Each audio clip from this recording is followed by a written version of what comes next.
There we go. Mic wasn't plugged in all the way. Whoopsie. There we go. Everything should finally be working. Stream should be good to work and start up. Here we are. Hello everyone, welcome to the stream.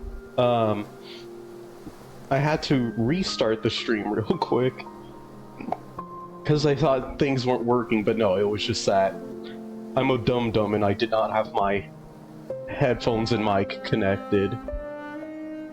But yeah, for anyone that is not in the know, Hollow Knight just got a new update for current gen systems, including the Switch 2. The game now has nicer graphics, a higher frame rate, up to 120 FPS.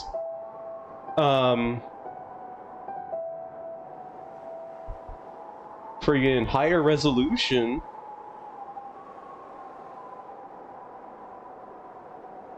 Pretty much, the game's given us a bunch of reasons to go back and play it again some more. And since I don't want to go giving people a bunch of spoilers from my Silksong playthrough, I thought it would be fun to stream the original game and then play Silksong while I'm off stream. That way, once I finish up Silksong, I could go back and replay it on stream.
There we go! So, being completely honest, I didn't know how noticeable it will be on a stream, but yeah, for me, the game looks and feels significantly nicer and smoother.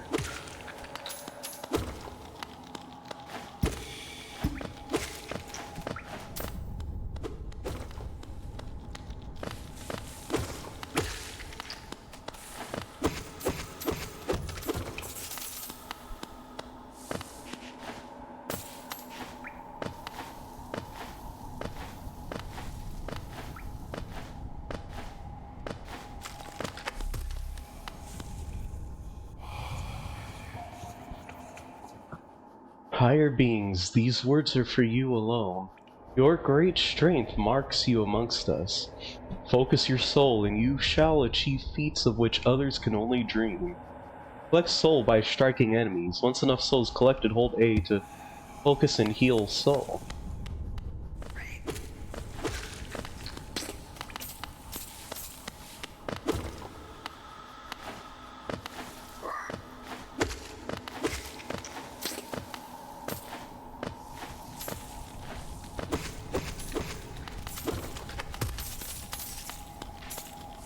Collecting some shmoney while we're here.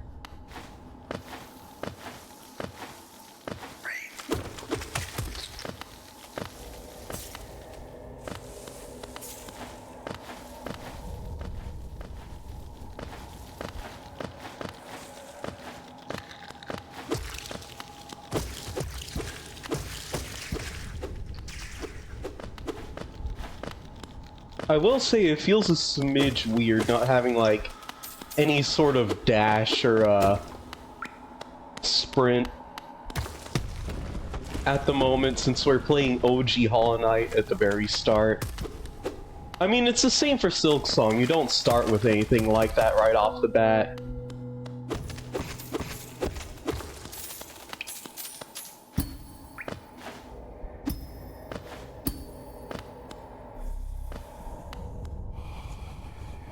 Higher beings, these words are for you alone. Within our lands, do not hide your true form. Let all bask in your majesty, for only this kingdom could produce ones such as you.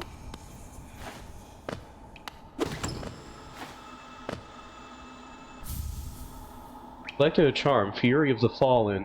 Equip a charm to activate its powerful abilities. To equip a charm, hold the charms when you're resting at a bench.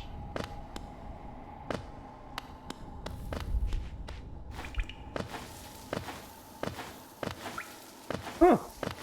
You know, in my initial playthrough, I don't think I ever found that charm. I'm gonna keep it a buck. Is that the one that gives you a huge buff if you leave yourself at 1 HP? Let me see, I think... Yeah, I could go take a look over here. Embodies the fury and heroism that comes upon those who are about to die. When close to death, the bearer's strength will increase. Oh, yeah! It's supposed to be like a huge damage buff if you're at just 1 health. That is neat to find. I don't know if I'm going to use it during this playthrough because I don't feel confident that I'm good enough at Hollow Knight to be able to pull off using such a charm. Higher beings, these words are for you alone. Beyond this point, you must enter the land of King and Creator. Step across this threshold and obey our laws. Bear witness to the last and only civilization, the Eternal Kingdom, Hollow Nest. So yeah, for context, anyone who is not savvy on Hollow Knight lore, higher beings are essentially Hollow Knight's version of gods and deities. It could technically include demigods even, if you want to push things far enough. So, like, some slight spoilers here. This little dude that we're playing as, who is the knight, originally popular from, or probably originally known from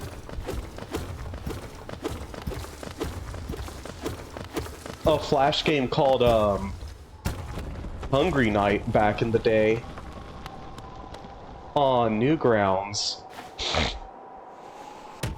is one of many children of the Worm King, however you pronounce it, the king of Hollow Nest, who was originally, or technically still is, a higher being himself. He was a worm. He was essentially a giant dragon being who, or well, the bug equivalent of a freaking giant dragon being who, discarded his original body to be able to live amongst the denizens of Hollow Nest. And he had several partners during his lifetime. And with one of his partners in particular, he spawned like a uncountable amount of children. And we are playing as one of those children from that particular partner. So technically we are playing as a higher being. This character is a deity of sorts, like a demigod pretty much. Hence the reason why we're able to use soul at all. Oh there, traveler. I'm afraid there's only me left to offer welcome. Our town's fallen quiet, you see. The other residents, they've all disappeared. Headed down that well, one by one, into the caverns below. Used to be there was a great kingdom beneath our town. It's long fell to ruin, yet it still draws folks into its depths. Wealth, glory, enlightenment.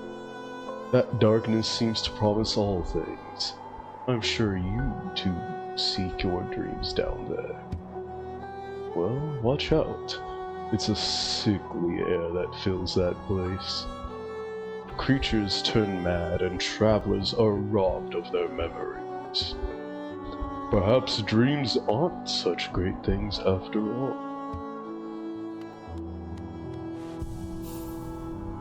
Here we go.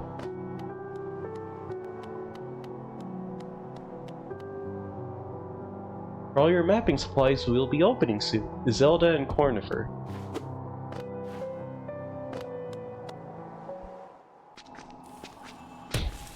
Here we go. And here's the Forgotten Crossroads.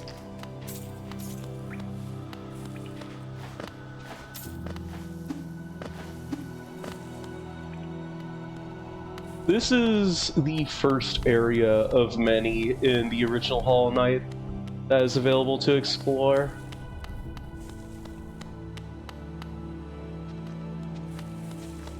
And explore we shall. I'm mainly going to be using a lot of muscle memory, or well, something along the lines of that to try to remember where exactly everything is so we can attempt to get some useful materials for the start of our journey.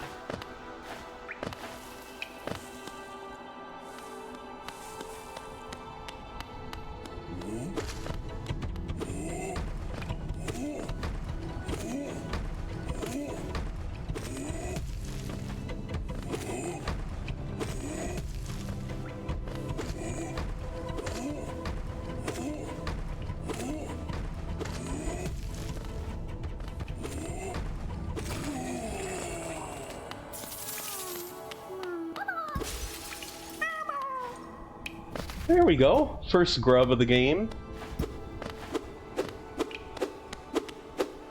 Hey, Pinky, what's up?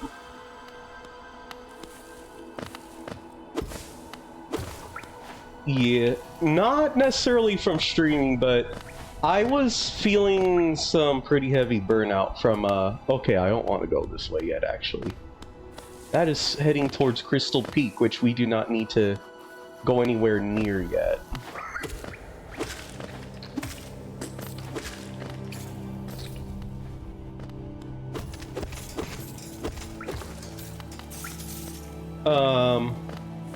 Let's see. Oh, crud. First hit we've taken all game so far. That was from me not paying much attention. Getting hit by a stalactite.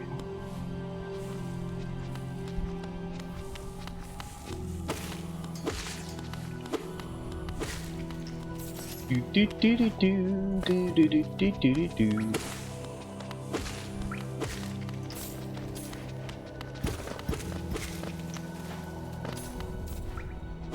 Let's see.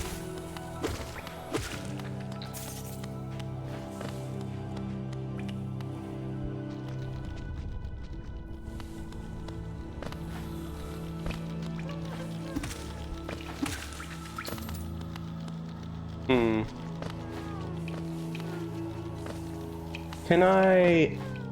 Honestly, I don't think I can make that jump yet. I think I still need dash. Unless I, lure this fly over so I can, pogo off of it.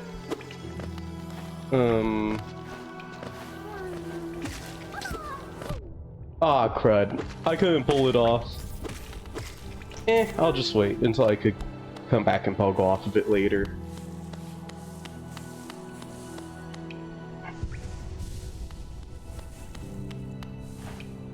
Definitely feels weird having the old focus system for healing in this game. I'm like used to Silksong where you were locked into a focused state for a hefty amount of time. Oh, I can't go this way right now.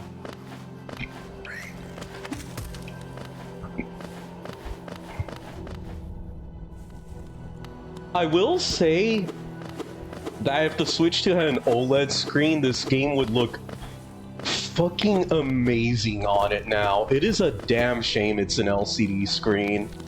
Maybe it's just me, but for some weird reason, even though the Switch 2's built-in screen is supposed to be able to run at 120 FPS, it doesn't really look or feel like 120 FPS.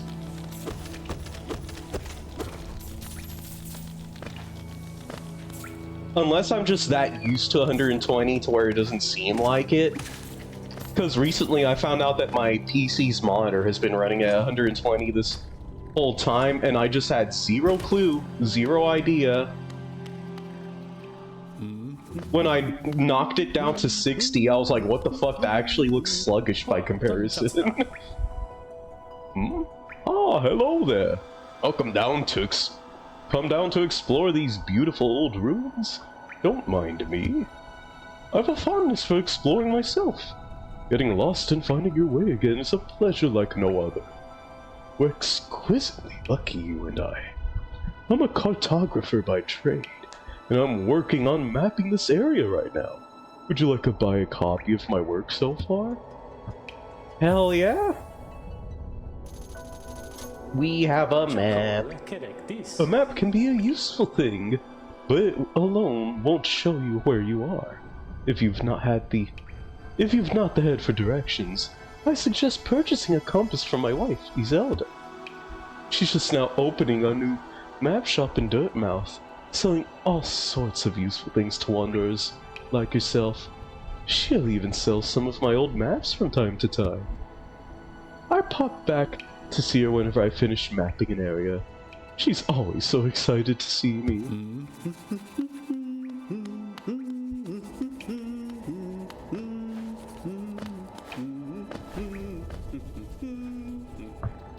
Let's see, I wonder if it'll be worth it to just go ahead and head right back over to Dirtmouth and now just to go grab that map real quick.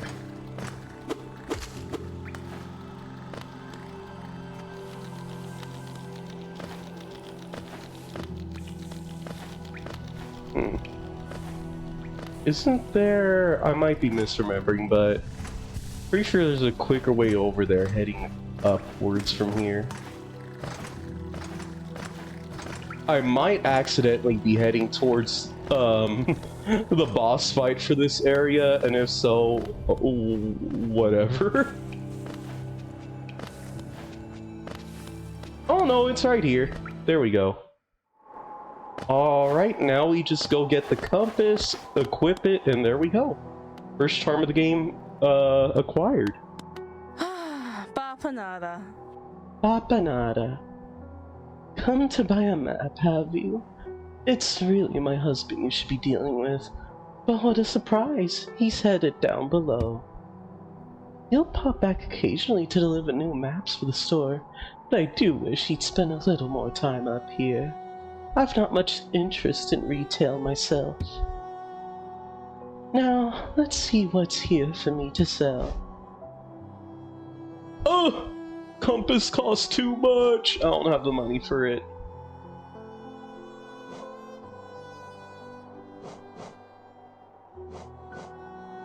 So many pins to buy. Alright. Well, we need to get the quill anyway, so let's just go ahead and get that out of the way while we're here. And we could come back for the compass later when we've got more money.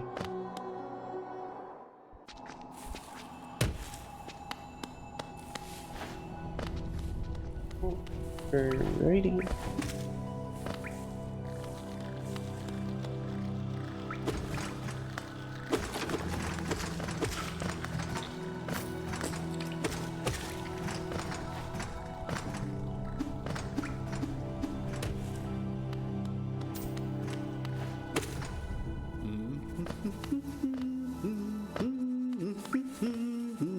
Heading down, down, down.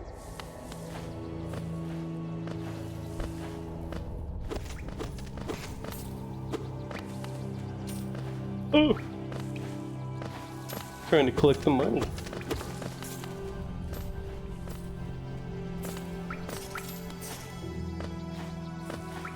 Do, do, do, do, do.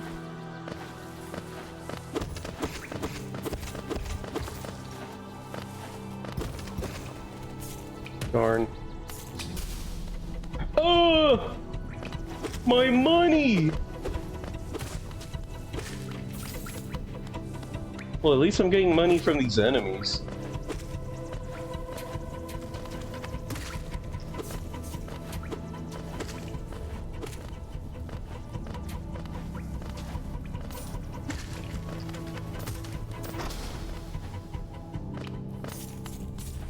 There we go.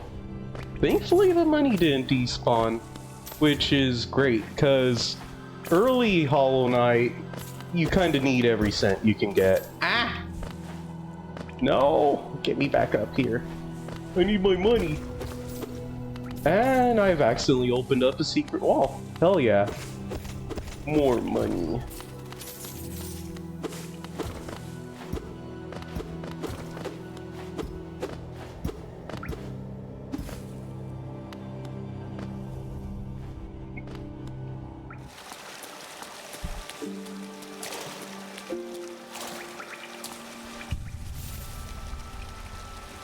There we go.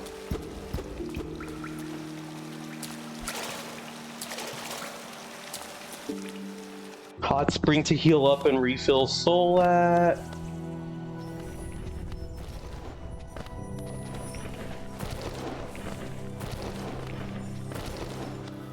Some more money down here.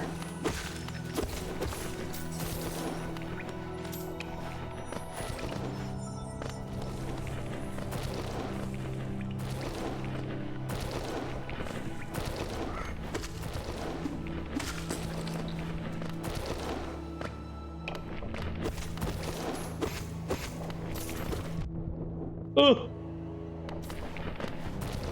Glad you don't lose money from getting hit.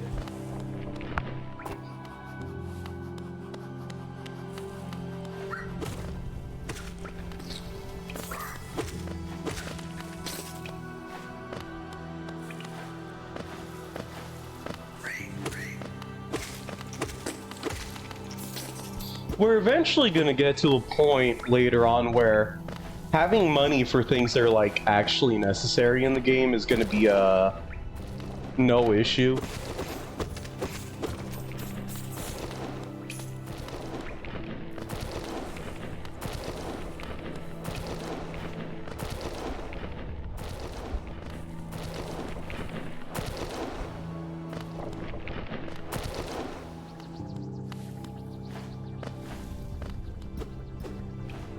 Stack station over here. That's gonna be useful.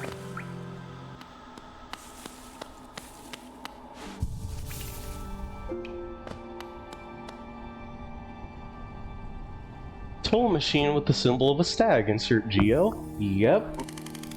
Because unlocking stag stations is gonna be helpful as hell.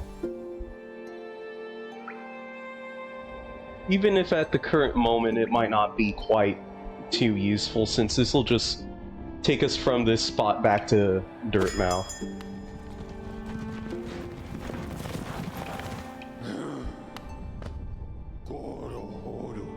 Greetings, little one. It's been an age since I last heard the ringing of a station bell. It echoed down the stagways and called me to you. I've grown stiff and tired over these many years, and I've forgotten much, but the sound of the bell will always call me back. These stagways stretch the depths of Hollow Nest. If you want to travel them, hail me from the platform. I will take you where you need to go. There we go. And now we have the first stagway unlocked.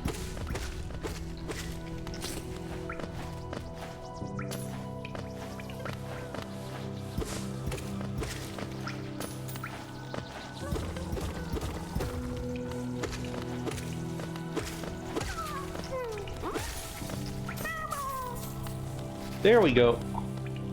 Another grub.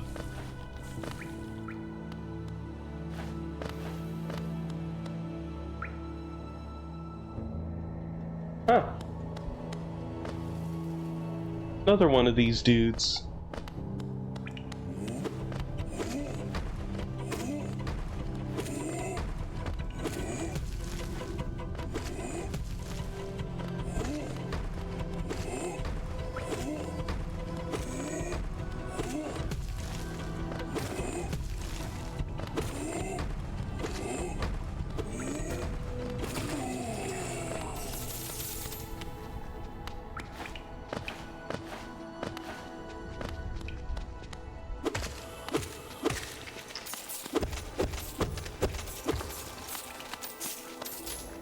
Let's see. I don't think we're going down that way anytime soon. That is gonna require a crystal dash to safely get across.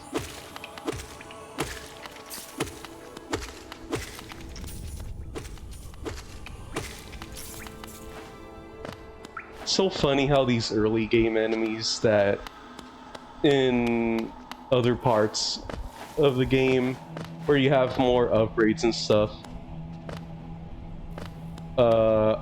I think that's boss fight arena. I don't want to go this way yet. I'm still searching around for stuff.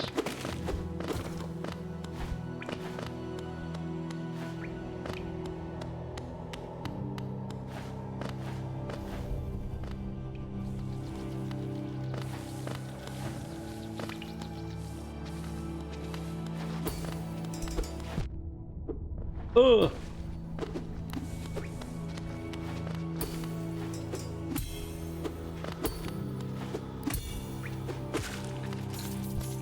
There we go.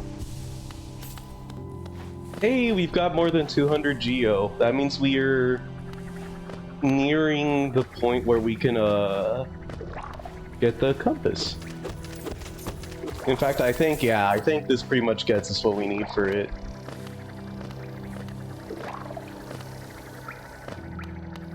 Okay, I don't think we could use the tramway yet.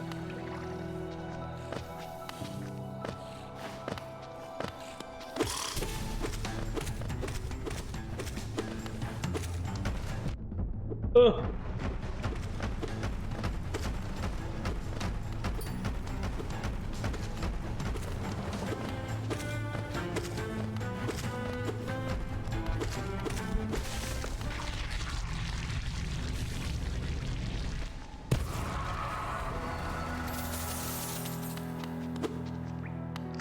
Thankfully not a very difficult boss. If you can even call it that, that's more of a mini boss.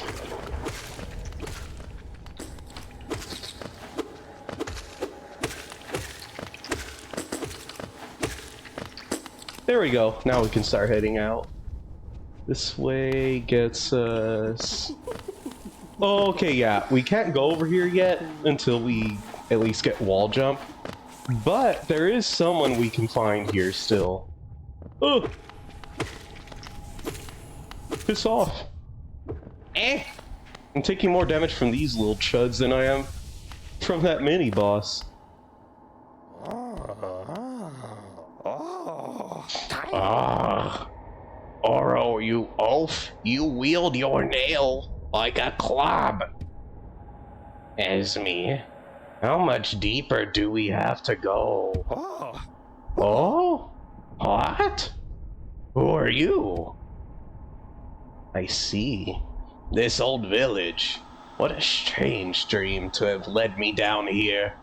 If you hadn't found me, I don't think I would have ever woken.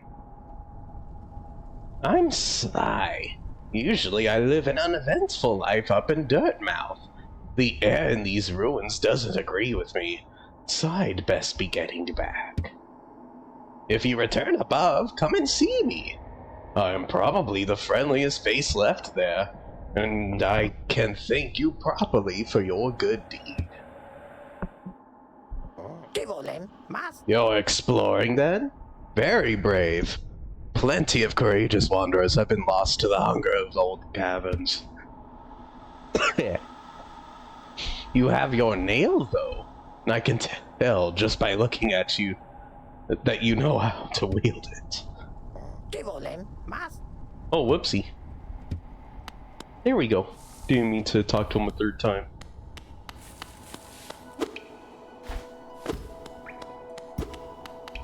Nothing over there, it seems. I think our way up is, yeah, through here. There we go. Finding Sly is huge because that is another shop that we are gonna have access to for buying some neat stuff.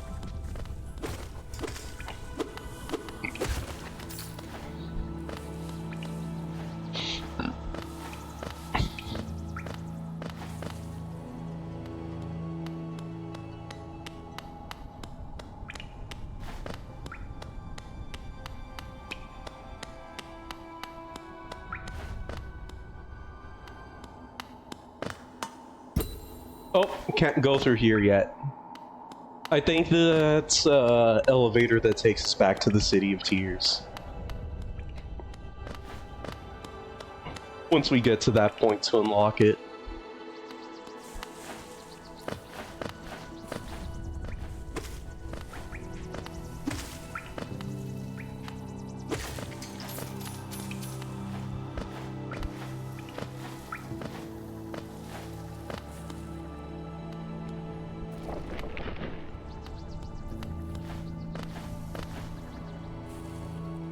Okay, we've unlocked the Stagway, so now we can just head back to Dirtmouth this way.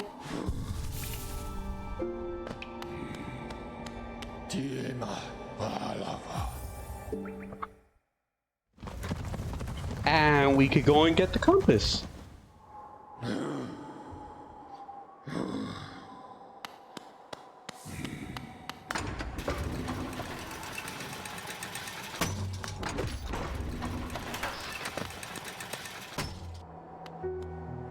There we go. Oh, what a turn. Our shopkeep's come home. Just wandered back in. I'd hoped for grand tales this time below, but he seems to remember almost nothing. Maybe it was all too much for him? If you're interested in his wares, watch out.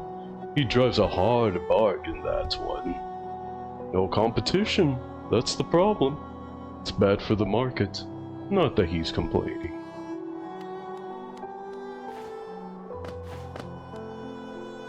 Alright, main thing we want to get right now is this, Wayward Compass.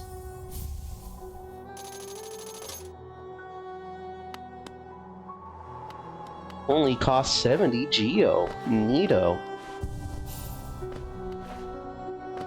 Saving real quick.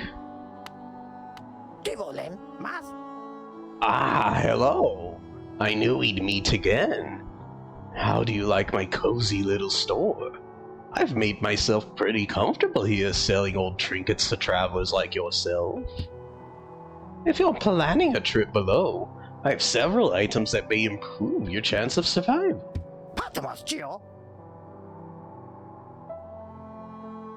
Let's see.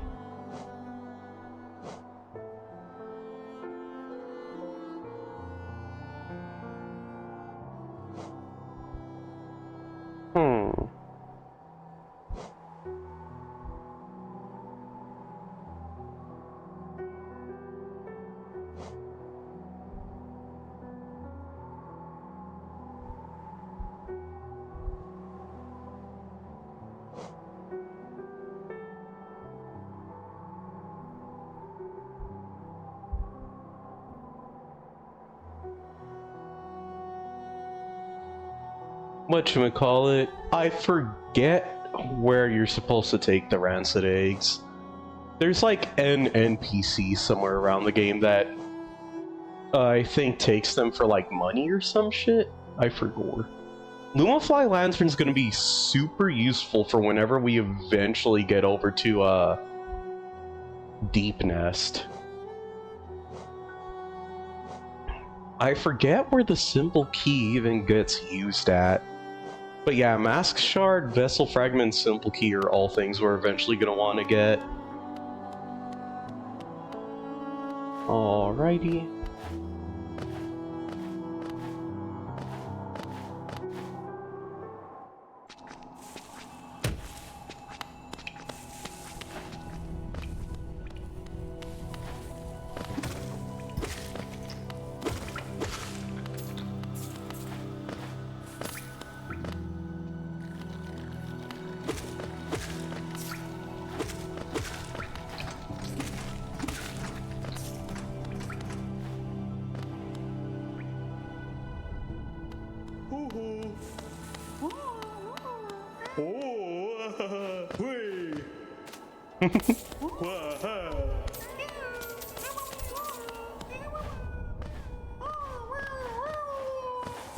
Grubs.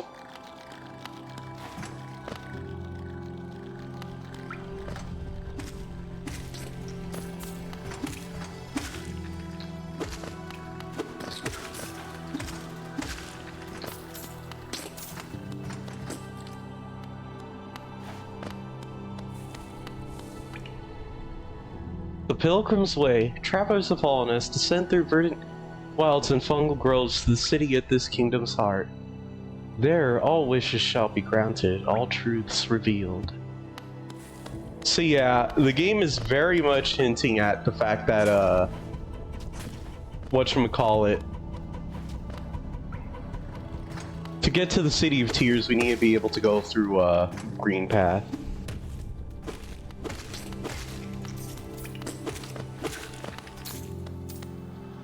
And we cannot go through there yet because we first need to unlock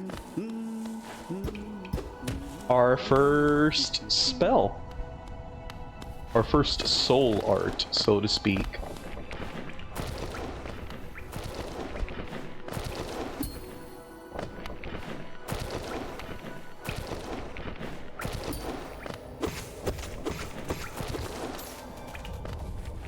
Money.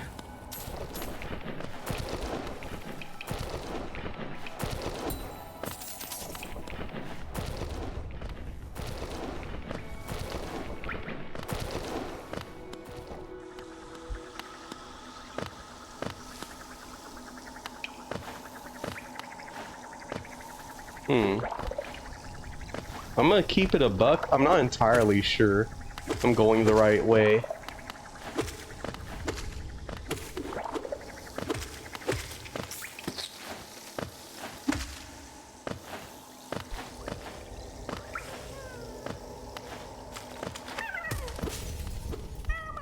This gets us another grub at least.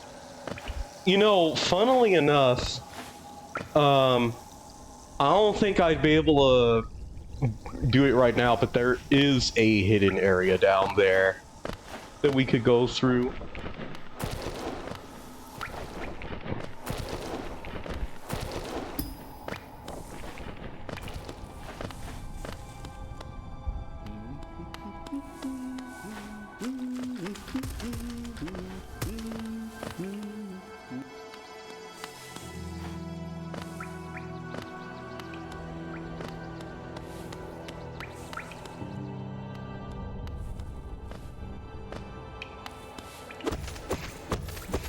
Do do do do do do do do do do do do.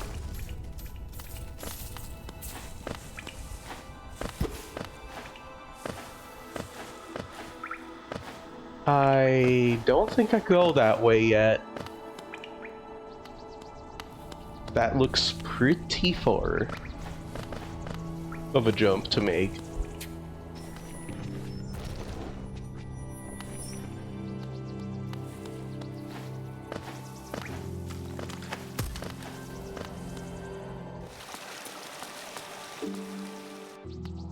Actually, hold on. Let me, use the save point here.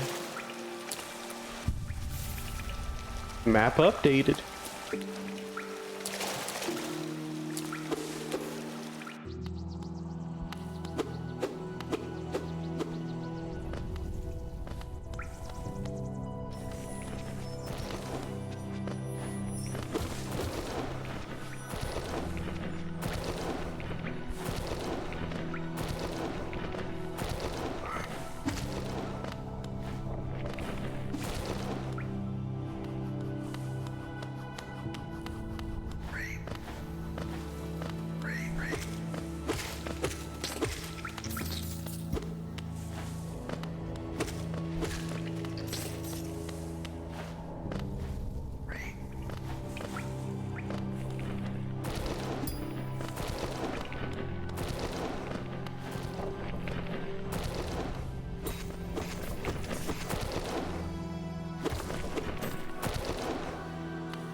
Do do do do do.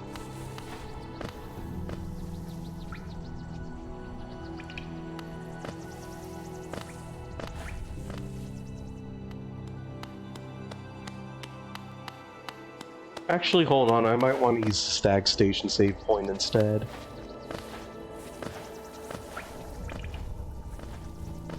Thinking about it, that probably would have gotten me to where I needed to go faster if I had just taken the stag back over here, but I wasn't thinking that hard. Besides, I did find some extra stuff on the way here.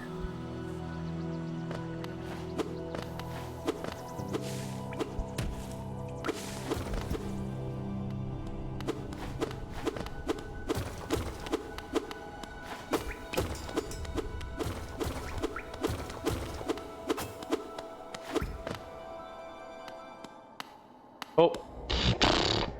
I am going in circles, chat.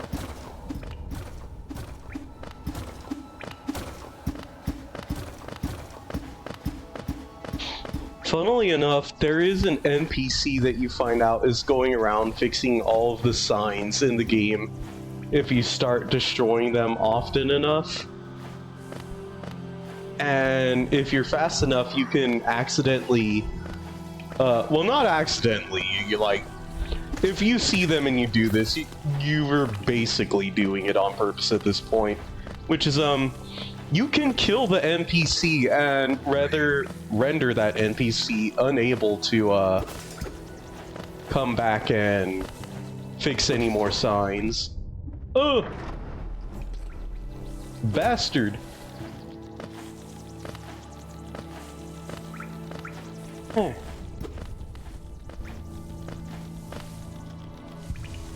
Have I gone this way yet? I probably haven't. It is dark as hell in here and I do not feel safe.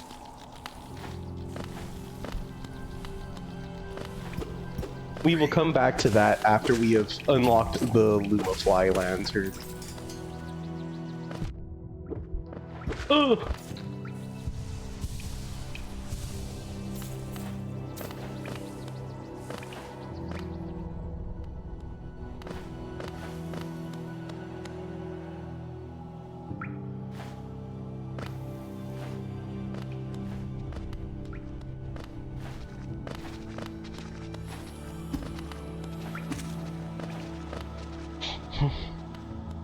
This is pretty neat though. This gives us a chance to whatchamacallit?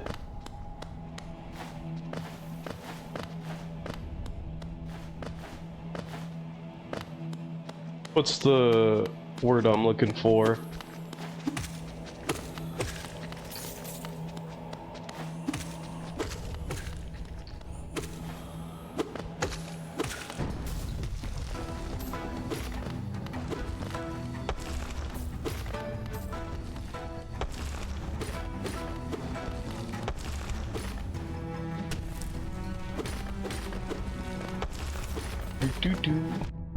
Oh!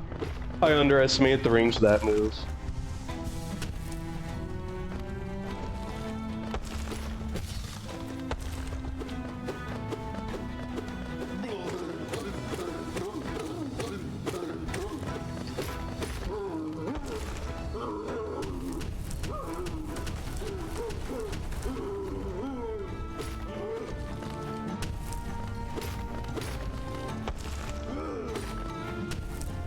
Oh!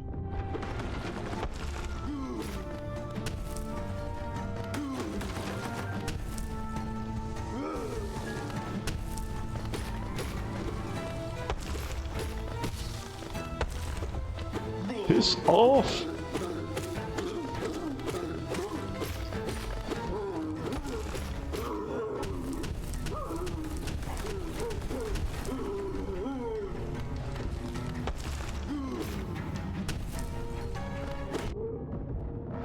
Ugh.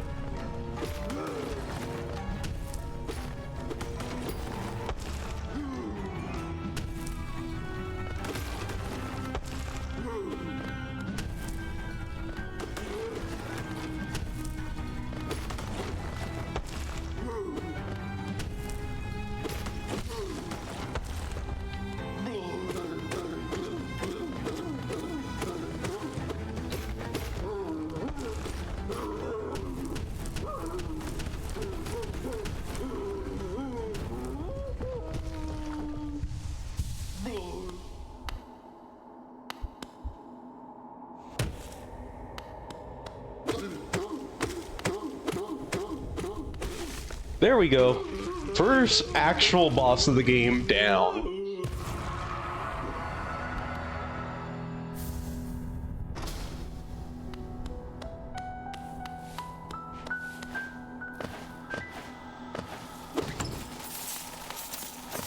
And now we also have hellish money to work with for getting some more early game stuff. Hold on, wait, can I get the early? I don't know if I can yet, but I think I faintly remember there being some, like, extra stuff around here, but I don't know if we're able to get it yet. Yeah, probably not. That requires stuff like wall jump. And dash, maybe.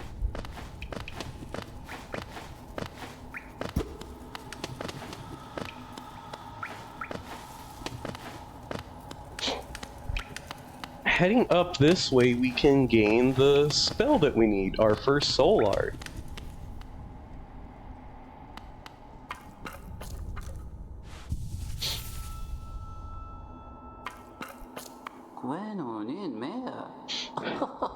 Oh, who is that creeping out of the darkness? My, you're looking grim. A strange, empty face and a wicked-looking weapon. Something important has drawn you down into Hollow Nest's corpse. But I won't ask what. Perhaps the reason you found me is because you need my help? Say no more, friend. I'm going to give you a gift. A nasty little spell of my own creation. It's just perfect for a little one like you. Oh.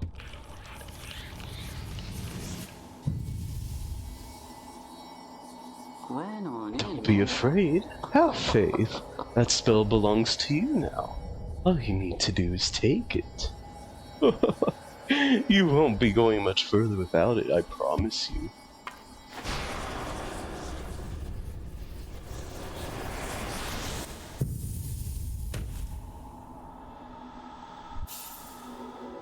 Consume the Vengeful Spirit. Tap A to unleash the spirit. Spells will deplete soul. Replenish soul by striking enemies. We have our first thingamabobber. Oh, you've wakened at last. I apologize, perhaps I should have warned you about the power of that spell. I was watching over you as you slept, but seemed to have slipped away myself. Now we're awake. I was wondering whether you would do me a small favor. Not as repayment for my gift, of course, simply because we're now friends. You see, a horrid great beast has made its home in the heart of this temple. Such disrespect. I'd be quite grateful if you were to venture deeper and slay it for me. It's a hardy creature, but with your new power, you're more than a match for it. Good luck with this small favor, my friend.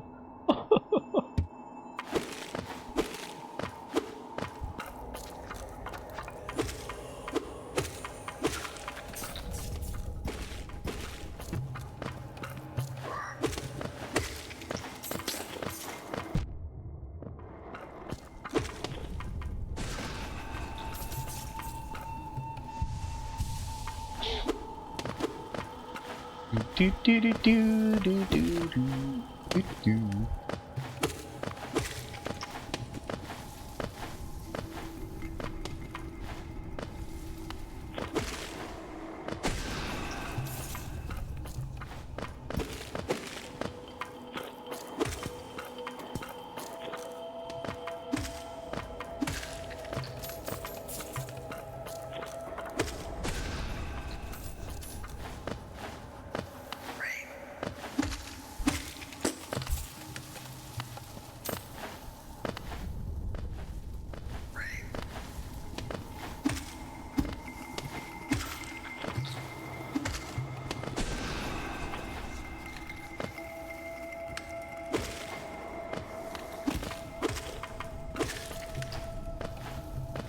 Oh.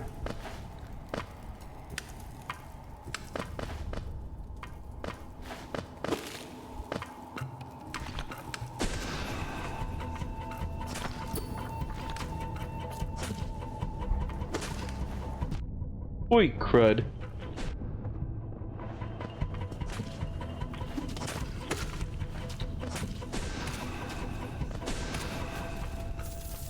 There we go.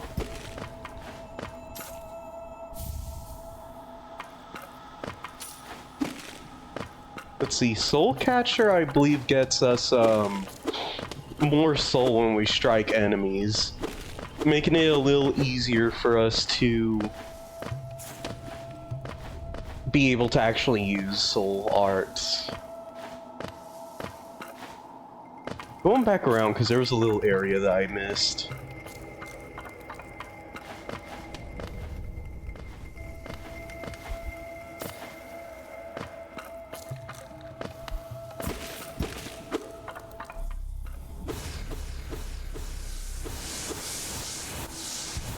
So yeah, this statue right here, that's a worm. That is what the King of Hollow Nest is supposed to have looked like before they discarded their original body.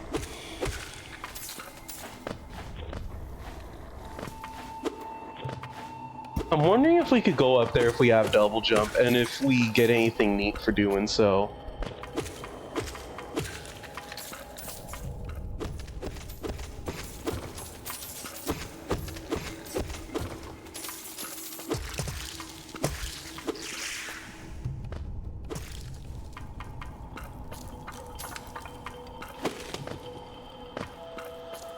It's funny, Hollow Nest is like a little larger horizontally, but Farloom is like larger vertically. Like Hollow Nest is more of a rectangle, Farloom is more of a like proper square. Aha, so it's done then. You've slain the beast. The poor thing must have been terrified of you. It used to be quite docile, but the rancid air in these caverns filled it with some ancient rage. Still, you did what had to be done. You have my gratitude. Of course, we both know you wouldn't have made it through without that spell of mine. And look, the gate between us has opened. I'm sure you're eager to move on. Farewell, and have faith. Whatever you are seeking, it will find you. Whoopsie.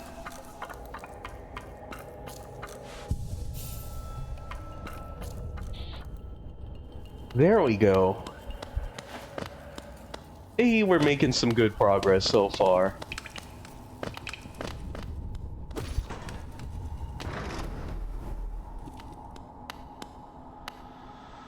Sorry I missed you. If you're feeling lost, why not pop up to our store in Dirtmouth and purchase a map of this area? Available now for an excellent price. Thankfully, we have already met Cornifer and bought a map of the Forgotten Crossroads, so we will not need to worry about grabbing any of that at the moment.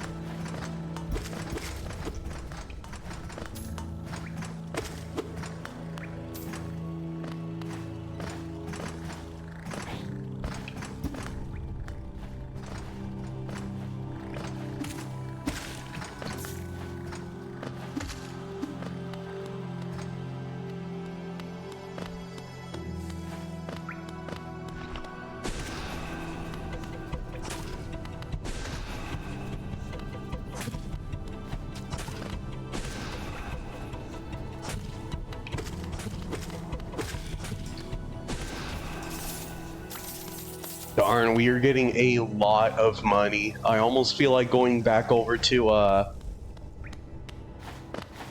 friggin' Dirtmouth to try to go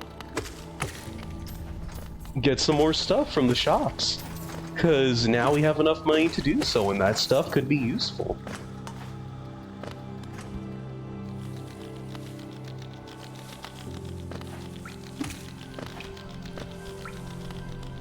This is not far up enough.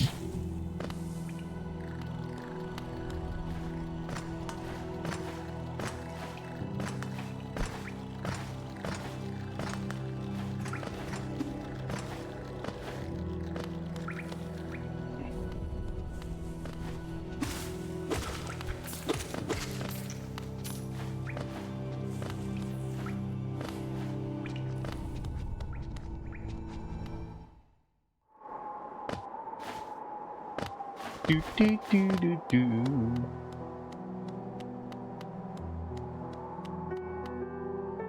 The unfortunate thing is, let me see. I could just look at the stream on my phone and see how it looks like from there. I'm not getting dropped frames, but I don't know if stream could cleanly provide a visual at what Hollow Knight looks like.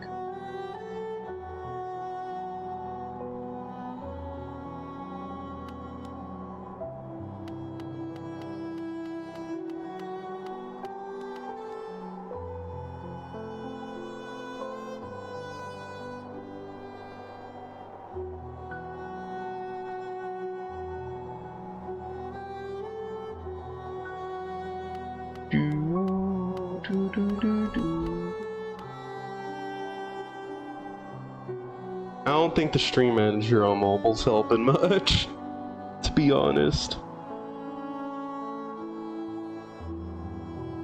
Let me see. Are there...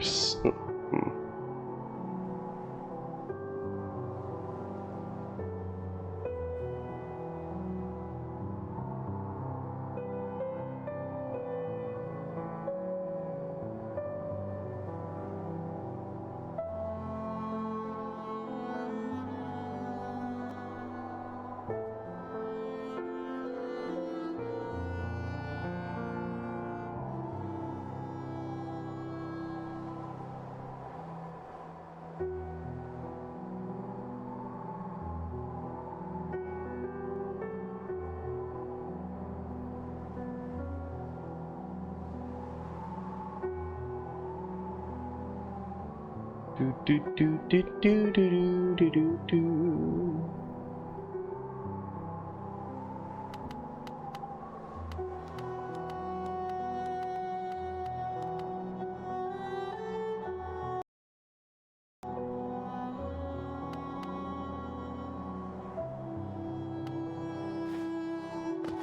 Okay, I think it's fine and I'm just being what's the word?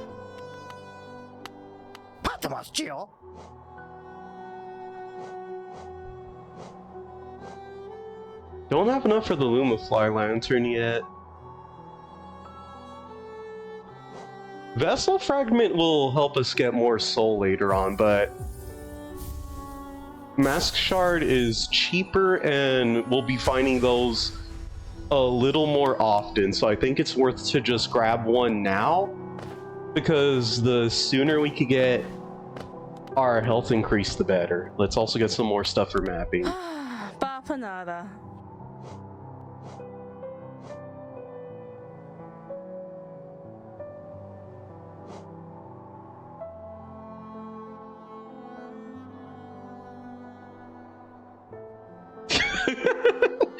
What the hell, Pinky? Turns you into a soft serve ice cream cone and puts you into the sun, but sprays you with spray-on shoes, ensuring you retain your shape forever, yet melt anyways. You cannot live, you cannot die, you can only be ice cream. I have no reason, I must scream. Goofy. Alrighty.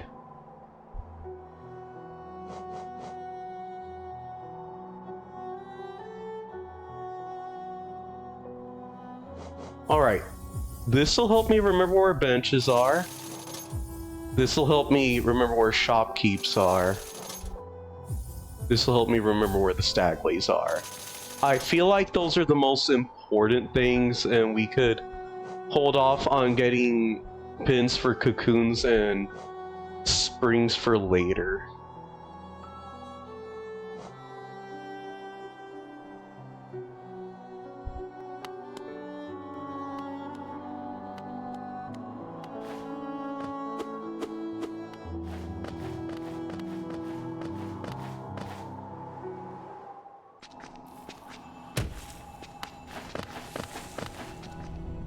Do do do do do do do do do.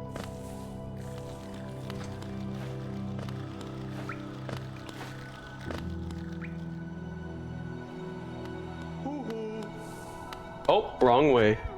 Green path is a little further down.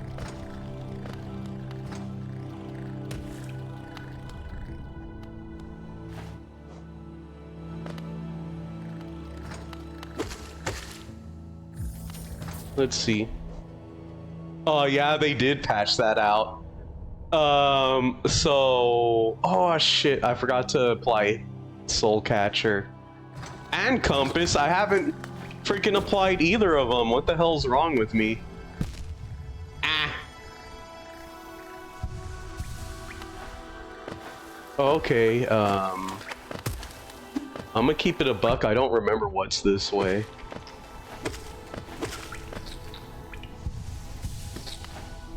But if I were smart and it's a boss fight, I should go back and find a spot to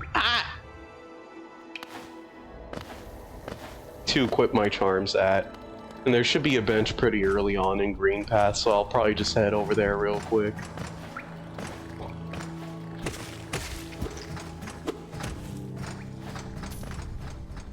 So for context, there used to be a speedrun strat where you would jump off, open up the charm menu, and because it doesn't freeze what's happening in game while you have the charm menu up, you would just fall at a faster rate, and that would help you get places quicker.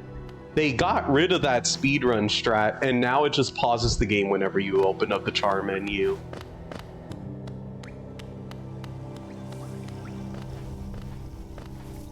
One less little thing to take advantage of. Unfortunate for speedrunning, but at the same time I can sort of get why they got rid of that. It felt like kind of an easy and cheap way to speed past areas of the game.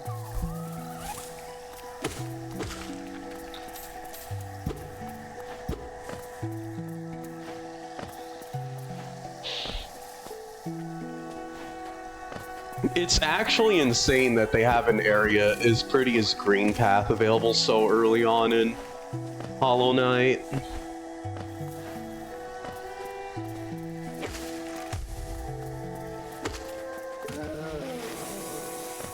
It feels like it takes a while to get to anywhere near this good looking in Silk Song.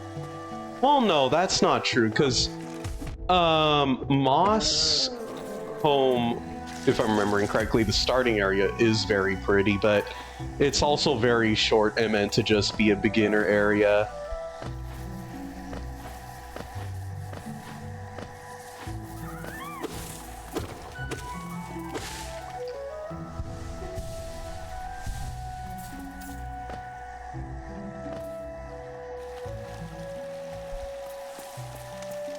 But I guess, like, after that, it takes a while to find, like, another place that looks super pretty.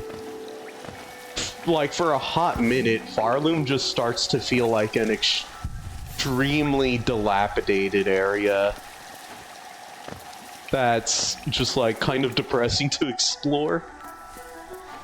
It gets hard carried, honestly, by the fact that Hornet gets some very cool gameplay stuff. And the fact that, whatchamacallit, that it's got really good characters right off the bat.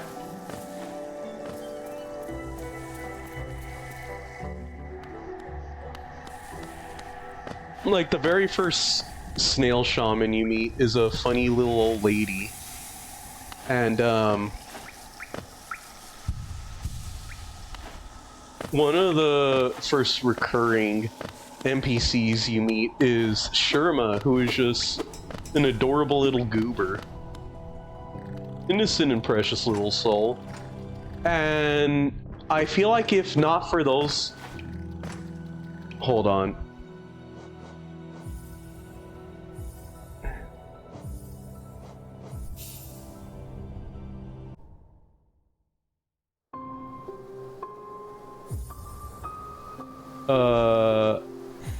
Take me back to Green Path. Please? It took me a second to realize my mistake. I forgot to fucking apply the notches like a dumbass. The charms, rather. There we go. Hey, now we have, okay, we have our map. We don't have a map of green paths, so of course we're not going to see anything over here. But once we actually get over to, like, back over to Forgotten Crossroads, we'll be able to see stuff. And hey, we're gonna get more soul from stuff because I actually remembered to apply Soul Catcher. Yay, yippee.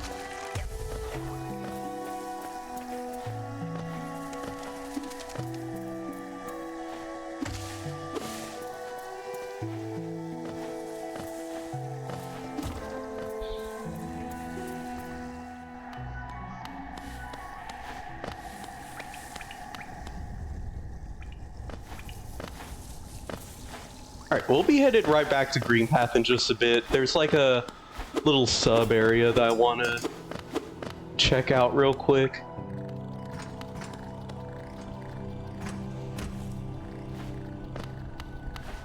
And I think I accidentally fell past it. Whoopsies. I am not doing a good job at not getting hit.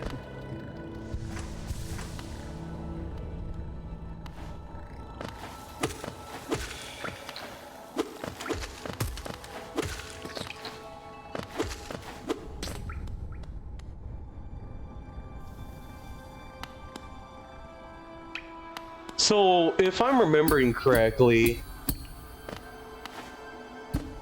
a lot of people skip having wall jump to get to this particular boss fight.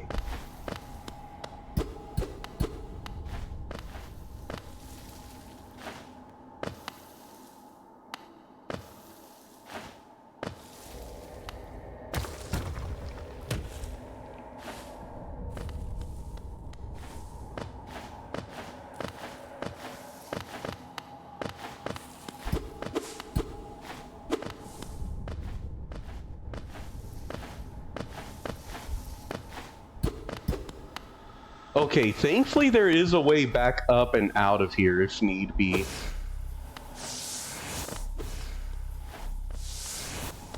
And we can even go ahead and start the fight with hella soul.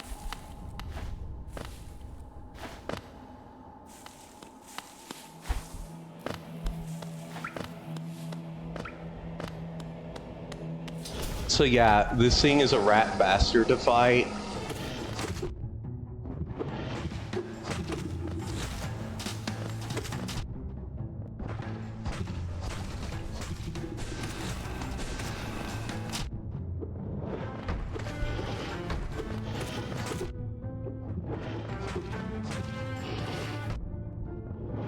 And honestly, probably not the smartest idea for me to be fighting it without dash, because it moves around a lot. And now I have to go get my shade back. Being completely honest, probably not smart for me to be trying to take that boss on early.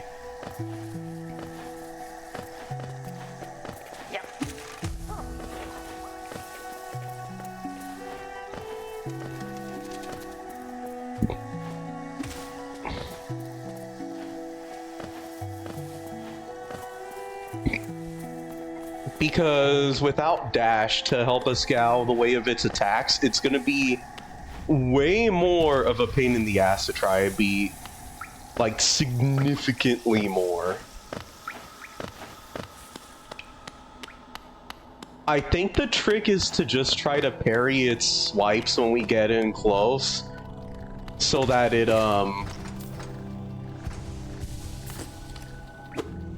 Ah, crud, I missed the ledge.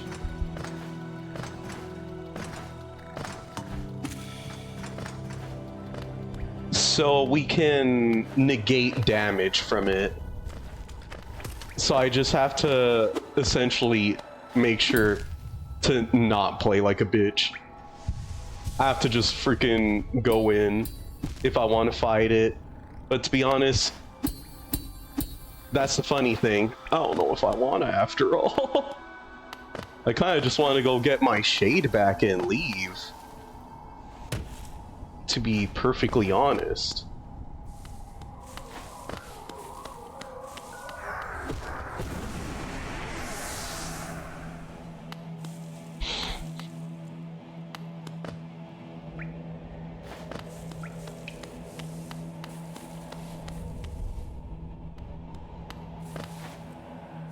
I don't even remember what you get from coming down here anyways.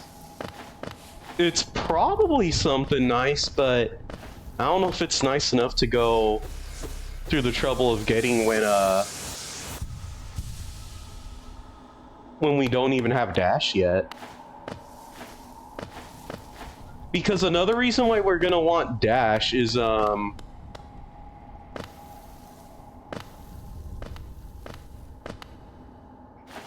whatchamacallit,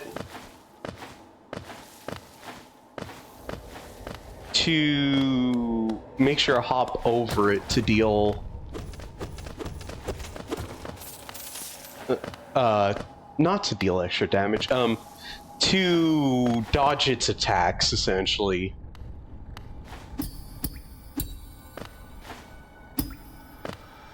Alright, there we go, we've gotten back out of there, and with our shade intact.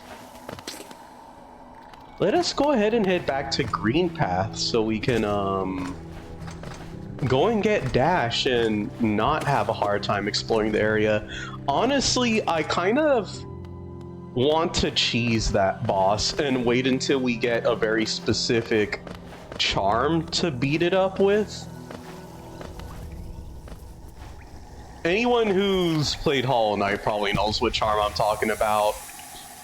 I don't think Team Cherry have even gotten rid of the funny little thing that the charm does to deal a bunch of damage to enemies, which is there's a boss called Fluke Nest that thankfully is not very hard to beat, and beating it gives you or no wait, it's the boss called Fluke Marm, and anyways, it's Fluke. It changes your soul attack from like a basic fireball to a shotgun of little leeches that don't do a ton on their own, but what happens is they leave a lingering hitbox that bosses that move around a bunch will continue getting hit by a bunch, dealing additional damage. And Team Cherry eventually decided, you know what? We're just gonna go ahead and leave that there.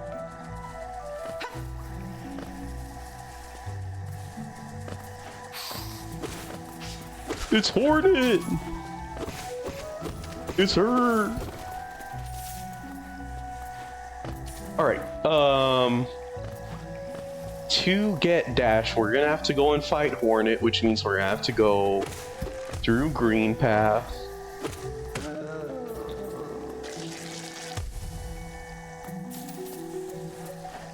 Anything over here worth grabbing? Just some money, I guess.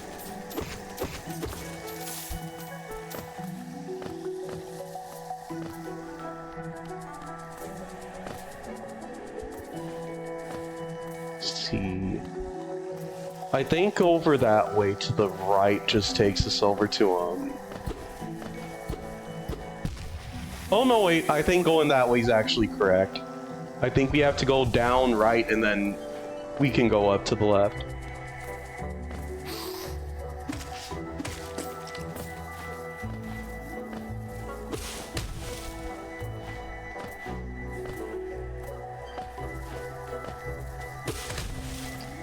Damn, that was murder.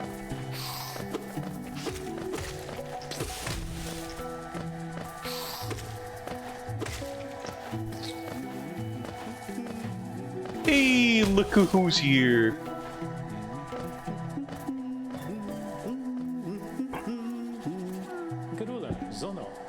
Isn't this a contrast from the crossroads? Such a humid, lively place. The roads twist and turn in the most wonderful ways. I've done my best to chart the area ahead, though I must admit some of the area's inhabitants proved quite a nuisance. Hell yeah, give me a map. Oh, by the way, I haven't introduced myself, have I? Yes, I should apologize for that. You spend a lot of time by yourself, with just your own thoughts. You forget the niceties of conversation. My name is Cornifer, and I've always loved exploring the world.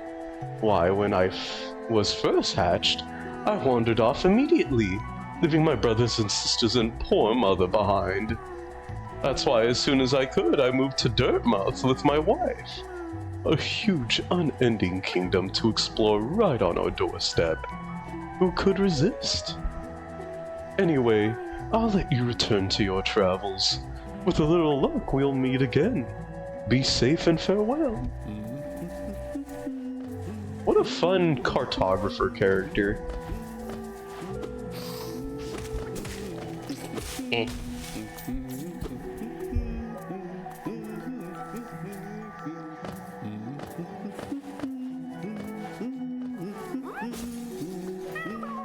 Yippee! We've rescued another one.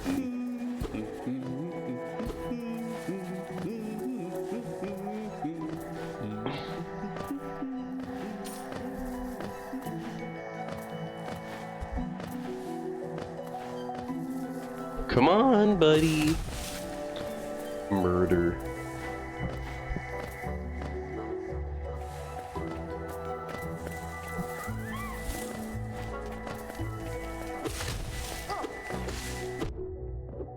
Oh!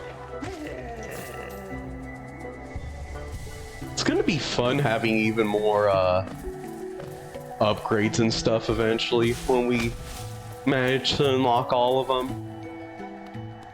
Because Hollow Knight's movement starts to feel way better once you have all the main things. Hey, what's up, Hunter? Tiny squib, you approach fearless. Are you a hunter like me? Do you feel the urge inside to stalk, to kill, to understand? Then take it, my journal. It will aid you. At first the text may seem difficult to discern, but a learned hunter will come to understand its words. Venture the depths of this land and slay its beasts.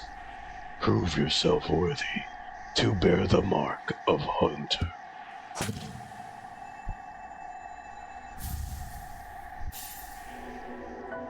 Now we have the Hunter's Journal. Hell fucking yes.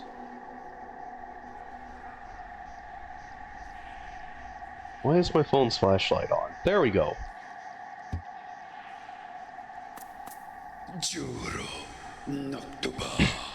Little squib, you may have overcome a few creatures, but you're only just beginning. Don't delay. Descend into the belly of this world and hunt down the life you find. Yay, we have the Hunter's Journal. Now we can get lore. Chat, we can get lore.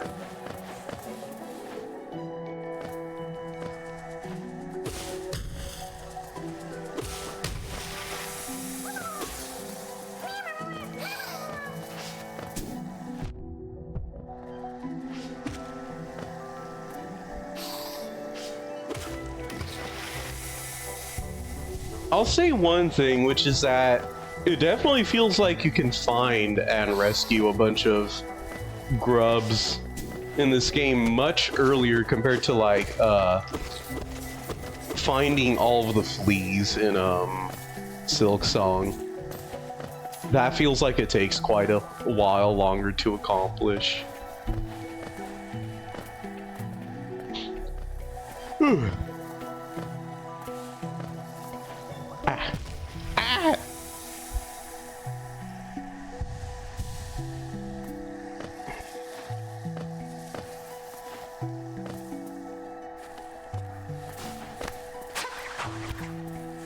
Oh my god, it's her again!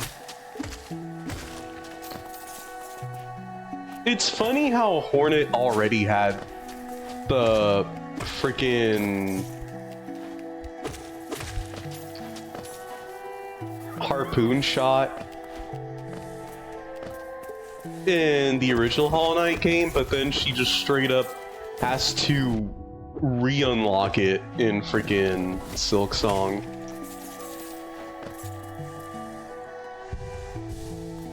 And it's easily one of her best and most important tools in that game.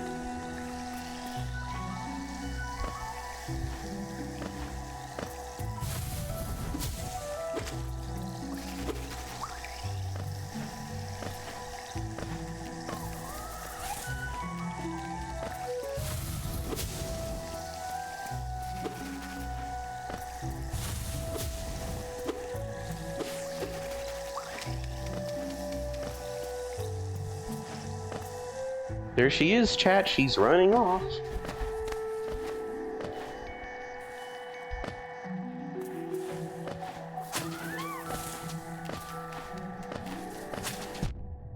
Oh! Rat! Rat bastard. Ah! Too much damage being taken.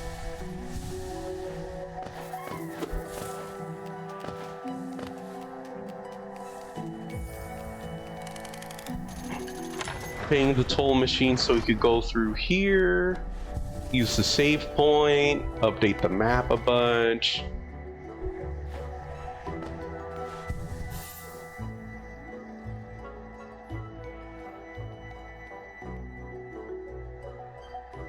Yippee!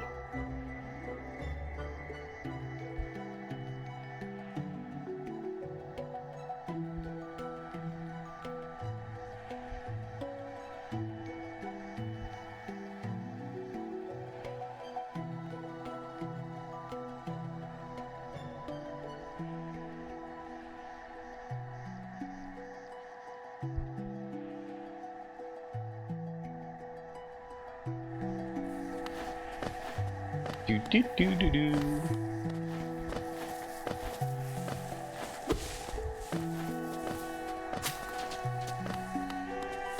Man, freaking Hollow Knight and Silk Song has to be one of the most two cakes ass situations in video game history we've ever been given. Because both games are really fun to play and have just these really freaking good art styles that are a delight to look at and enjoy.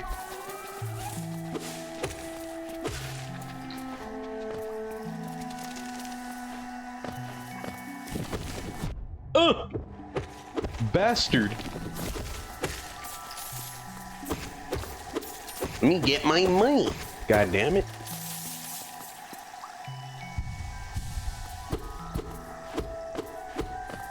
Having spent most of my money already, getting more of it is of the utmost importance.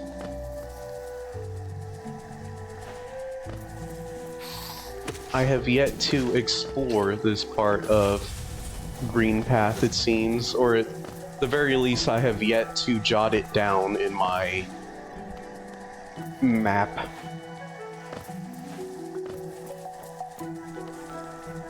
Oh, I'm back over here. Herm. Oh no. Wait, hold on. I'm remembering something here.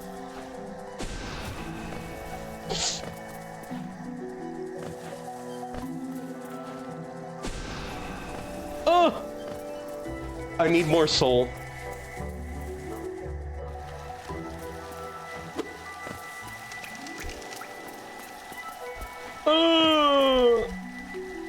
I wasn't paying attention and I accidentally freaking... Hold on, wait.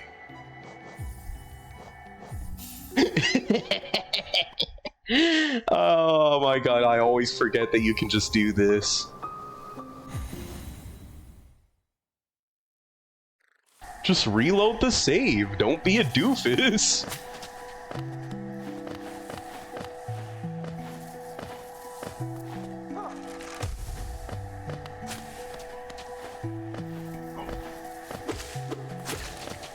And that, thankfully, is a speedrunner strat that I am glad carried over into Silk Song. It's like, oh, did you freaking go the wrong way like a dumbass? Just reload your save. Get yourself in an uncomfortable area? Just reload your save. That's all you have to do.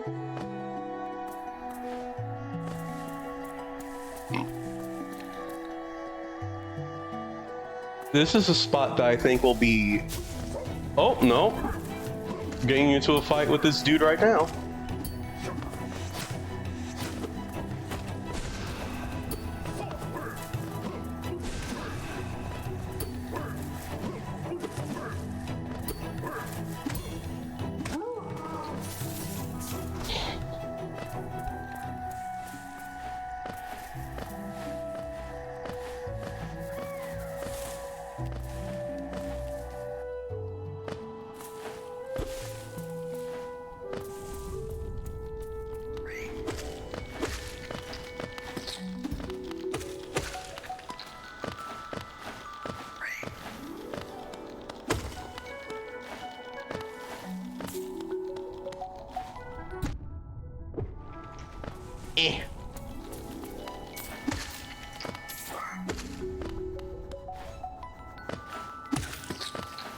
There we go.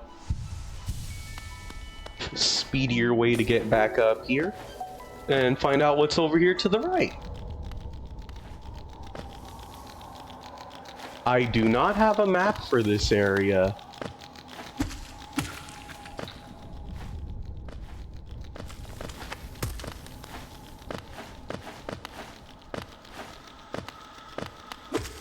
Is this just not near the start of the game? I think that's where we're at.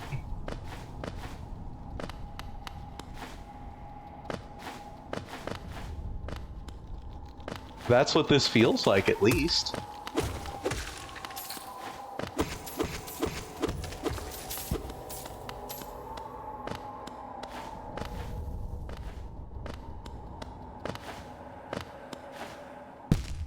Ow.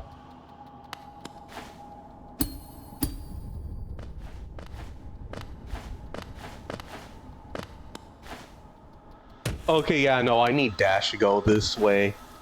Because there is a very low ceiling right there, and it prevents me from being able to just hop right across. If I were better at the freaking soul shot thing, I could probably do it without issue. For now, let us explore what is to our left, because I have a good feeling I remember what it is.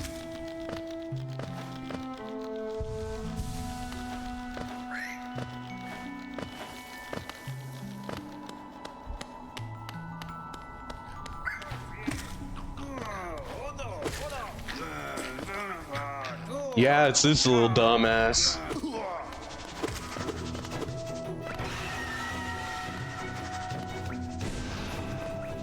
You rat bastard. Quit dodging my attacks right now.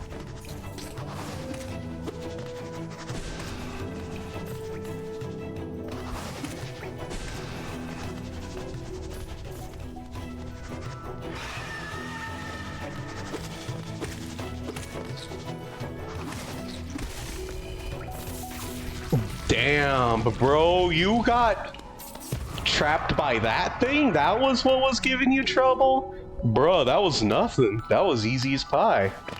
Come on, get up. Just what do you think you're doing?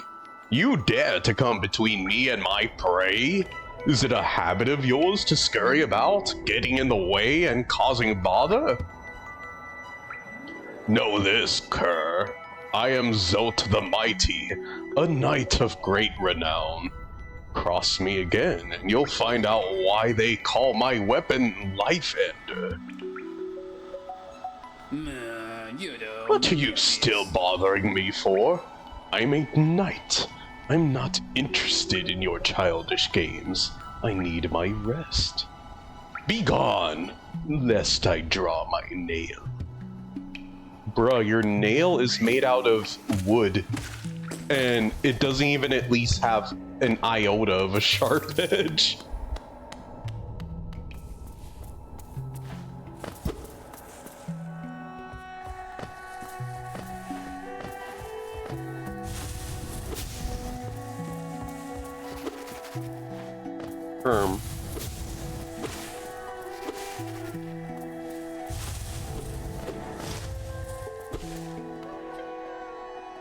The green children walked from the dream of these lands. Here we now shall wait, patient for the call to return.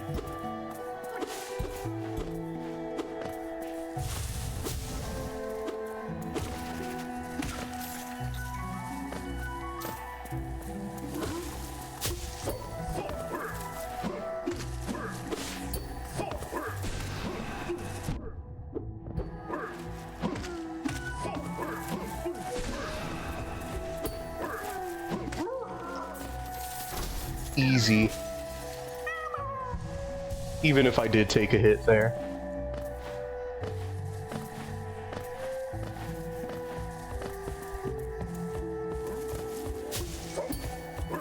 Not so easy. If only because they have this move.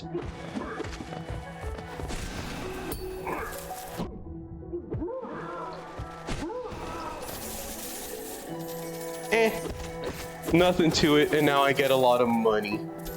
A lot of shmoney.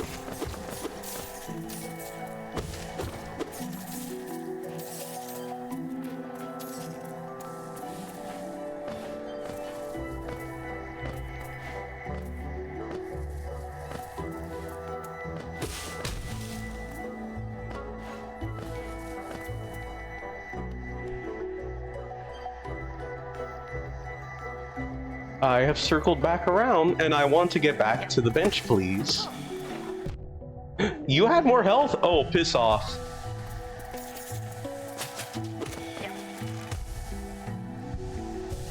A little bit more health.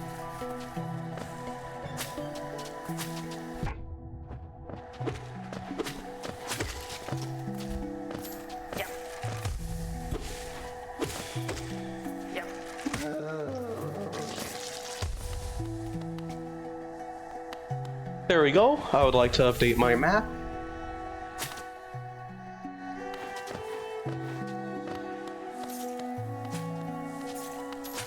And now we can head back up there to do a little more exploring.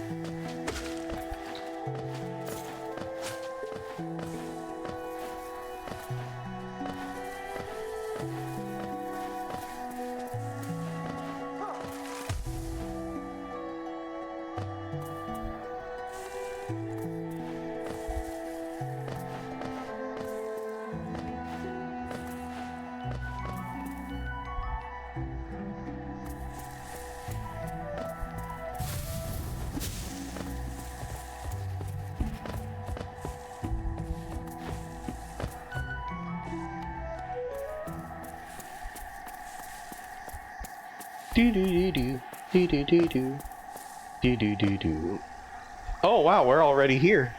Yeah, screw it, let's go. Come no closer, ghost. I've seen you creeping through the undergrowth, stalking me. This old kingdom, a terrible thing awakens. I can smell it in the air. I know what you are. I know what you'd try to do. I can't allow it.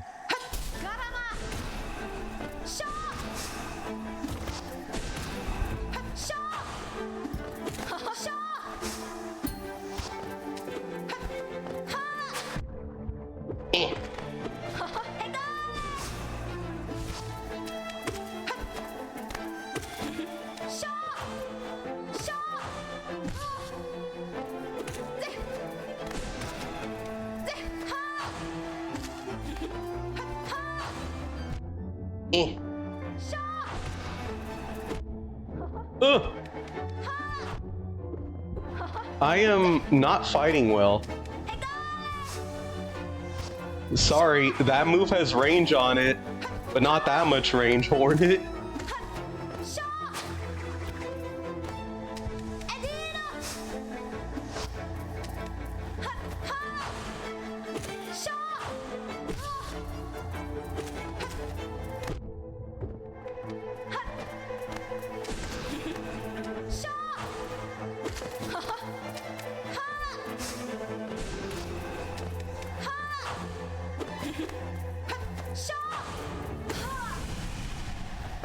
Yeah, not a very hard boss fight.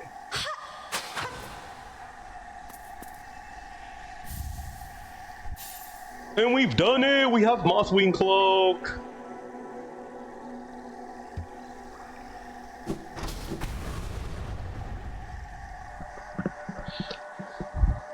Let it seek to break the seals. They cannot be undone. They must be undone. Let us sleep, little shadow. Return to your darkness. Allow us our peace.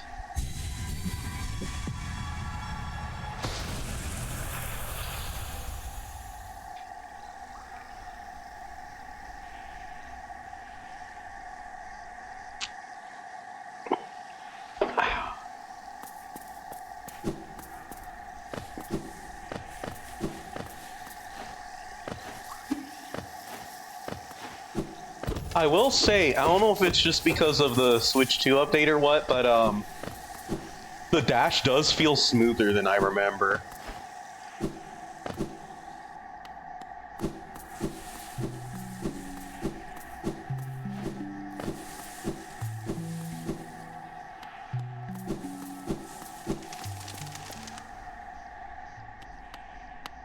Hey! Na, Minobis. Oh, hello there. Seems we both tread far from the path. I can hardly believe those dusty old highways led to such a lush and lively place. This building suggests some form of worship, though its idol has clearly long been forgotten. Doubles equally well for a moment's respite. Goa, Nudo Ilamak.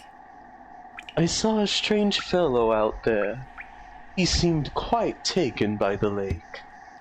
I'd planned to offer greetings, though figured I'd first tend to my nail on chance our meeting goes poorly.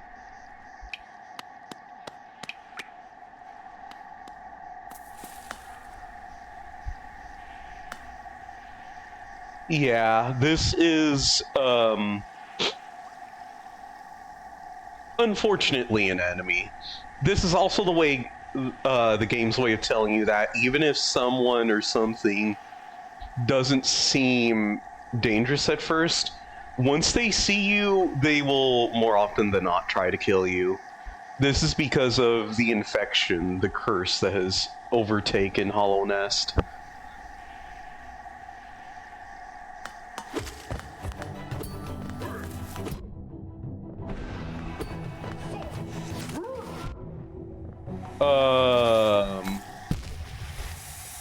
Well, that's unfortunate.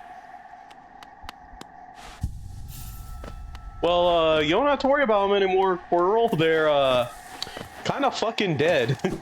Whoopsie doopsie, on my part.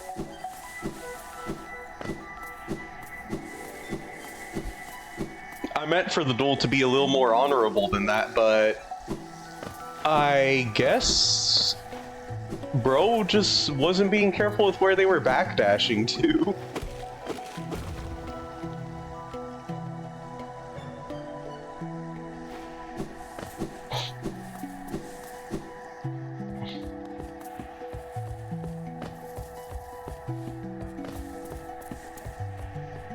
Going down here.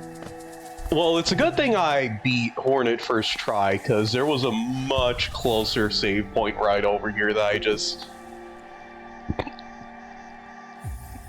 did not freaking get to.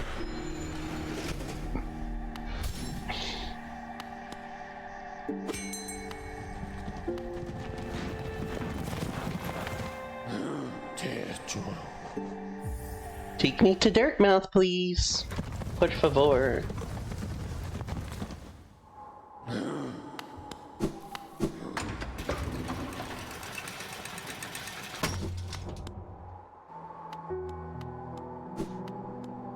Odulan, Nahato.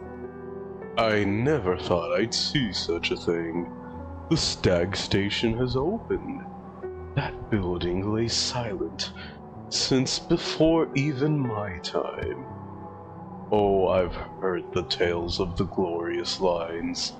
A web of tunnels running all through the kingdom. Not that I'll be traveling them, mind you. I'm quite content where I am.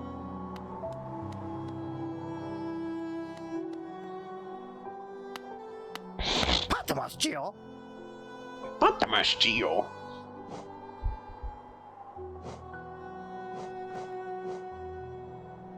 Luma Fly Lantern is still a ways away.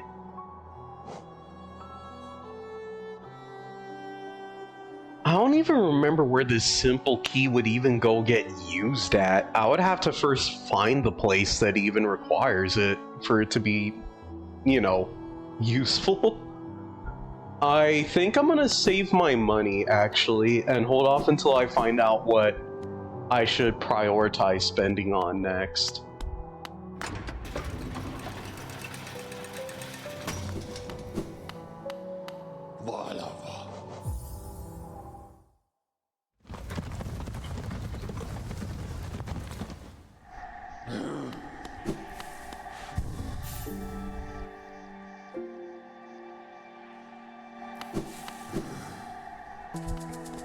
I do think we're making great progress, though.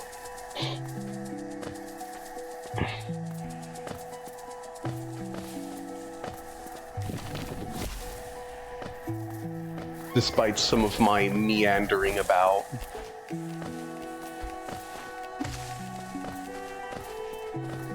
If I were being more optimal, I would be killing more of the enemies along the way just to pick up the money from them. Ah! Bastard!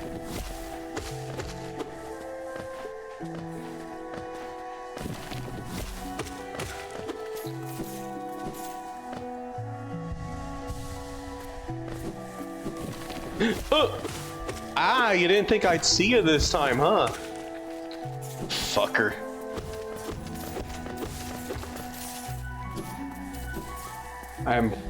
See, I was a little more careful that time. We weren't expecting that, huh? Okay. Being completely honest, I don't even remember if we can go this way yet. Yeah, no, I think we need Crystal Dash.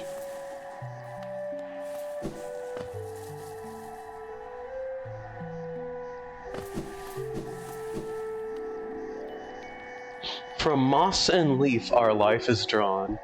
While it grows upon the path, we shall never wilt.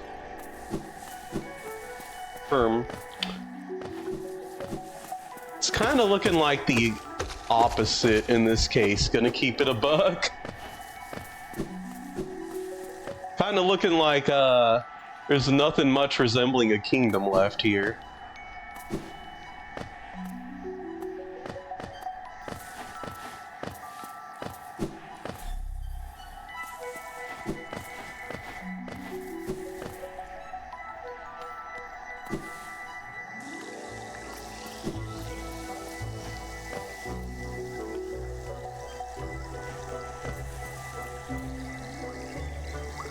That's gonna either require us to have Crystal Dash or Yzma's Tear to pick up. And I'm pretty sure Crystal Dash is like the quicker of the two to get a hold of.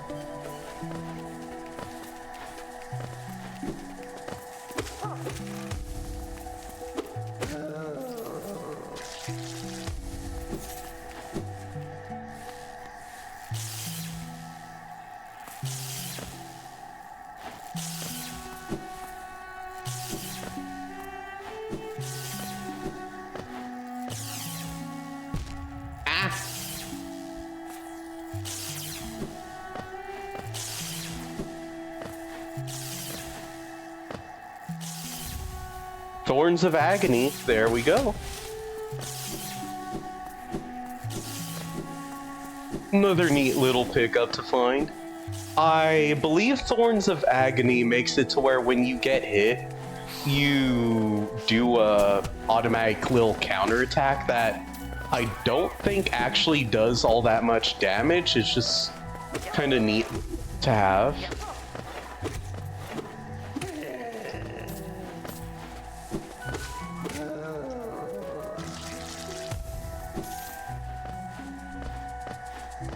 Getting wall jump's gonna be so useful, because then we could unlock the charm shop, and I believe the vendor there sells charm notches. That way we could have more charms equipped.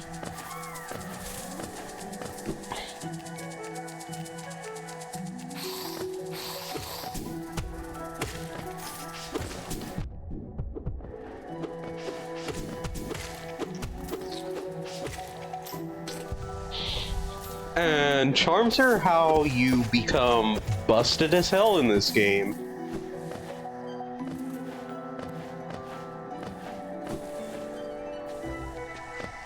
Alright, we've made it all the way back over here.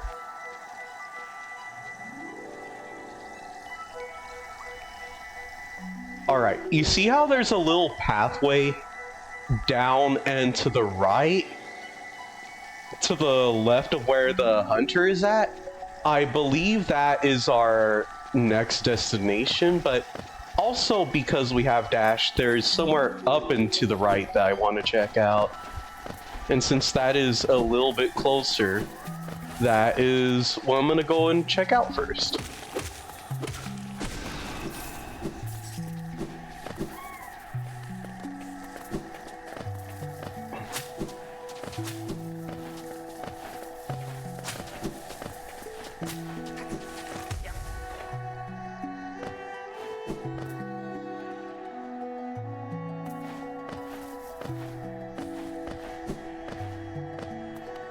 Oh, lore.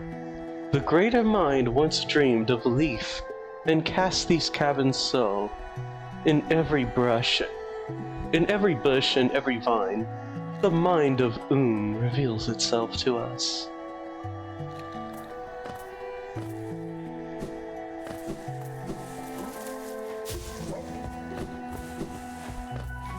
Already fought you once, don't need to do it again to get through here.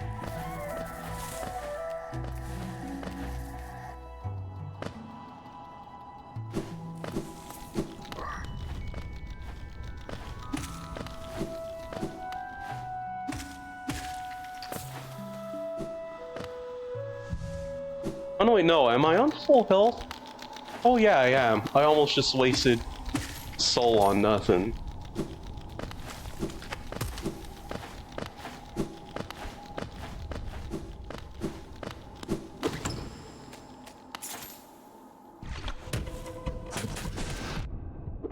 Ugh!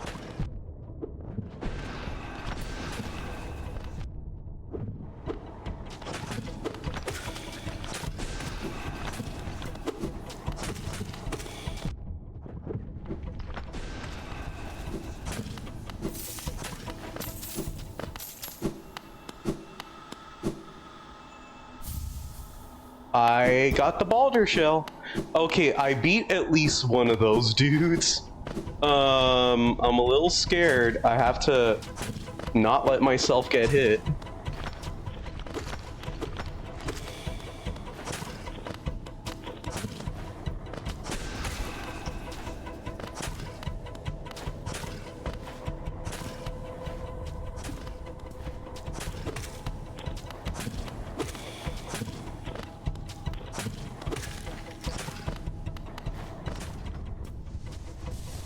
There we go. I have an extra hit point now.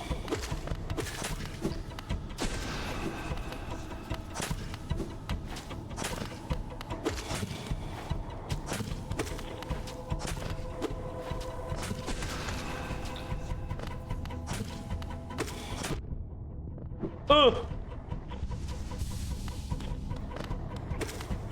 Yeah, once you take one of these guys out, they're kind of easy enough to cheese.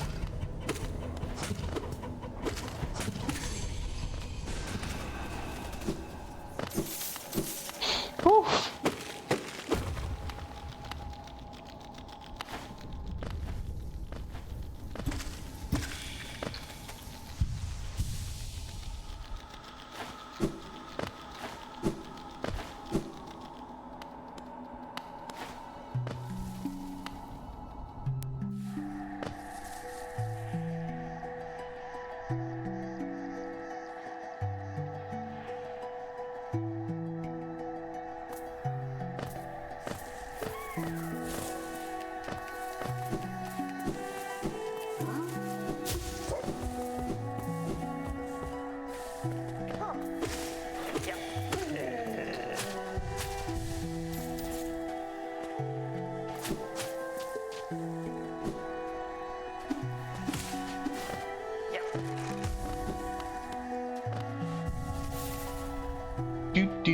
Do do do do do do.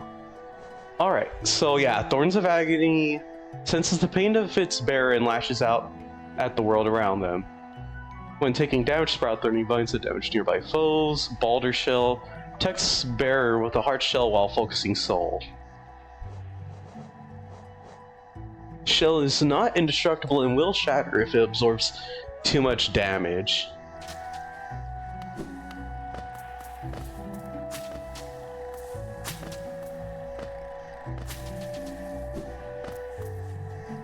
Silksong has something similar to that, the Warding Bell, but I forget which of the two is technically better.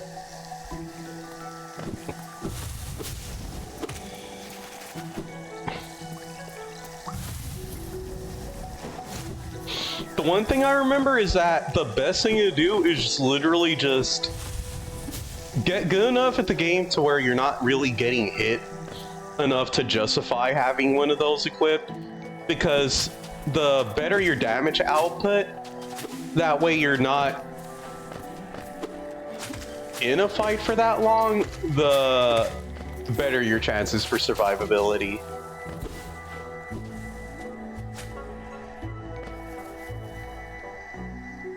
Okay, yeah, down here is where we want to be. And thankfully there's a little bench right here.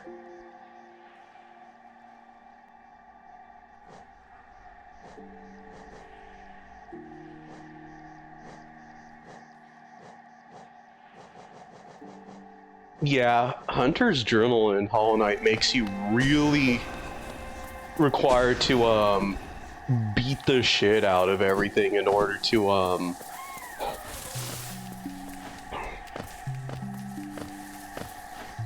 get the full lore. I accidentally just used my spell twice by accident, by the way. I'm over here forgetting one of the basic Hollow Knight differences that it has with Silksong, which is that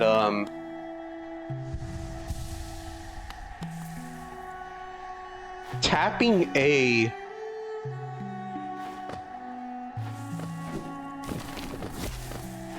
will use a soul spell, like the basic soul spell. I need the lamp to go here, don't I? I think so. Damn, several areas where having the lamp is kind of important.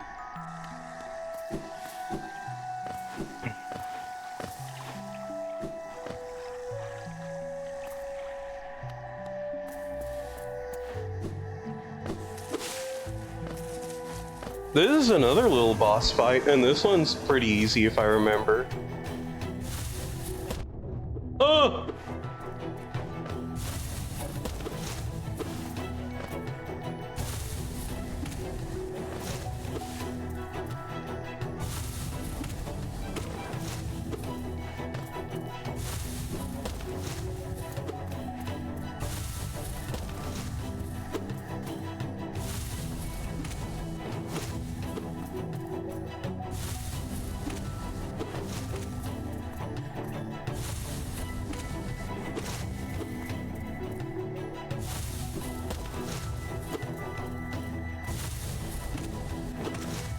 This very much feels like a much easier version of fighting the Bell Beast in Silksong.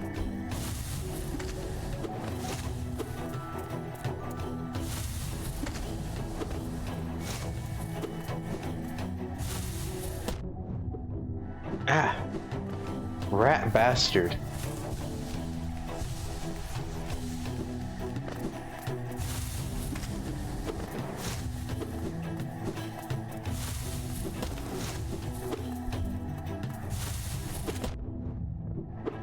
Eh.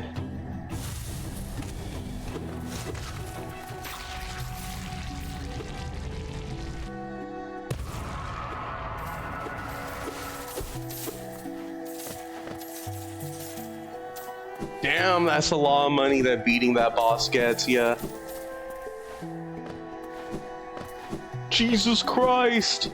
We already almost have enough for the lantern.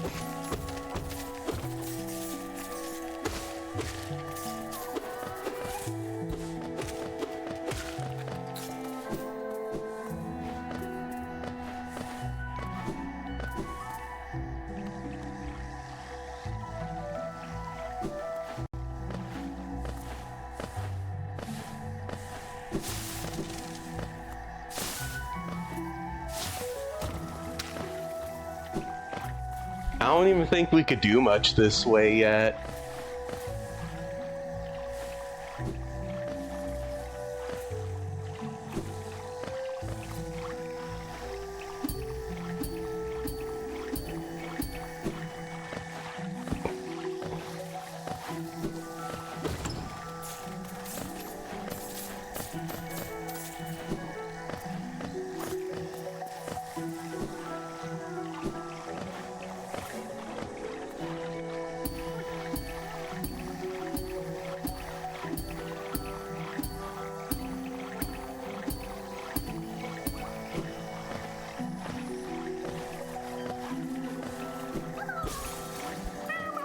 Yippee! We saved another one.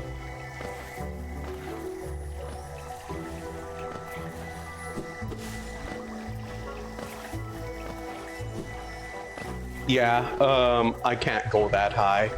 I think this is, as far as we go in this room for now until we get wall jump.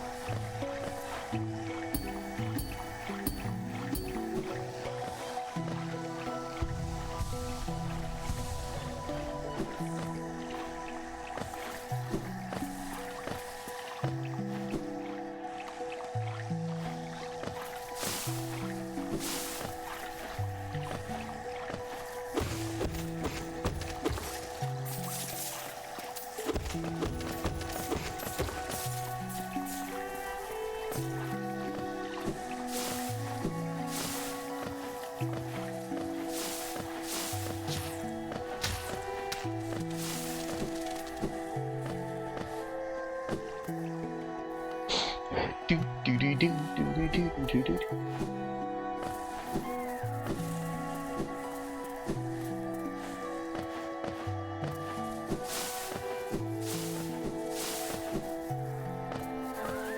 Darn.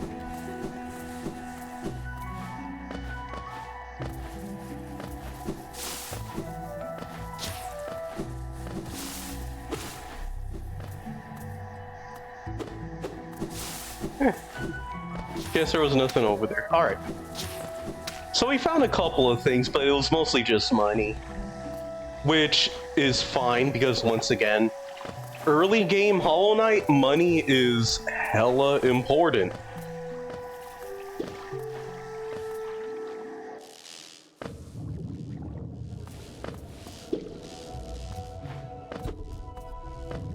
Yay, Fog Canyon!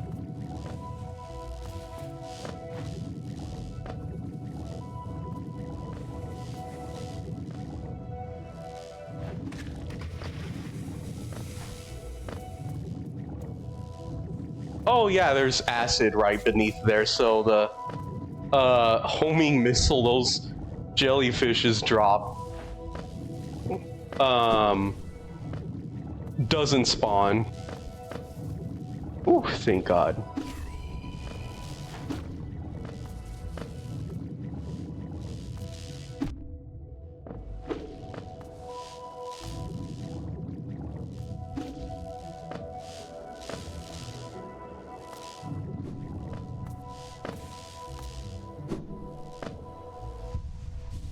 Okay, to the left is a fake bank, which I don't want to mess with yet because I actually want to keep all of the money I currently have on me right now. 奴躲来了，Mac。 Isn't this something? I did not expect it to discover so huge a stag station after that foggy descent. The bugs of Hollowness must have been an impressive lot, building such grand structures so far into these wilds. Seems the dangerous creatures about haven't yet made their way in here. It's the perfect place for a quick rest. Nah, me nobis. Can you imagine this place in its time? Hordes of bugs traveling about the kingdom, stag bells ringing, the station bustling with activity and life. Now only our-like even know it exists. That's a special thing, I suppose, to cherish these sights, even in their decay. That is one thing between, in terms of differences between Hollow Knight and, I don't have wall jump to go up there yet, so that's something I can't mess with for now.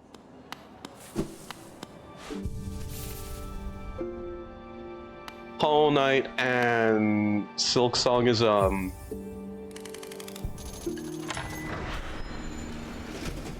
in Hollow Knight, it feels weirdly chill and calming knowing that there's not really much in terms of living things around in some parts of the world, because usually when there are living things around, that means those things want to kill you. And it's not like there aren't enemies in Hollow Knight, it's just that usually it's stuff that won't always try to kill you so long as you're not actively trying to go out around and kill it. And the things that try to kill you in Silk Song are things that really know how to kill things.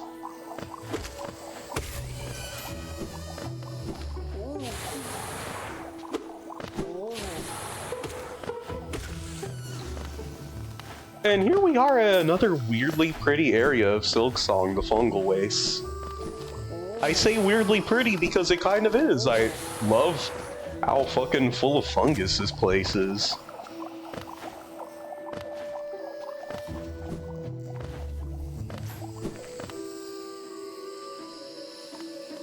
I do want to try to find Cornifer ASAP though, because I faintly remember having a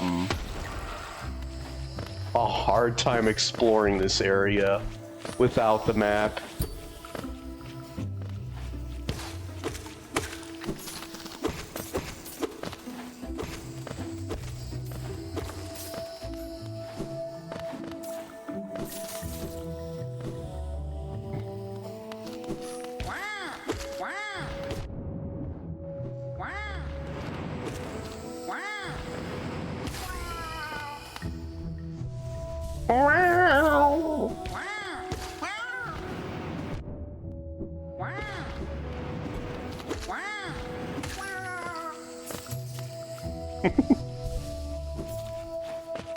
Funny little voice that those dudes have.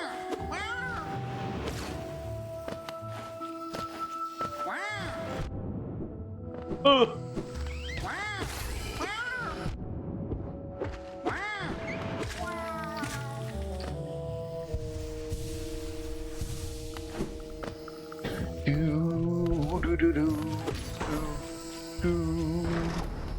Alright, I think this is a shortcut back up to Drawing Crossroads? Question mark? Mini boss I don't remember very well. Oh gosh.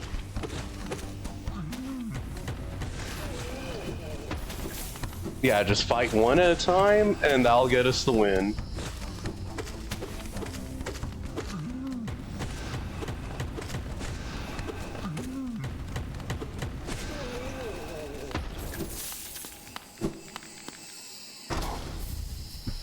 Hey, we got a charm notch. Okay, we don't have to buy all of them. Some of them are just naturally available through exploration.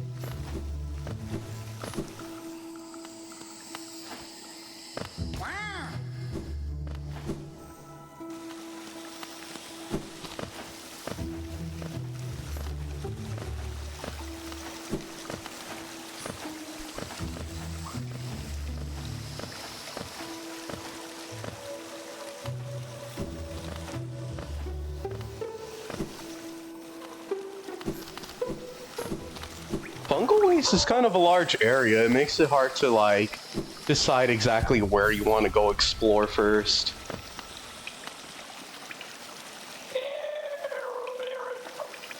Don't try to sneak past me.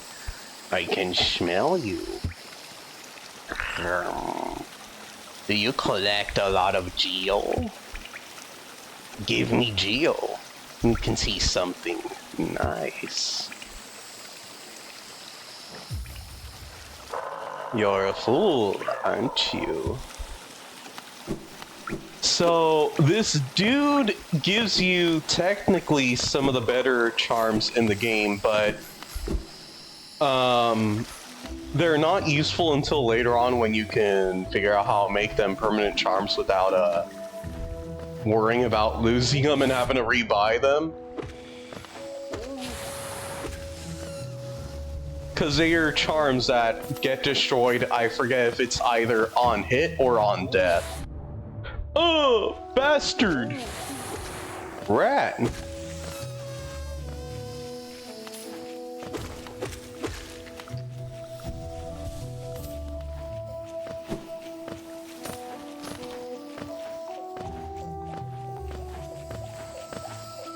Okay, can't go up there yet. Not until I, get wall jump, I could go up through here. And this takes me back to Dirtmouth.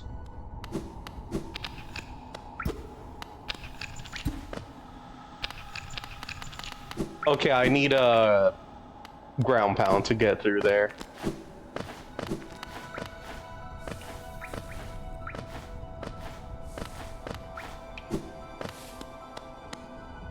Hey, yeah, this is the shortcut to get over here.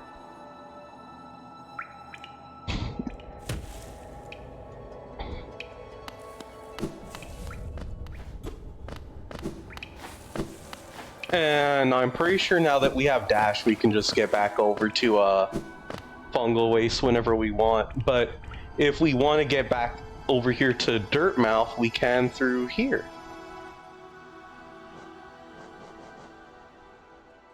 Alright. Oh! Wrong button.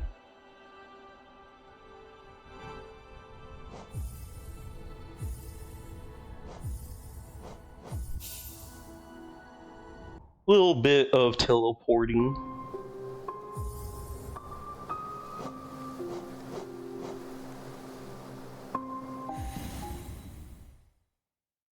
It is fun abusing this mechanic to travel around quicker.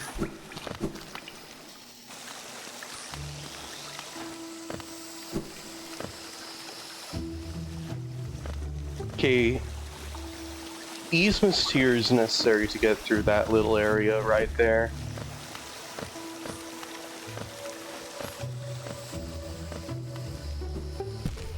Oh! Bench!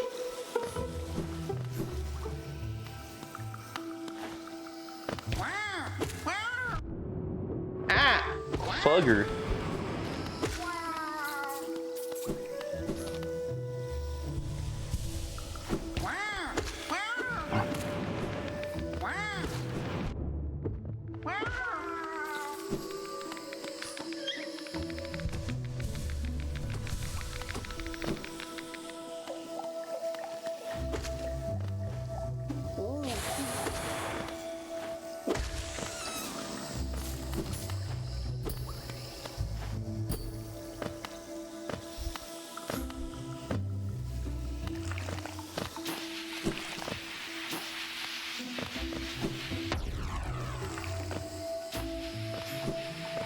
Damn, those are good explosion noises.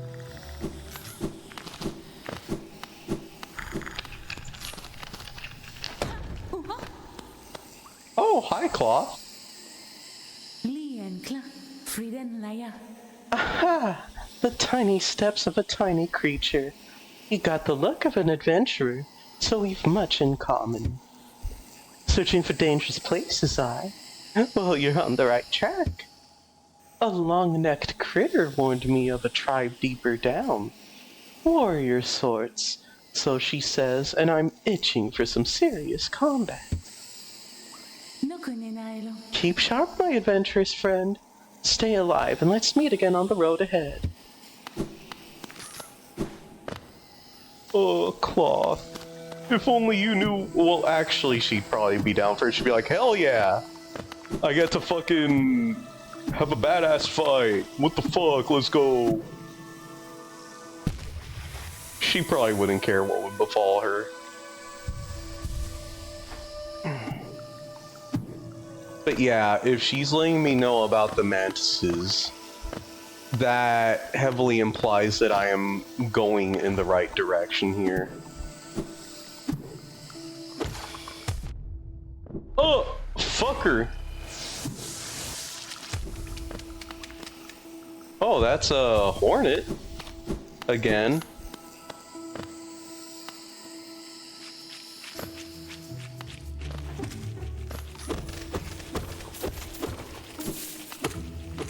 Is that the direction I want to go in immediately, though? I want to get to the Mantis village.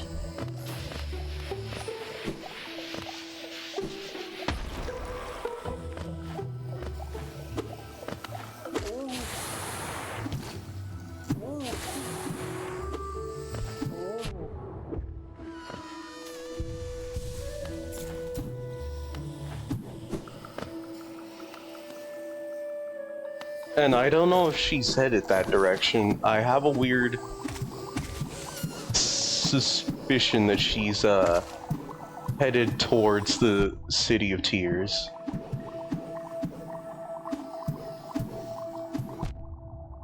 Ugh! Fuckers.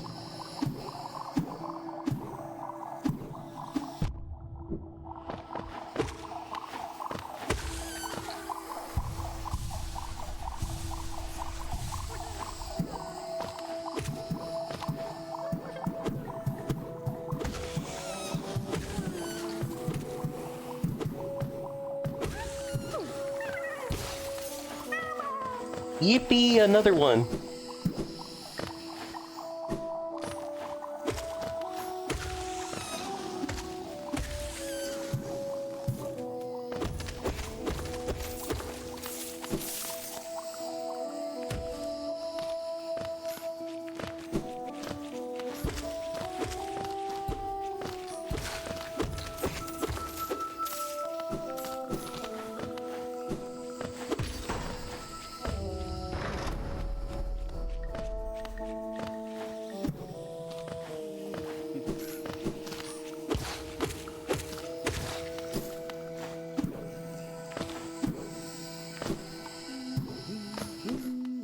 Oh, well, I'm glad I went this way anyways, because I found Cornifer. Ah, my short friend. You've caught me at the perfect time. I'm just about finished charting these noxious caverns. Very territorial types make their homes within this area. I'd suggest avoiding them where possible. Further below, some strange thin creatures gave me quite a scare. They seemed an intelligent bunch. In my youth, I'd have braved their caves, but I fear my matured physique wouldn't be able to outrun them were they to turn violent. See, give me a map, por favor. There's a potent odor about these caverns and far worse for me, I suspect. My trunk is quite sensitive, whereas you don't seem to possess a scent organ of any kind. Is it that you cannot smell at all?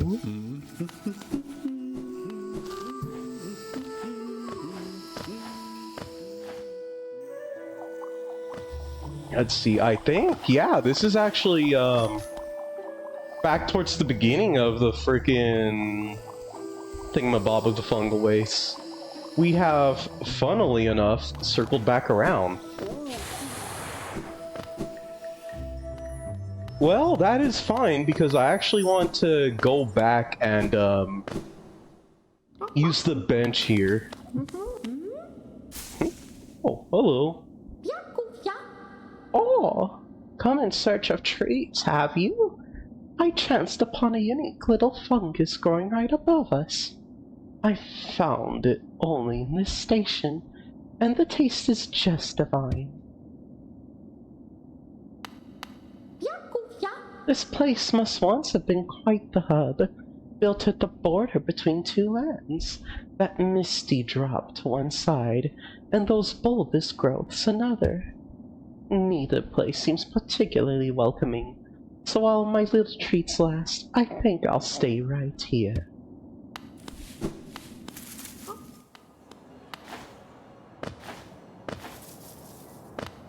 Alright, it's down here that I want to go. There we are. There we go, the map has been updated. So now we have access to the fungal waste in terms of charting the map. Yippee!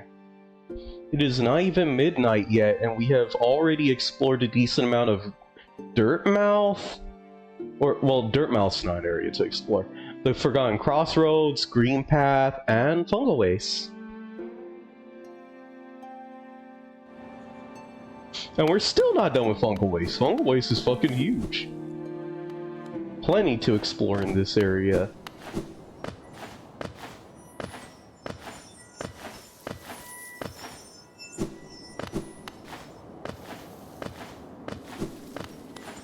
I need to remember to come back here for that mask shard once I have wall jump. At the moment, that is not something that is possible to obtain.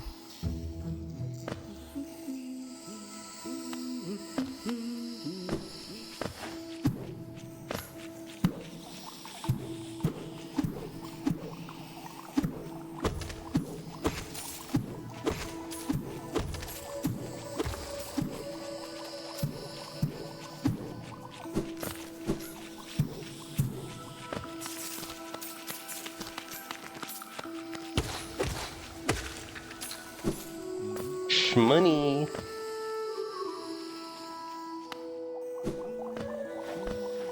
I cannot go that way yet. Oh, fucker.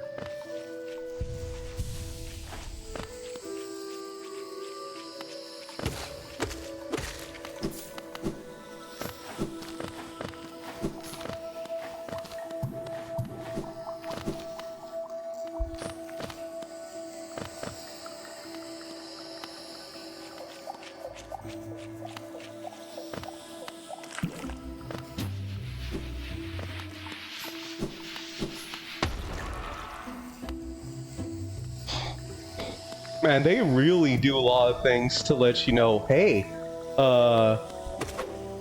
there's a little something you can unlock later on that allows you to traverse walls. You should probably, work on going and getting that.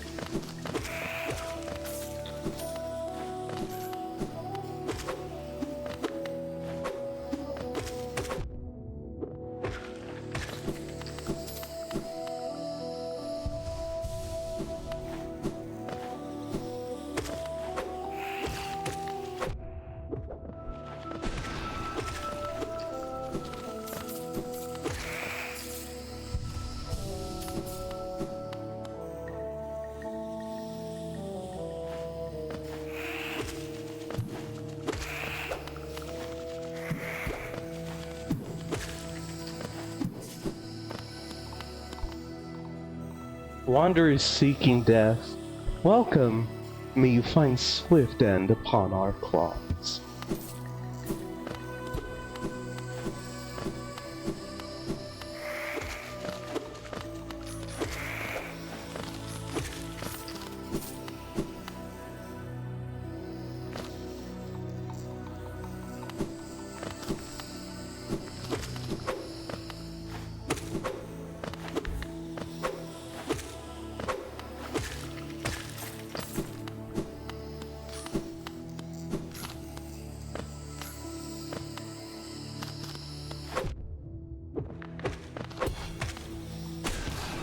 Okay, so what I pulled off there, that was a Hollow Knight parry. And if you pull it off successfully, it will just straight up negate damage from an attack. Essentially, anytime an enemy swings anything at you that could be considered a weapon, you could perform a parry. And that is very useful to have access to. Why did bro just not freaking swing there? Okay, I want to go to the bench first. Please and thank you.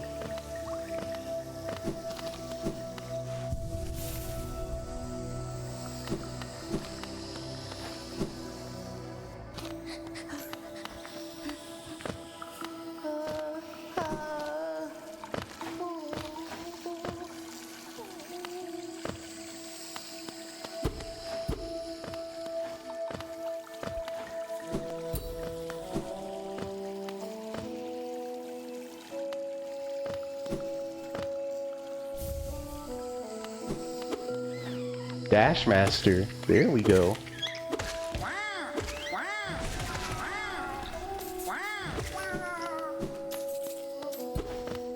Do not underestimate the amount of freaking damage Dash Master lets you get a hold of.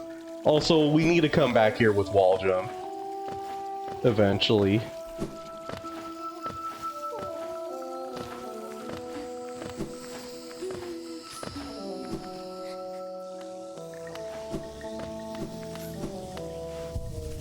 Alright.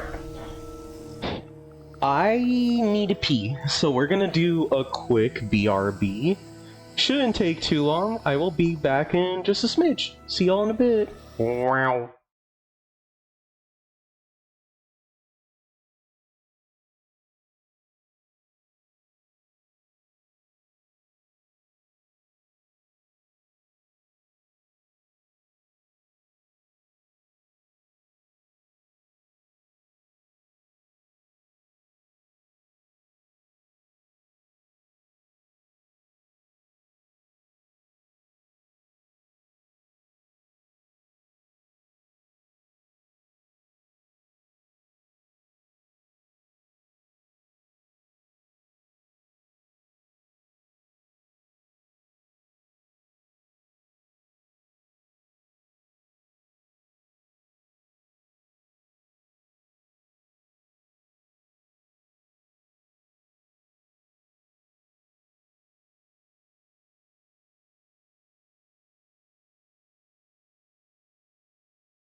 Okie dokie, I'm back. I am back from the bathroom break. Phew.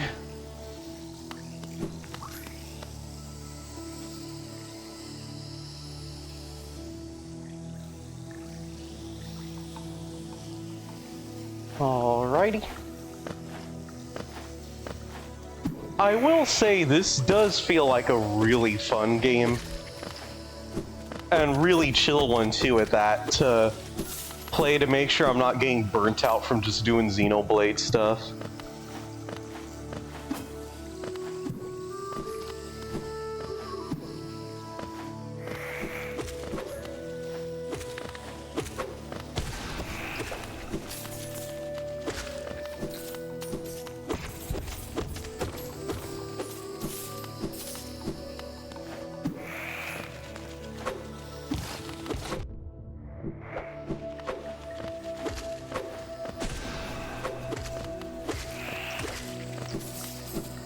Never underestimate how powerful freaking soul blasts are in this game, man. Even the early, weaker version of the move is just so damn useful. Ridiculously good at making sure you can kill stuff early, that way you're not having to deal with some really difficult fights.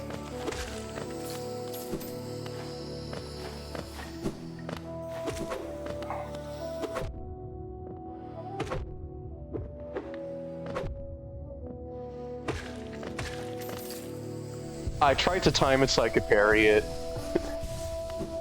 Didn't work.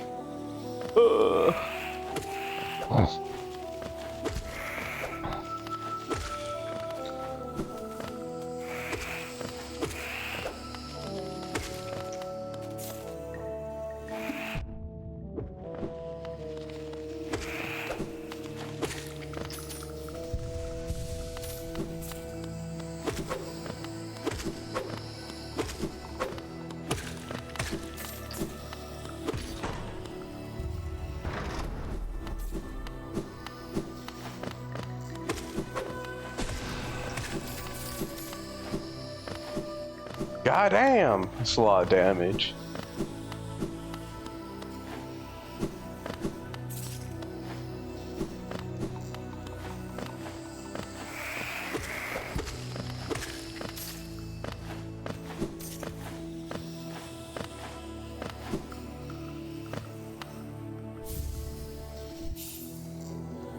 Taken the Mantis Claw. Press B while sliding against the wall to jump again.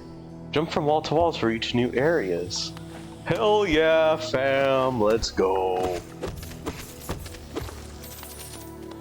This opens up so much of the game in terms of exploration.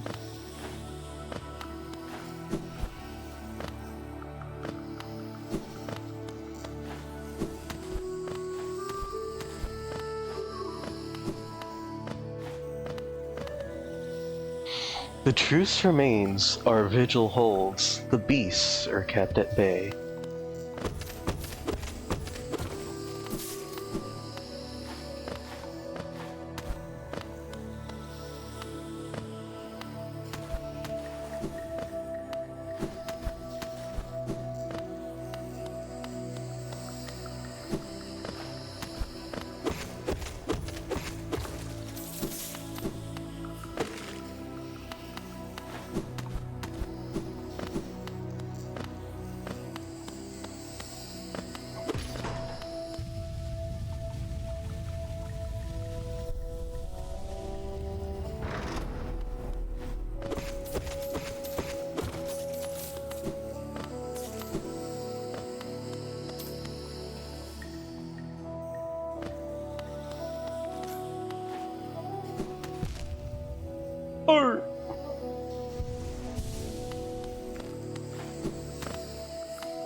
So I don't think yeah, no, actually not, I don't think. I know for sure that I never originally went this far down the Mantis Village when I initially played the game, so I just completely skipped the Sisters of Battle boss fight by accident.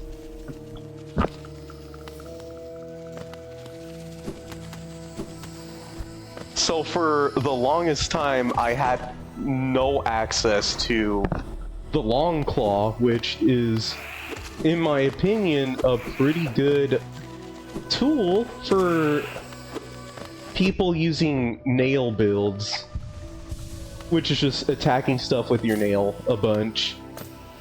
Because that's, I mean, it's literally just an easier way to get damage out.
Alright, I need to figure out...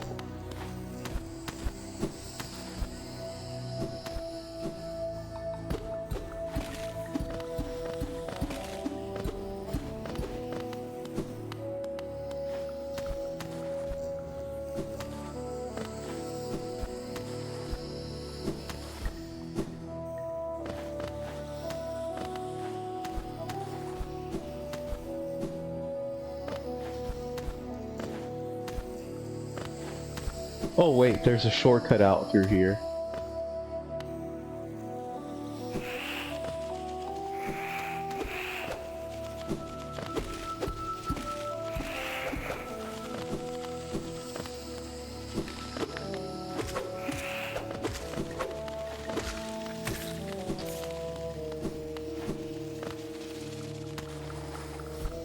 Here we go! Sisters of Battle boss fight. And here's a cool thing, they're actually honorable. They wait for you to challenge them in order to fight them. Well, we technically already have access to the nearest bench, so let's go ahead and do this. Mantis Lords.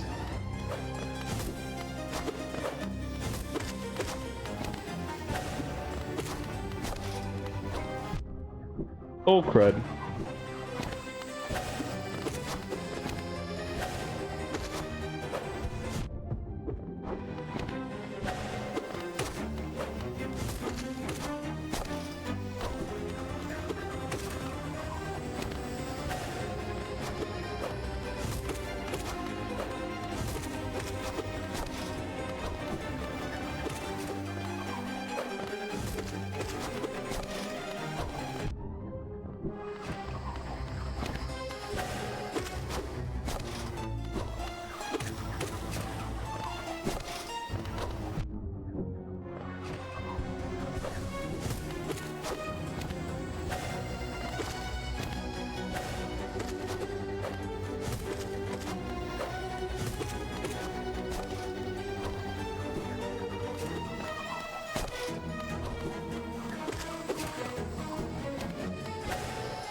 Oh crud, I messed up.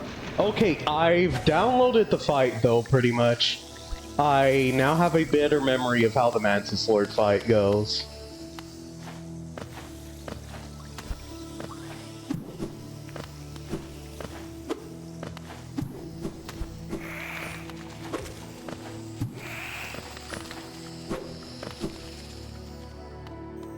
Pretty sure I could just run my happy little way over there. Ah, Coral. Hello again. I suppose you've already met with the tribe of this village, hmm? They seem a little distrustful of strangers, to put it lightly. They're not brutes, though, no. The sickness in the air that clouds the mind of lesser beasts. They resist it. They retain their intellect and their honor, though also their lethal traditions. I've some words of advice, my friend. If you plan to challenge the lords of this tribe, your blunted nail may prove inadequate. There is a city nearby, the old capital of Hollownest. I've heard a nailsmith resides there. Seek the old bug out, and you may find progress that much easier. Yeah, let me just go get my shade real quick, and then we will just run back to the Mantis Village later to challenge them again, because at the moment, I think they literally just have a ton of health, and trying to get through this fight, otherwise it's gonna be, kinda rough. When a regular Mantis just has, like, 4 hits of health with our current nail, it, feels kinda rough trying to beat them without the additional help of just straight up more damage.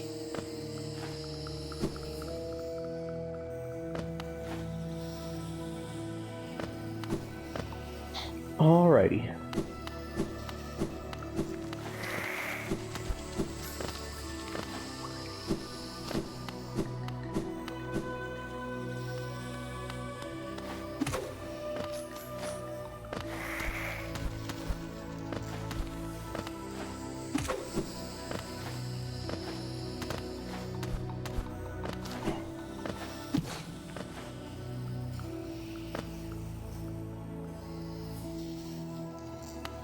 Okay, yeah, we've nearly made it out of here.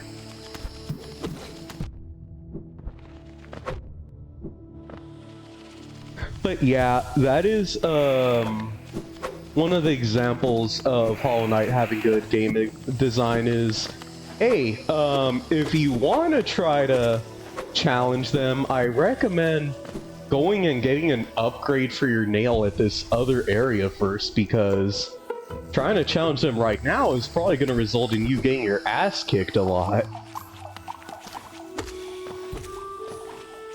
Like, these 3 are no joke.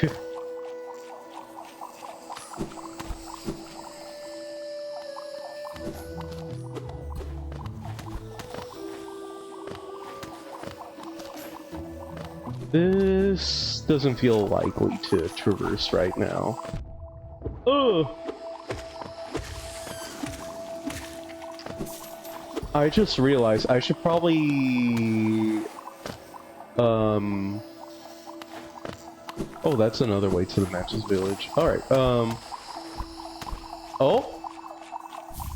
Wanderer's Journal. Awesome.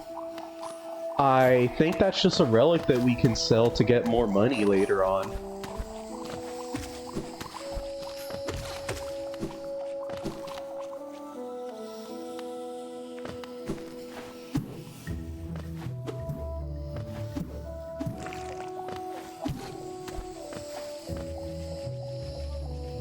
Alrighty.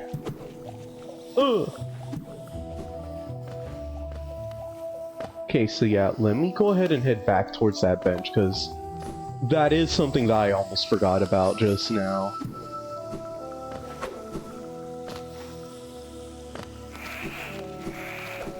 It's funny, because, like, now that I am doing a fresh playthrough of Hollow Knight, I'm like, actually remembering the lay of the land a lot better. Get me out! I like trapped myself between a rock and a hard place there. Two fucking flying mantises. Yeah, one spell shot does like 3 hit points of damage to these mantises. That is, that's a lot of damage for early game. I feel like you would need to spam Soul Shot a lot to be able to take on the Mantis Lords without any nail upgrades. Alright. I believe now we can go and rescue... I can't remember her name right off the bat.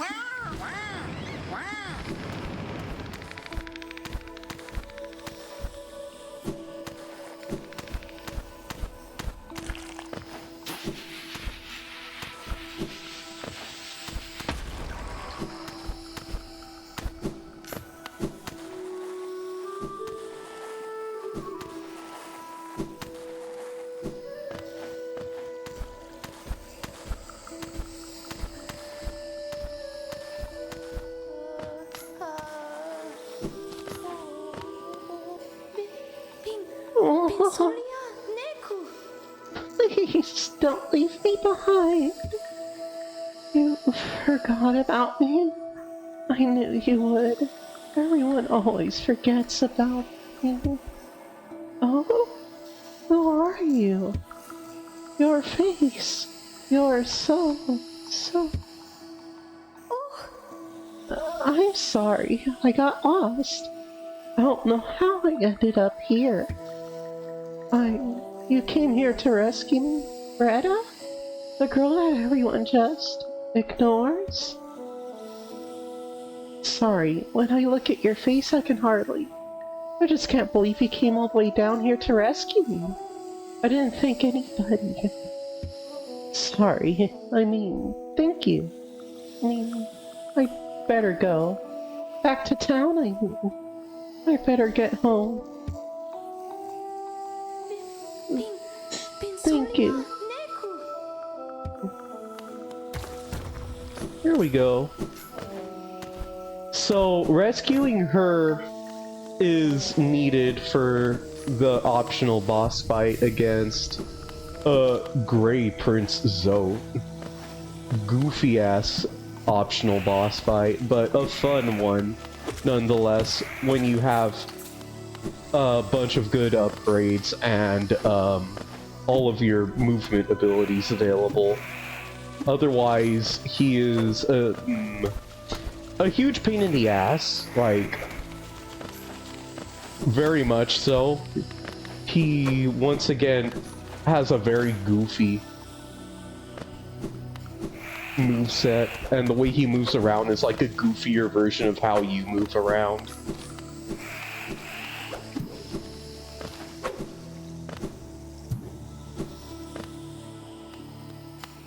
But yeah, now that we have gone and rescued Greta, we can go ahead and continue making progress over to the City of Tears.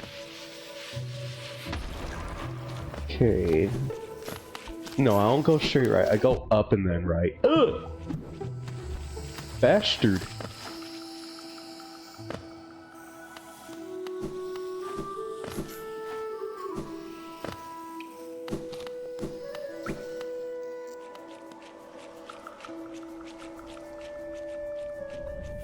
Hello, Flash. Welcome to the stream. No, this actually isn't a blind playthrough. I'm doing another playthrough of Hollow Knight 1 because I want to make sure I'm not getting burnt out on some of the other video game playthroughs I've been doing. And 2, the game has current gen updates going on. There's a new Nintendo Switch 2 edition upgrade that just released for free that ups the resolution, the frame rate, and improves the overall graphical quality of the game. And there's also versions of the game releasing for, I believe, PS5 and Xbox Series X. So, whatchamacallit, I just had a good excuse to go ahead and do another playthrough of Hollow Knight for funsies, because I actually had not played the game on stream before, so thought this would be fun. Here ends the Pilgrim's Way. Holness' heart lays open before you. Proceed onward to share in its glory.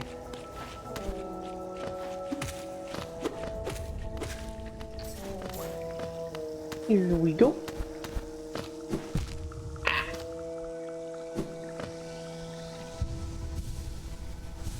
Heal up a bit. What the hell? Oh, there are some thorns right up above, aren't there? I did not spot those. Well, this is just plain useful. I'll take some soul, thank you very much. No other hidden areas around this spot. Doesn't seem like it.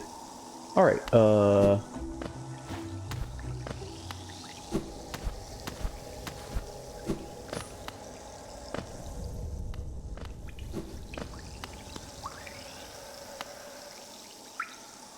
large knight statue. There's a socket on its chest. Insert the city crest? Ooh, yeah.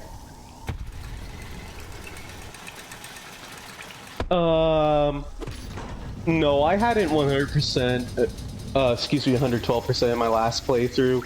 I know there's like all the stuff with Pantheon and stuff. I haven't gotten the chance to do that yet, but I pretty much...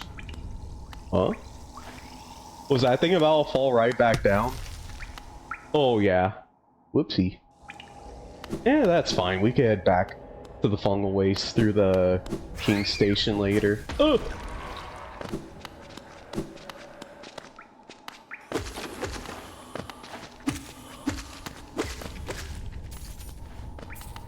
Let's see. Like, I pretty much know most of the... most, if not all of the story and lore of Hollow Knight, so... there's not really much in the way of spoilers to worry about.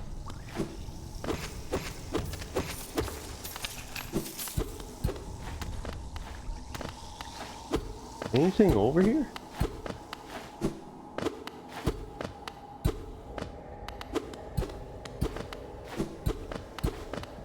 Huh.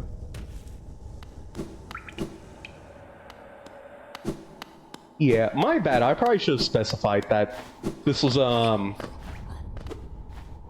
whatchamacallit, a repeat playthrough and not a blind playthrough.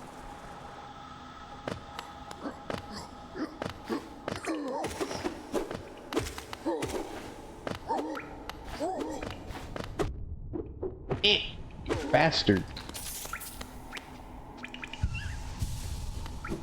It does feel refreshing playing through the game again after so long.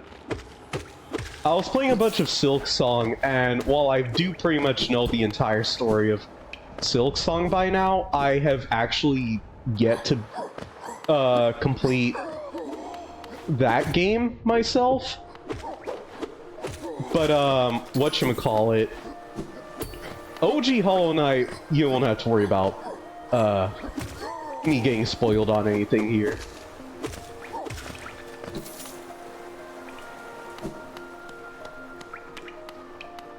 So some of the things that this new version of Hollow Knight has are, yeah, the game now runs at up to 120 FPS, which I do apologize. Unfortunately, I do not have a PC or a graphics card that would be able to showcase that.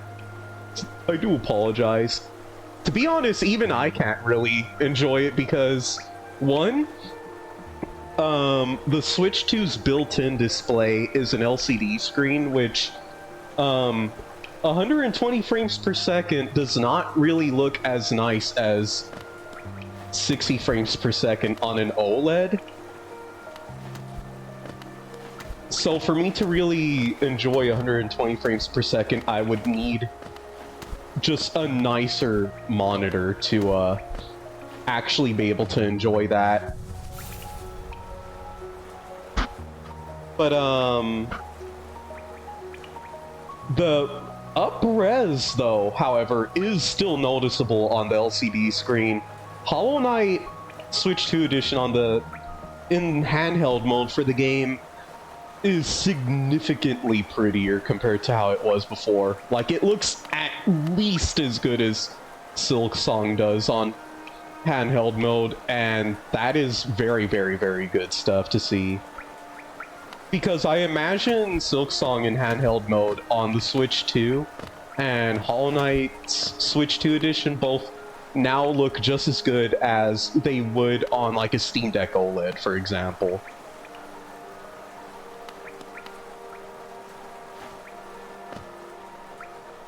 Ooh, yeah, that is unfortunate. Yeah, I am doing so. I was very lucky to get a Switch 2, thankfully. It took hella saving up, and I actually had to get the system in payments, but I currently, for my streaming setup, I can't even stream PC games from my own PC because as it currently is, for some reason it cannot run more than 2 applications at once without the window for the application I'm actively trying to play games on flickering like it's having the digital equivalent of a seizure. It is awful. So for me to stream PC games, I would have to use my Steam Deck, which I don't have a docking station for yet. So I have to get a docking station for my Steam Deck and stream the gameplay off of that. So I would technically be having to use a dual PC setup in order to stream PC games. It's very goofy, but that is significantly cheaper than having to get the upcoming Steam machine that is coming out. Which I still kind of want to get because, to be honest, my current gaming PC just straight up is not up to snuff anymore. I would much rather have a newer gaming PC that is up to snuff on current gen specs that'll allow me to do a lot more with streaming in the long run. But yeah, that exactly as you said, I am worried that it is gonna be expensive. Like, that is my entire tax refund expensive. And honestly, I would probably still have to pay a chunk of it out of pocket, and that chunk would have to be in payments.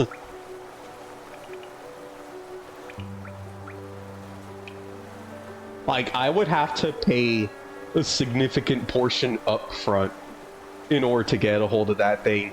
Because the Steam Deck is literally just like a really, really beefy mini PC. That's all it is in terms of specs. It's a beefy as hell mini PC with a very good cooling system. That way it can still overclock its CPU and GPU without any worry in the world. The problem, though, is the pricing. Valve does not want to price it to compete with the console market. They want to price it to compete with the PC market. So while it might be cheaper than getting a full-fledged desktop PC with all the bells and whistles that a modern gaming PC, or more specifically, a content creation gaming PC would have, so at minimum 32 gigabytes of RAM, 50-something series graphics card, and like a very good CPU, like I think it's i9, or like one of the more current Ryzen CPUs. All of that stuff put together would result in a hell of a lot of money being spent. Whereas, get a Steam machine and you'll have something that pretty much runs on par with the current gen market at not necessarily a fraction of the price, but somewhat cheaper. Like, somewhat more manageable if you're going to be paying that stuff off in payments anyways. To be honest, even though I don't really play on VR as much nowadays, I kind of would rather want to get the Steam frame because it's just a nicer VR headset than the Quest 2 that I currently have. And, but then I think about it, it's like, well, I wouldn't really need the Steam frame then if I can just get the Steam machine now and then just get a Quest 3 later on, and I could just use the Steam machine as my VR ready gaming PC, because that would be able to handle VR a lot better than my current gaming PC would. It's weird. I'm like trying to think of all these purchases I need to make in the long run that are not going to be easy to make with my current income, but it's stuff that I still have to think about. It's like investing in the future, pretty much. The capital lies before us, my friend. What a somber place it seems, and one that holds the answers to many a mystery. I too have felt the pull of this place, though now I sit before it, I find myself hesitant to descend. Is it fear, I wonder, or something else that holds me back? The city looks to be built into an enormous cavern, and the rain pours down from cracks in the stone above. There must be a lot of water up there somewhere. I suppose, if the cave roof stayed strong this long, it should hold for us. Though, before I leave this kingdom, I'd like to see where all that water comes from. What a sight it must be. Neat little bit of foreshadowing for a future area we could eventually find coral at next.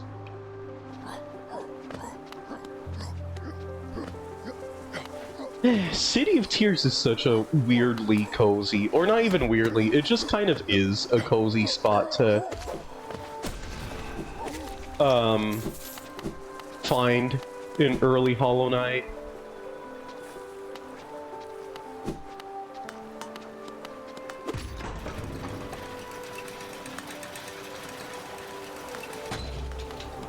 There we go. Alright, we can finally go get this first nail upgrade.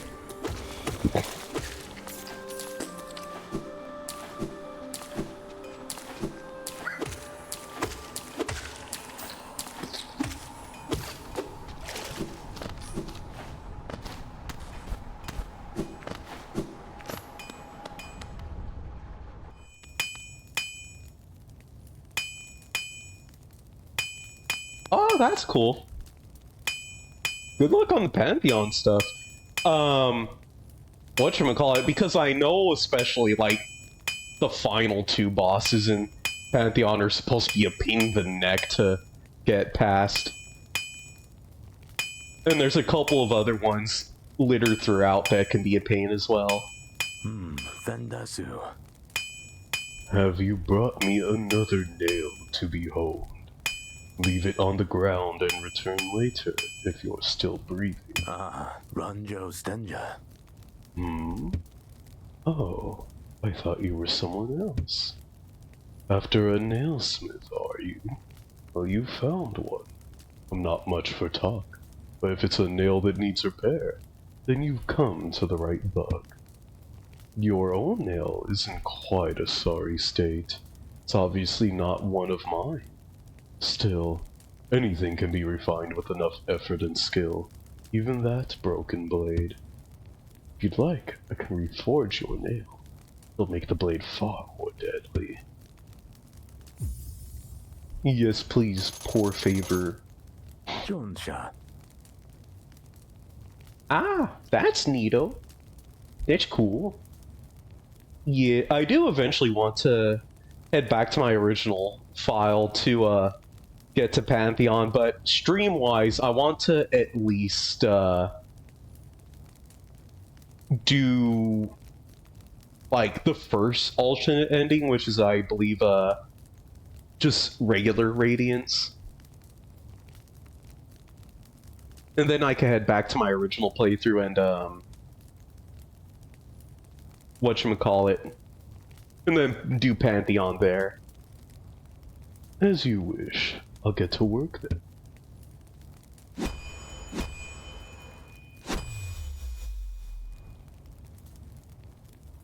Garadel Akari.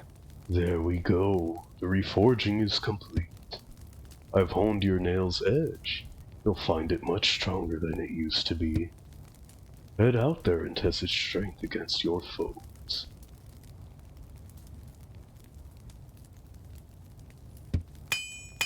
Yee! We've got an upgraded nail. Alright, I believe the rest of the nail upgrades we can't really get until we, get more pale ore for him. Like, money I don't think is enough. I believe we need pale ore. Let me double check though, because I have quite a bit of money on me. Ranjo Stenja. Oh, you've returned. You bring me a piece of pale ore. You can forge it into your nail and make it stronger still. Yeah, I need pale ore before I could do, more stuff. Yeah, nah, Radiance is, tough.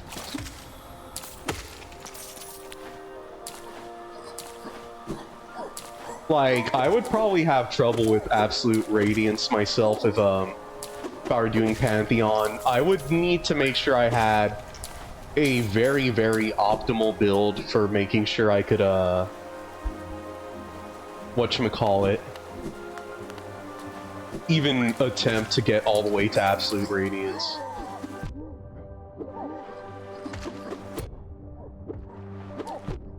Eh.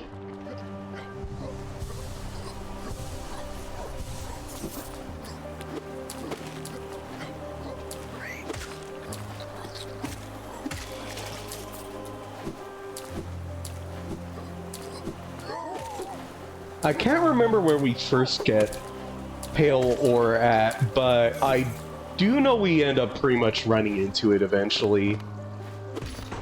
Just from, like, exploration.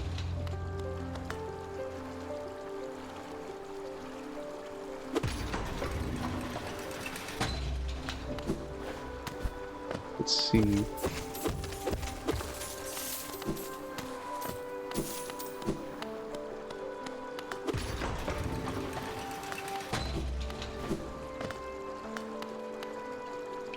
Mechanism with a simple keyhole. Okay, this is where we need to use the simple key at. It lets us access the sewers, which are going to be important eventually.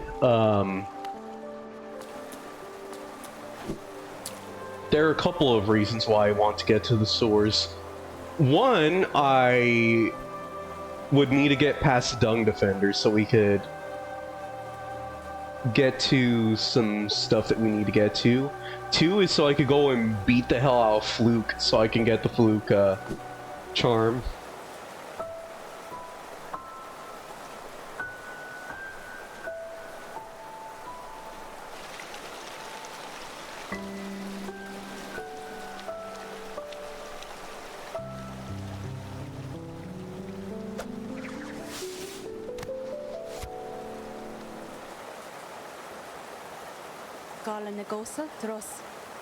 Again we meet, little ghost.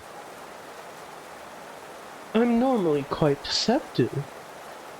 You I underestimated, though I've since guessed the truth. You've seen beyond this kingdom's bounds. Yours is resilience born of two voids. It's no surprise, then, you've managed to reach the heart of this world. In so doing, you shall know the sacrifice that keeps it standing. If, knowing that truth, you'd still attempt a role in Holness perpetuation, seek the grave in ash and the mark it would grant to one like you.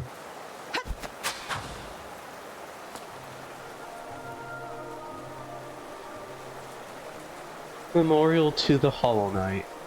In the black vault far above, through its sacrifice, Hollowness lasts eternal.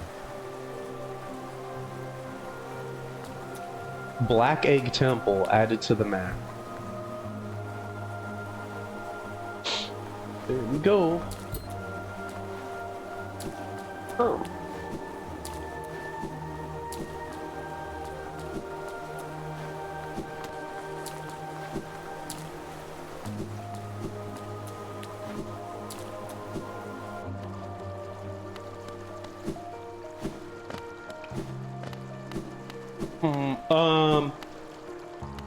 I think I'll be okay for now, because I'm pretty sure I'm eventually gonna run into a pale ore soon enough. The one that, back in my original playthrough, that I had a hard time finding was, yeah, no, I haven't gotten the simple key yet. That might be one of the... do I want to get the simple key first, or do I want to get the lamp first? Probably the simple key, if I'm being honest, because I'm pretty sure I'll eventually get enough money for the lamp anyways. But, yeah, it's, that one boss fight in Deep Nest that also has a pale ore. I hadn't known about that pale ore back when I was originally playing Hollow Knight, so when I did find out about it, I went to go beat that boss, and, yeah, that boss is a pain in the ass. Yeah, the key is only, whatchamacallit? Is the key only 500 and I'm misremembering? Huh. I don't have a map for this area yet.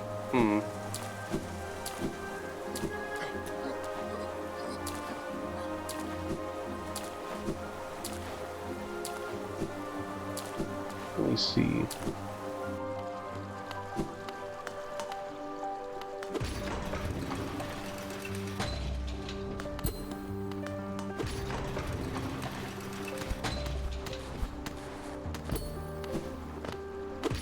Just trying to make sure there's not really anything else I could do at the moment.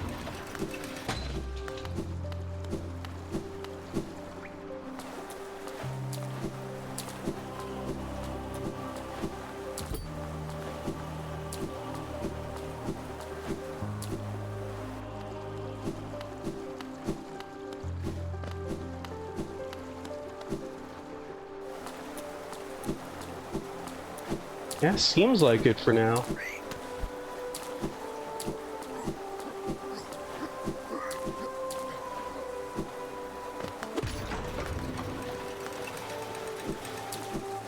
Oop, I could go this way.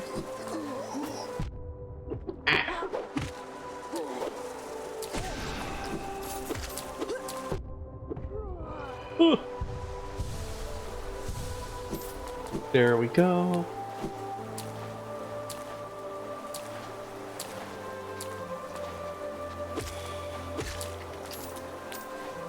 Ooh, neat. Sharpened nail makes it to where those dudes only take 2 hits to kill now.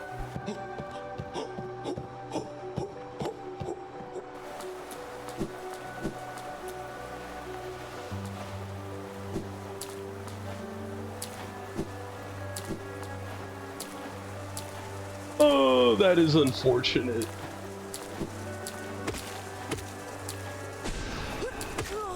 Ah, crud, I missed. Colonist seal. There we go. That's more shmoney later. Ah! Darn, I fell.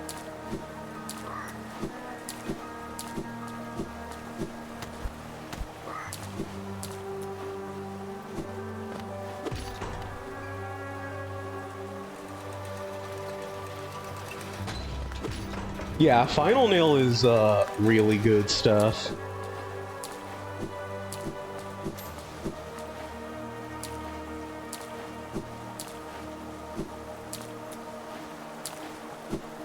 Getting the completely upgraded nail is really useful because that gives you some room to focus on upgrading other parts of your build instead of specifically relying on just hey, now we can sell stuff.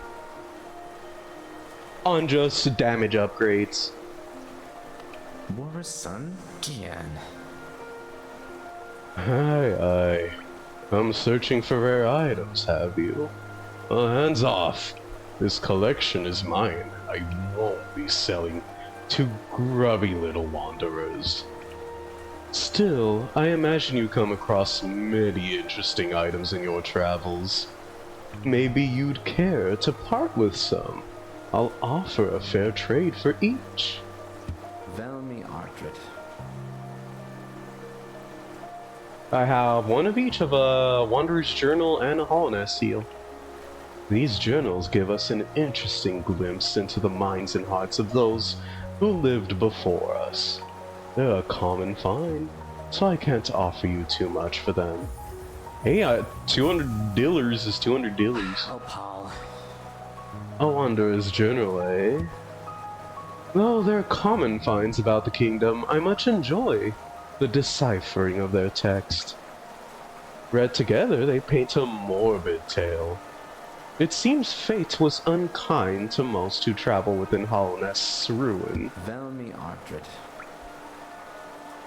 These ornate seals were the official symbols of the king and his knights, and were treasured by those who carried them. The king and his knights are long gone, but the seals still hold value as curiosities. I'll pay a modest price for them. Oh, Paul. A Hollowness seal, eh? Very interesting, this. Do you know of the kingdom's 5 great knights?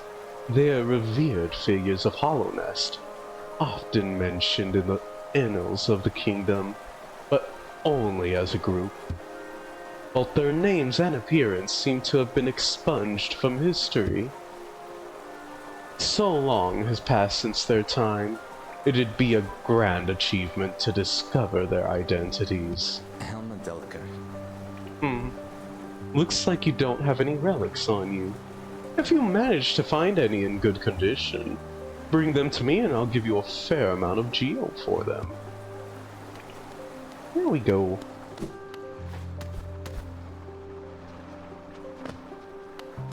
I love it. I love Hollow Knight lore. It is fun, and I love that you get paid for looking for it.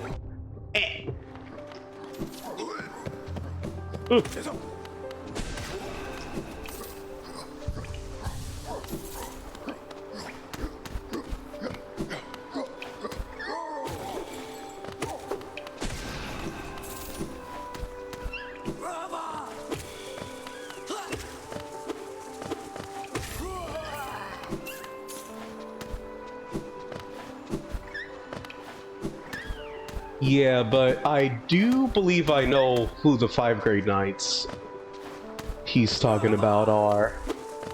And there's even a mod that lets you freaking essentially take them on in like an alternate version of the White Palace.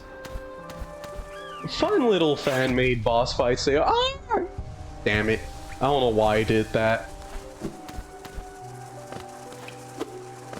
Kind of just turned my brain off for a second there and forgot, hey, those things explode. Those things hurt.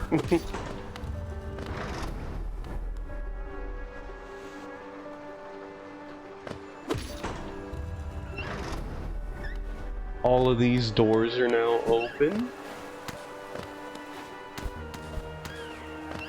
Nothing there much. One-shotting those little bastards feels great. There we go, now we have a full-on shortcut.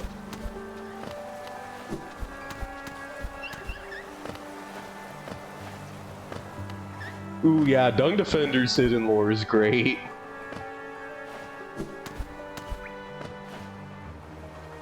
Oh wait, hold on. Bench! I could use one of those, thank you game.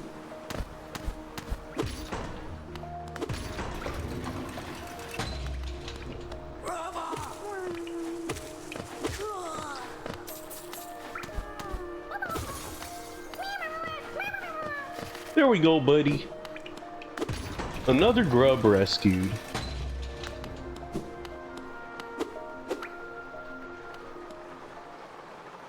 Oh yeah, I don't think that's an area I want to go to right this instant. Ah!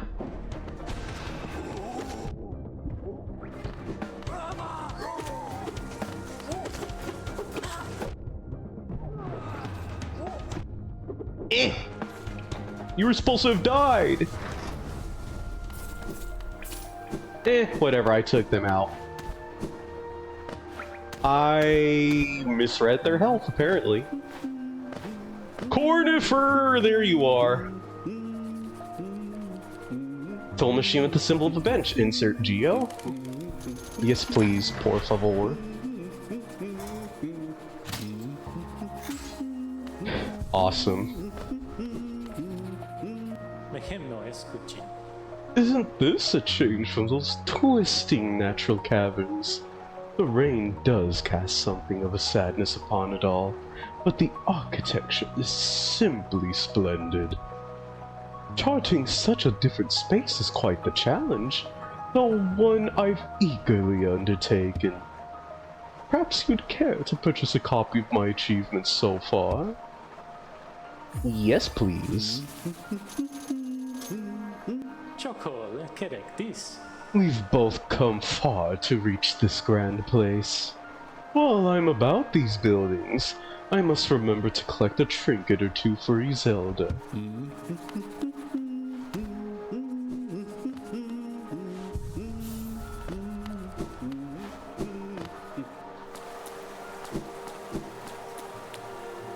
The hell are you doing here, bum? Hoy! Watch where you're going, you soggy vagabond. I don't want you splashing me. I've had a miserable time trying to keep dry. I am Zolt the Mighty, a knight of great renown.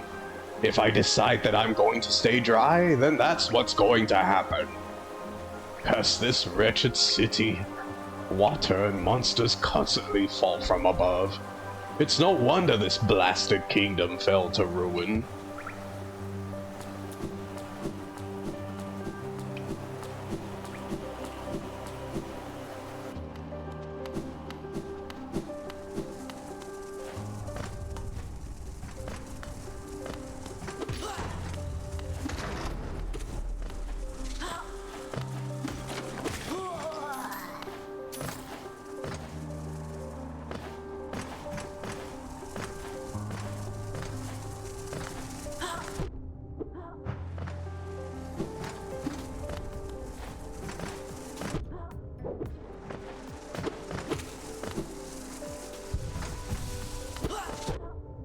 Eh.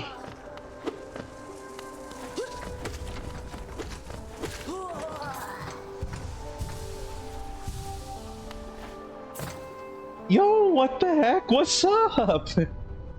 Oh my gosh, I'm being raided.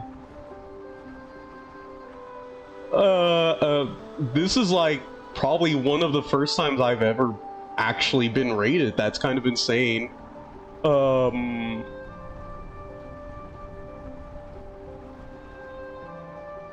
Hello, Pixie XE. Ooh, cool name. And Raiders, welcome to the stream. My name is Symph Cutie Pie, and whatchamacallit, this is my stream. This is my my current what's the word, poverty setup of a stream. I am currently doing a repeat playthrough of Hollow Knight because the Nintendo Switch 2 edition just came out for free. Exactly like Xenoblade. Someone else who knows the series, yes. Yeah, freaking. Speaking of which, I eventually want to get to Xenoblade 2. I am currently playing Hollow Knight because I wanted. I did have a bit of mental burnout from work outside of stream, and to ease my way back into continuing my playthrough of Xenoblade 1, I am doing a little bit of Hollow Knight on the side, just like in between Xenoblade streams. That way, I can eventually beat 1 and get to 2. Yeah, Poppy. Freaking, oh gosh, I love Xenoblade 2 so much. I love the whole series a lot. I did also get Xenoblade Chronicles X Definitive Edition. That's another game I need to play more of when I have the chance. I don't know if I'll be starting my playthrough of that game on stream, but for fun, I might continue my playthrough of the game on stream. Especially since I want to maybe do a rework of my character to look a little closer to how I would probably want her to look. Oh, that is the one thing about Xenoblade 2 that was painful. It is always hilarious when I see a streamer who, like, is playing Xenoblade 2 and is pulling for you-know-who. Or not necessarily pulling for her, but they end up pulling her within, like, super early on in their playthrough of the game. Chat, it took me like a year and a half, if not 2 years, to pull that character. My luck was that bad. Maybe I'm over-exaggerating a decent bit, but it took forever to pull that character. Like, oh my gosh, it took so long. It was a very painful grind for core crystals to get that character.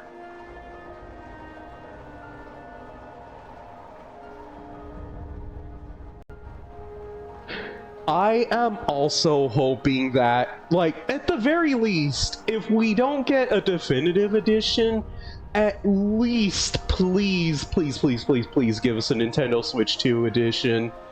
Give us something that actually takes advantage of the Switch 2's specs so that everything loads in an instant seamlessly.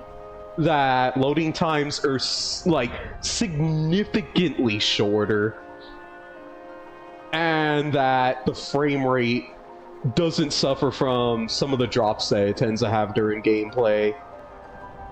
Oh my gosh, because Xenoblade 2, honestly, having been built from the ground up for a stronger system, like the Switch, the character models still look pretty nice. The animations are still pretty cool. And the gameplay, honestly, is still fun and more action-focused compared to the original Xenoblade. The main issue is just that the Switch has a hard time running that fucking game. Xenoblade 3 looks and runs as good as it does because there was a lot more experience on Monolith Soft's side optimizing games for the system. And unfortunately, they did not have that type of experience making Xenoblade 2. Yeah, Xenoblade 3 fixes a lot. It is a lot more like old school JRPGs where there's a lot of optional characters you can go and get.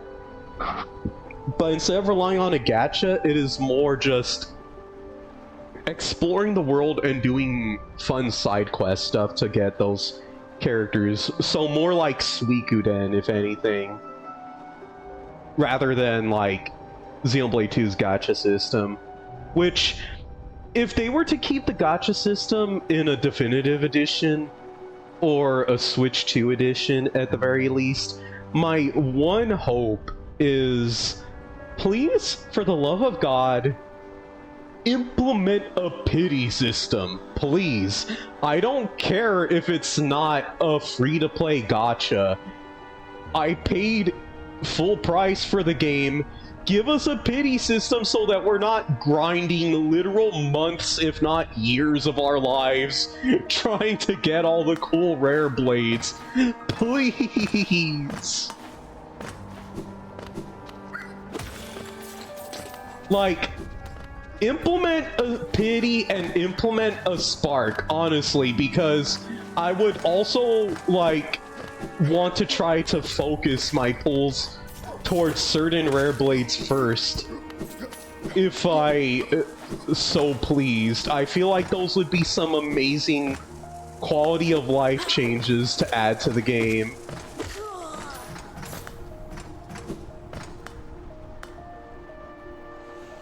Three Hopes is a game I'd like to play.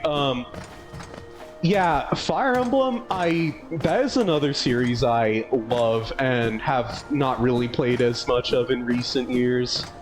I've just been more focused on a couple of other different types of games.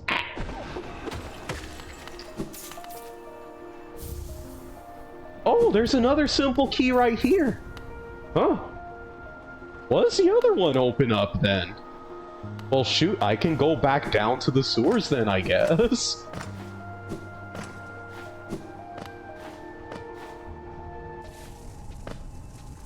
Whatchamacallit? I don't know how Three Houses and Three Hopes run on Switch 2, but I imagine they look at least somewhat significantly better because, at least from what I heard from a friend, there's not actually a hard cap on frame rate for either of the games because of the way that Koei Tecmo's team that helped Insys out developed them. So I imagine the games run at a higher and more consistent frame rate if you're playing them on Switch 2 compared to Switch 1. And I heard that Monster Hunter Stories 2 is a very similar thing. Like, there's a game dev pal that I have who said they tried out Monster Hunter Stories 2 on the Switch 2, and that the game literally doubles in frame rate and has a much nicer 1080p resolution as a result. Like, it goes from, like, I think 30 frames per second to 60 is how insane of a bump it gets.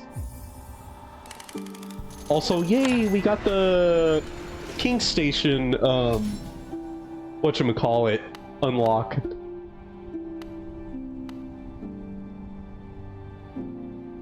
Yeah, that is the only unfortunate thing, is, because here's the thing, I feel like a lot of people who are into Fire Emblem will just straight up reset the game if they lose a character because they don't like the idea of losing a character. Because even if they don't end up using them that much in the long run, that's still a character that they probably grow at least a little bit of attachment to. So just having a casual mode just helps alleviate a lot of time. Like, you're not having to reset the whole game, you just need to finish off the level.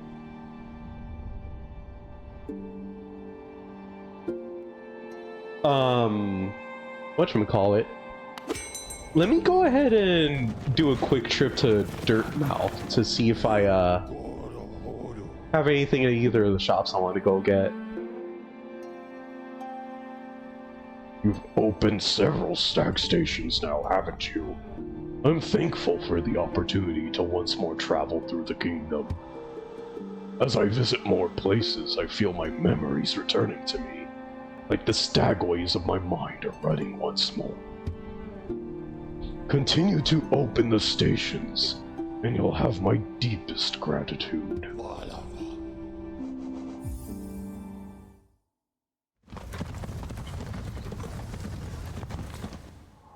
Whatchamacallit? Yeah,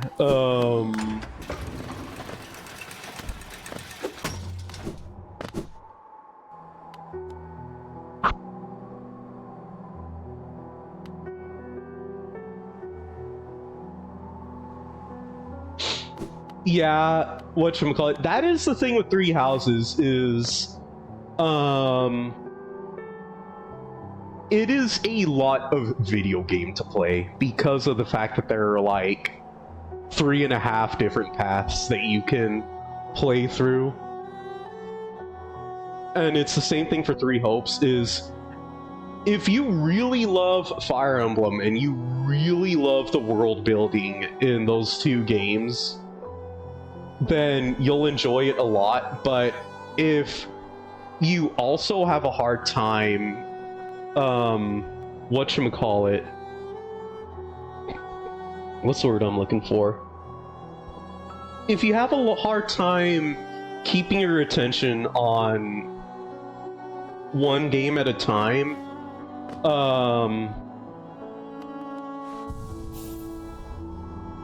you can probably get burnt out even from a game that is fun to play. Yeah, that is the useful thing with Hopes. Hopes is a Muso, so even though there is still some strategy involved with making sure your characters are still properly built and heading to specific points of the map that they will be more viable fighting in, it's still the fact that you're not having to deal with what are the equivalent of big-ass chessboards and enemies that can much more easily take your entire army out.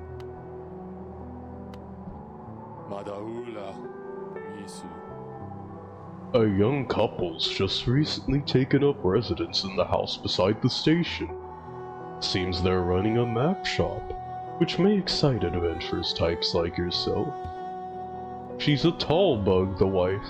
I told them to take a larger house, especially given they're all empty, but they like the look of that one. The way she has to bend just to get through the door. I wouldn't put up with it myself.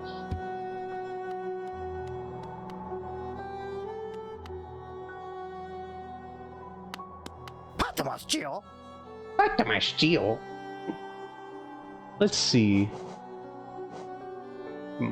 950 for a second simple key. I might be misremembering, but I'm like faintly thinking the second simple key is used for like a different door elsewhere? Question mark? Or maybe one of the tramways? In that case, it would still be nice to have. I have 2,178 Geo on me right now. Ooh, that's right. There's another mask shard I can go and get now that I have wall climb. So I have to go make a pit stop to the Queen Station when I have the chance.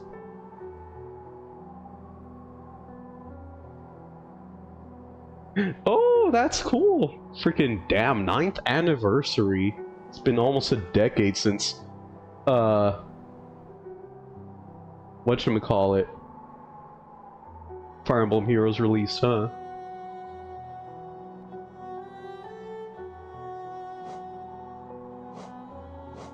Let's see here. I mean, I know I'm still gonna get plenty more Geo and stuff, so I feel like it wouldn't hurt getting some of these items.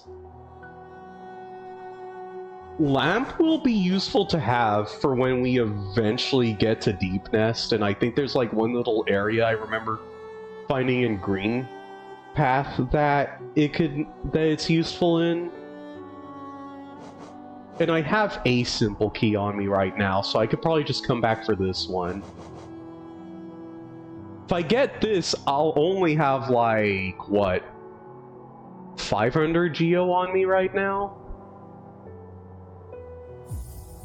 Honestly, yeah, I'll get the lantern first. Oh, not even, my math is bad. Anyways, yeah, I'll just get the lantern first. Just, for the sake of having it on me. Save up.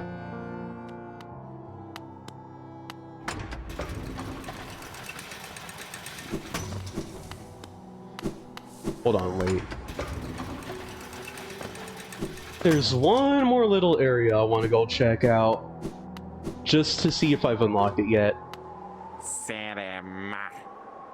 Pale thing. You wear that nail with ease. If you're in search of combat, you'll find no great warriors in this decaying burrow. I've heard an arena exists somewhere below. One built for our like. Meet me there and we'll test what skills you possess. I'll be heading down soon. Come and find me if you dare. What's weird is I don't remember having his boss fight there at the freaking arena when I went there one time.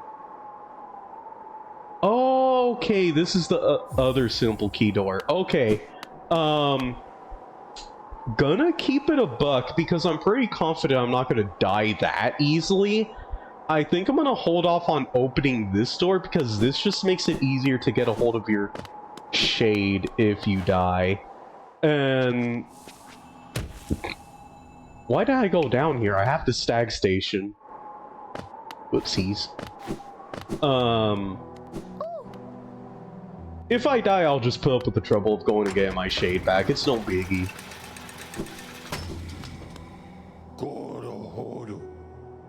Let's see here.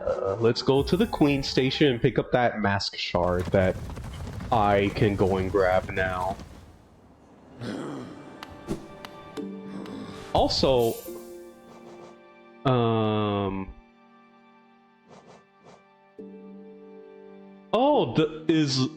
am I misremembering and Lumafly Lantern does not, require a charm notch? Is it just something you have now? Oh, that's neat.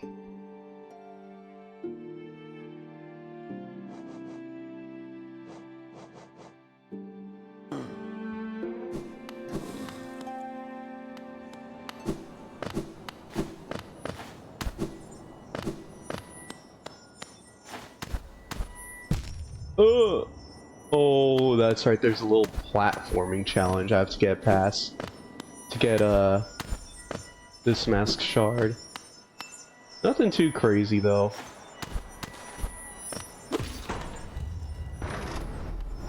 Heck yeah. 2 more and we get another Mask of Health. Let's see.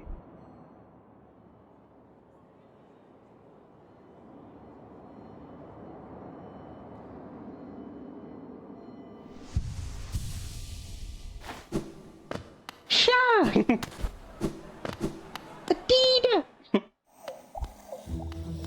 Oi, those little emotes are so cute.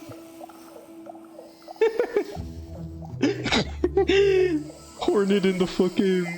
in the foams, and then baby horn. Welcome to the stream, Kaito. Oh my gosh. I don't know if it's just because I'm playing Hollow Knight. This is like... Honestly, I haven't freaking had this much, activity in the chat since back when I did my comeback stream some time ago. Oh gosh, I'm realizing my audio must have been awful back then. I didn't have, like, any filters on my audio mixer in OBS when I first came back, so my mod mic probably did not sound as okay as it probably sounds right now.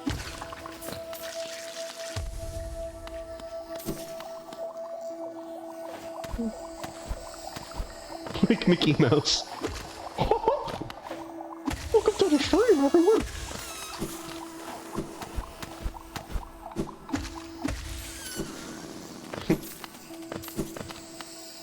Don't forget to subscribe to Disney Plus! Okay, I deserve that one. That was karma. Letting me know that I'm getting a little too silly with it. What is in this direction?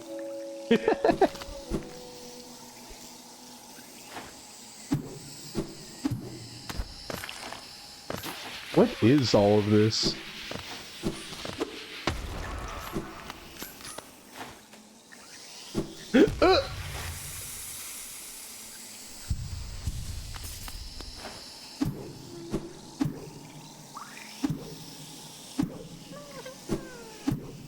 I hear a little buddy. I gotta rescue them. Yippee! problem, Jungle. That is your cat. They take priority. The little gatitos. I love cats, but I have been cursed. It's like freaking whatchamacallit. It's like the freaking soul stone. I lead others to I cannot have. I unfortunately have a very minor cat allergy. It's nothing serious or severe, but for some reason cats make my eyes water and itch horribly when I'm around them for too long. Especially if they have not been properly bathed.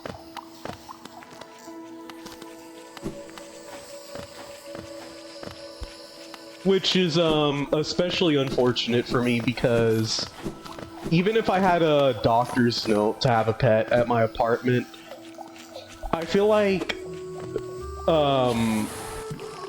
the unfortunate thing is a cat would not be viable as an option for me. I would just be, I would be tearing up too much.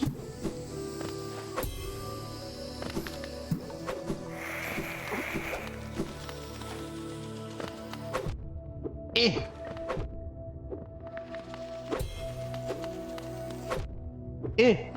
I'm trying to get the parry timing down, but I'm not swinging my nail fast enough.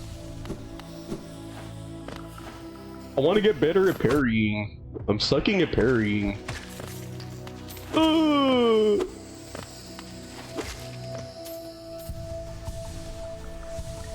I know parrying is also easier when you have a larger hitbox, so getting Long Claw here is going to be especially useful for that.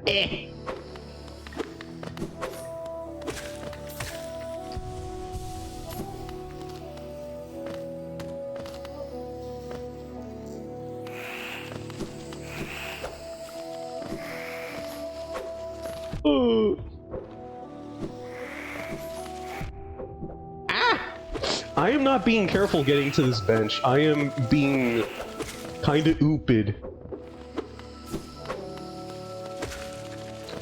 There we go.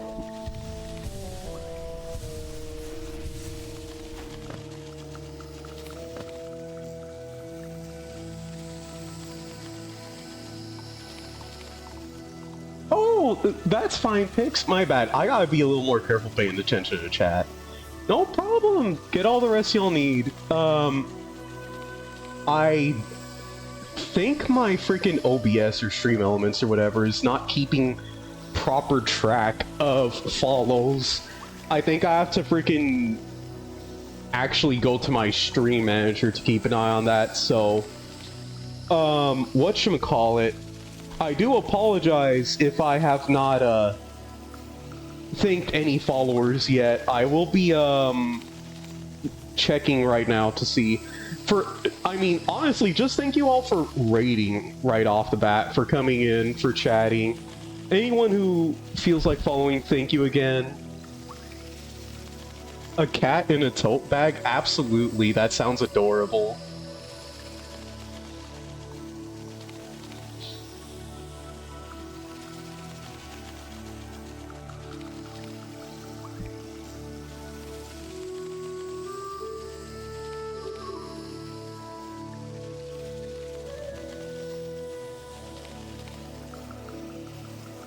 Oh, my bad. I don't know if I've finished setting up Nightbot and, you know what? No, actually, I know for a fact I have yet to finish setting up Nightbot and, Seribot. So, some commands are probably not going to work yet until I, remember to go and activate them. That way links to, stuff can properly show up.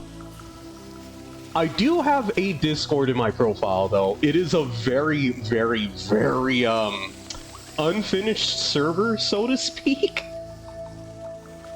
So, I do apologize if anyone wants to try joining to hang out there. I will be keeping an eye on that so I can give everyone just the basic, user role. That way they could chat in a majority of the regular channels and hang out and stuff. I don't really have too many active mods or anything like that yet either. But, yeah, everything is still pretty much a work in progress. I'll get to it eventually, though, when I can. Like, as it is, my best friend slash partner actually helped commission me with,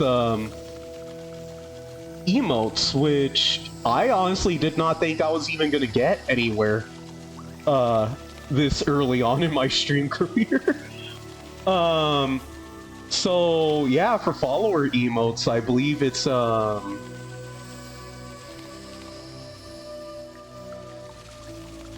couple of these ones.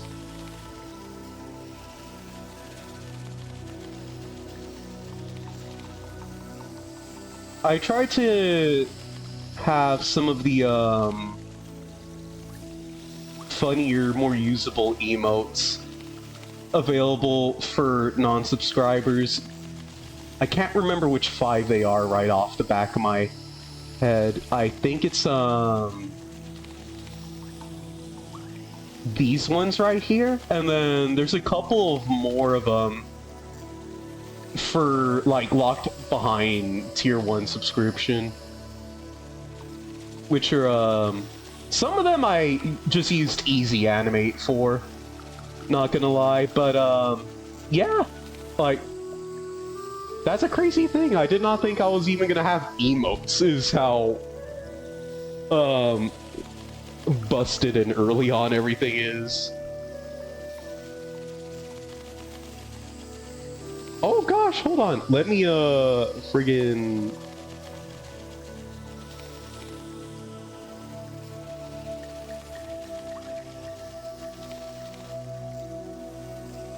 give me just a sec.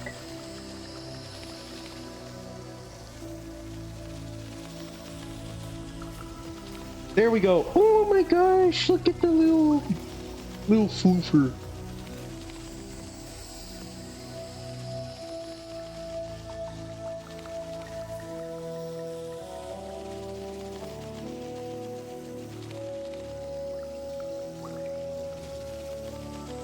Yeah, friggin' rate, out of 10. 10 out of 10. The cat looks cozy in the tote bag.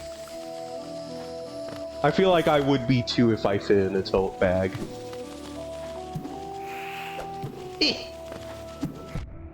Ah!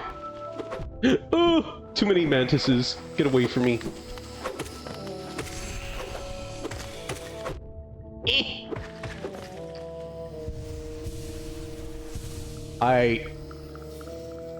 I don't even remember if I rested at the bench, but I want to say I did if I'm coming back over here already.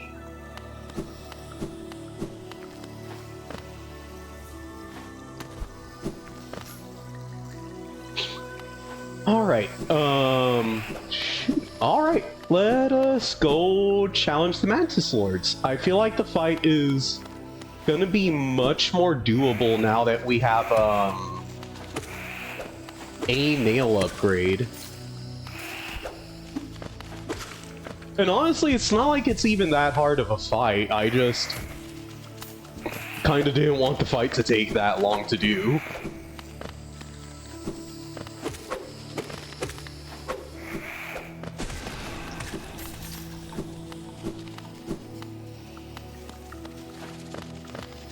Oh yeah, that's no problem. No one that joins my streams are obligated to stay in the server if they join it. It is there for anyone that wants to be there, and if anyone wants to head out, they are free to do so. I am not taking anybody captive. I'm just glad that y'all are able to swing by. Honestly, I too am also into many servers. I made the mistake as a youngin' of joining a bunch just for the sake of the emotes that they have. Ugh. And now I just have too many that I'm not active in.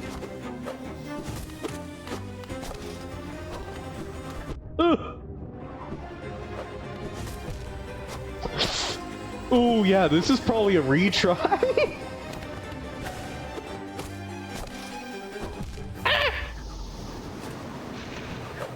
I was not locked in. Oh no, I forgot to rest at the bench like a numpty! Chat, I'm cooked. I am freaking filet mignoned. I am friggin' par baked. I have to do a freaking. Oh, I'm not even going the right way! I have to do a freaking run back.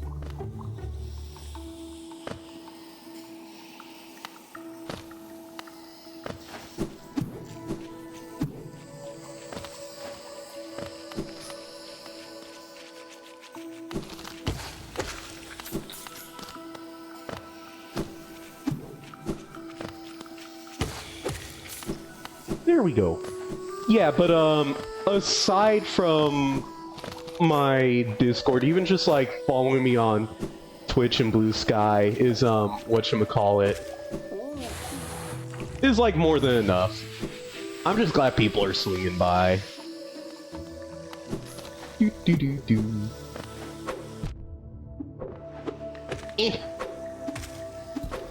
Maybe I should be taking advantage of my D-pad more instead of using the analog stick. I don't know. I mean, I'm glad false diagonals aren't as much of an issue on the Switch 2 Pro controller. I just don't like the way the D-pad feels by comparison. I feel like it's just like, a little bit too big and not quite as stiff for my liking? Question mark? I don't know how to explain it. It's not the comfiest D-pad in my opinion.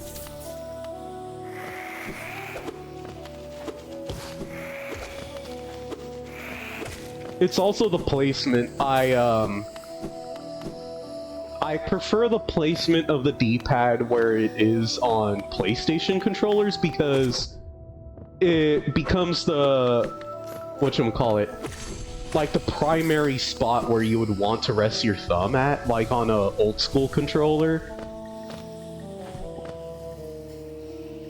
And you still get the comfort of analog sticks on a PlayStation controller. Whereas with, whatchamacallit,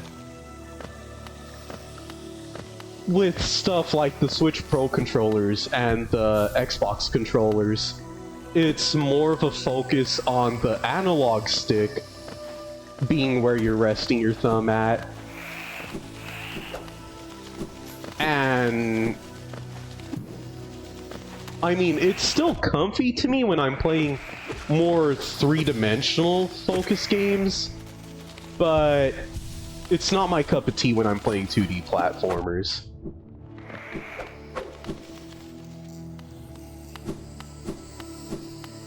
Yeah, the Mantis fight is fun. I just need to, whatchamacallit, I just need to lock in. I need to freaking remember the attack patterns better.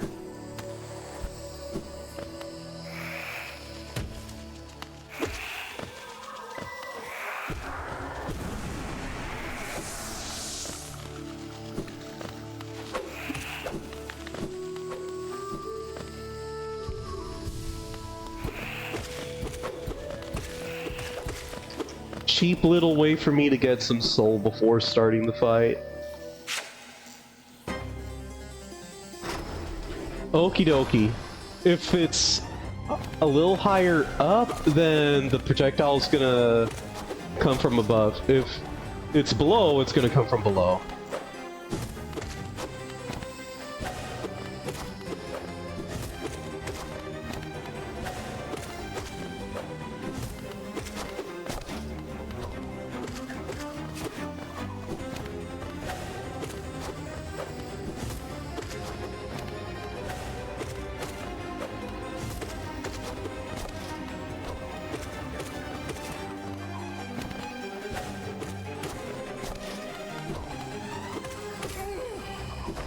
Awesome, first one down.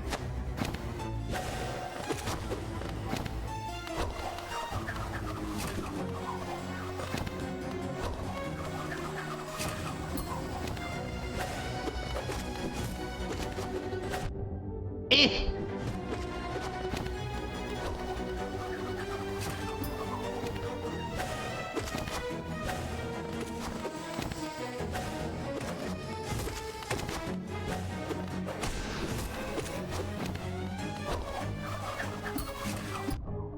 Eh.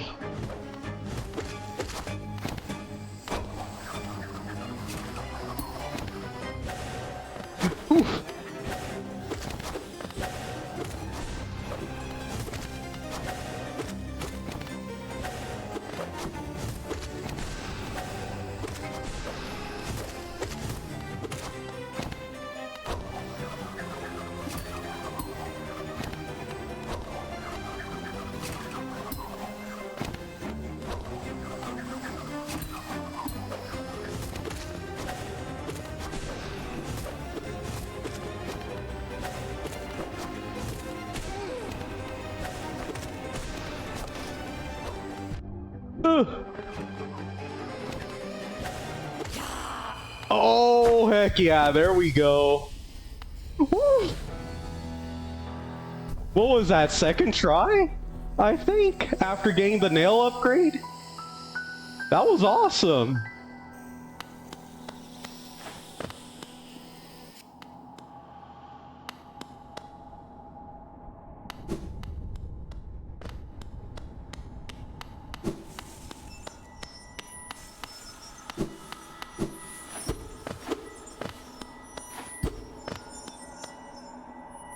I don't have a map for deepness, and TBHs, I do not want to go here yet.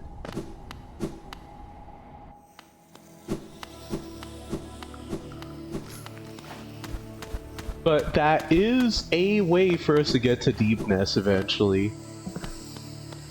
Yay, and now the mantises aren't attacking us. Actually, I think there's a shortcut going just up the wall over here, right? Yeah.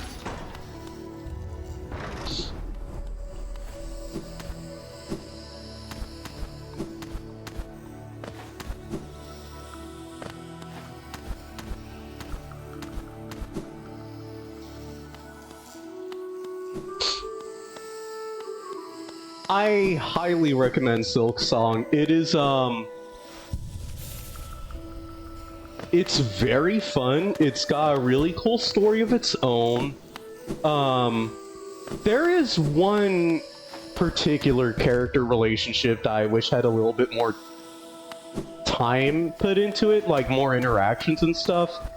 But I shall not go into too much detail as to, whatchamacallit, not spoil anything. But yeah,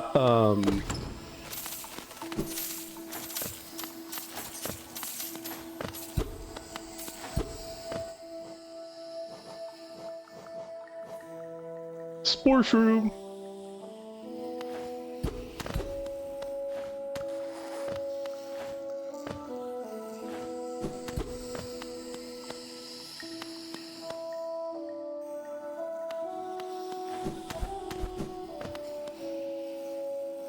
Big Shung map. The funny thing is I know exactly who you're talking about when you say that. Mark of Pride. I'm calling it the wrong thing because I've been playing a bunch of Silk Song. But yeah, this is one of my favorite freaking charms in Hollow Knight 1. Yeah, Mark of Pride, I personally like it a lot for the utility of having just a ton more range to work with because of it.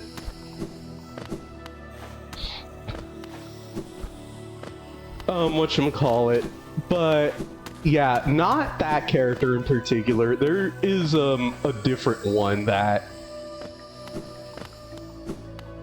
I feel like probably I think they get enough time with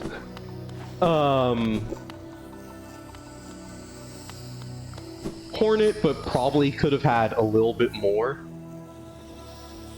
considering just how friggin' huge that game is.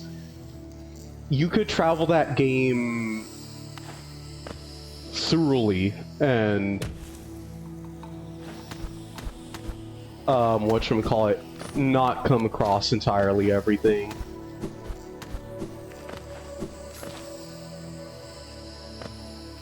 Or, I don't know, whatchamacallit, I'm not explaining it properly. What I mean to say is, you could go through a ton of that game and spend hours upon hours before you actually make main story progression, is what I mean.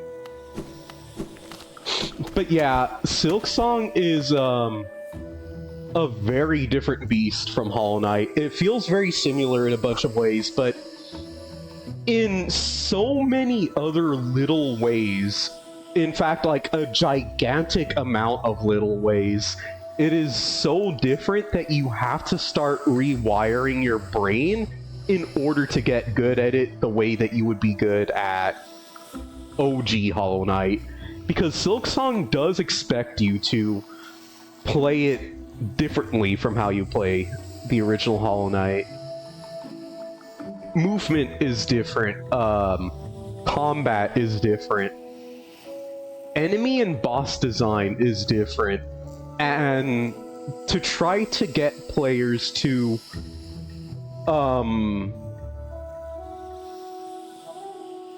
essentially really discipline themselves into those design changes, like those design differences, the game is less forgiving and more difficult as a result.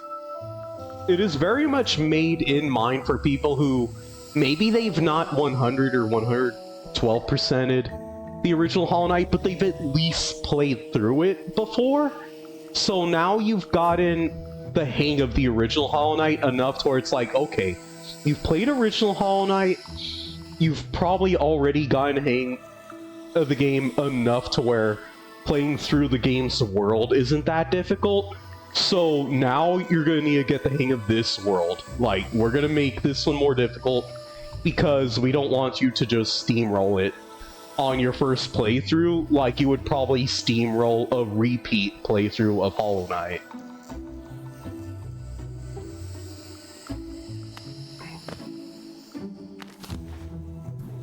Yeah, I want to say Silksong will still be doable if you've not played OG Hollow Knight, but I do recommend, if you play one game, definitely also play the other when you have the time to, because both of these are just really great games. Let's see, where am I heading? I want to say I don't exactly have a reason to go a deep nest yet, unless I have the very stupid idea of trying to go get a piece of pale ore from the very freaking hard optional boss that's down there. Which, that is not something I want to go do yet, not until I have more health and other nail upgrades, to be quite honest. So, yeah, no, I'm gonna go do other stuff first. At least for a little bit. I unfortunately have day shift tomorrow, which is also Super Bowl Sunday, so I am probably gonna have to call it for stream in just a bit here. But let me just head back to the Queen Station first. That way I have a good starting point for the next time I hop on Hollow Knight for a stream.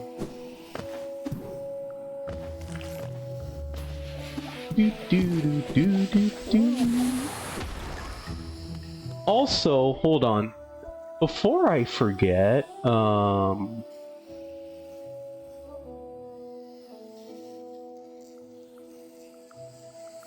let me go ahead and give Pix a follow.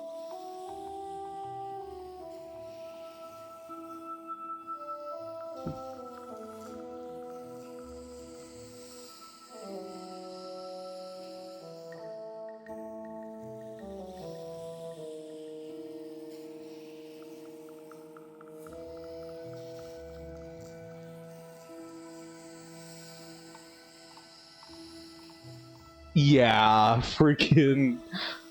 That is the funny thing. Super Bowl is going on during Winter Olympics, and... Oh my gosh, it is a mess, the both of them. A lot of people were very grossed out by the use of Gen AI during that one animation in the Winter Olympics. And then freaking... There's some weird stuff with people trying to be like, oh, well, y'all are having these people perform at the Super Bowl, so we're gonna freaking do our own Super Bowl halftime show with blackjack and hookers. And it's like, it's cringe. The people that they're having for their own, like, quote-unquote halftime show, and the reasoning behind it all, it's cringe. Like, don't be like people like that. I won't go into too much detail, because whatchamacallit. One, just because that's not stuff I want to talk about at this moment, and two, because regardless, those people are cringe, and the less attention I give to those people, the better. Where am I headed? I'm not headed the right way. I'm getting hit a bunch. Well, I might as well explore this little side route real quick while I'm here, I guess. Maybe? Nah, I want to just head over to Queen Station. Ugh! Okay, no, I need to go up. This way, there we go. Now I'm going the right way.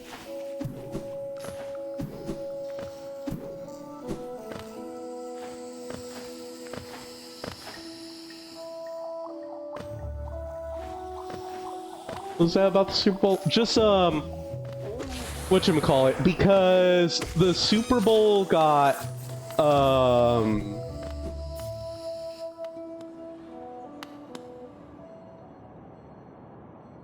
what's up, Pinky? You actively sought a salad. Honestly, I haven't had a salad in a hot minute. I could use one the next time I have dinner. What do you mean? You thought it was slathered in ranch and a spicy sweet sauce. I'm guessing that... Oh, though it was slathered in ranch and a spicy sweet sauce. Ah, I get you. So here's the thing. Bad Bunny, cool person. Very talented musician. There are people from certain types of groups in the US that want to do their own type of Super Bowl halftime show that's not officially affiliated with the Super Bowl itself, because they don't like Bad Bunny, and the people that they have performing for their quote-unquote Super Bowl halftime show are very creepy people. They're not okay. For context, if you've ever seen the animated film Osmosis Jones, there's a very infamous musician featured in that film, and the song that they play in that film has very creepy lines in it, and that's the person that they have show running the other halftime show. Not the official one with Bad Bunny that's probably gonna rock, the weirdo one.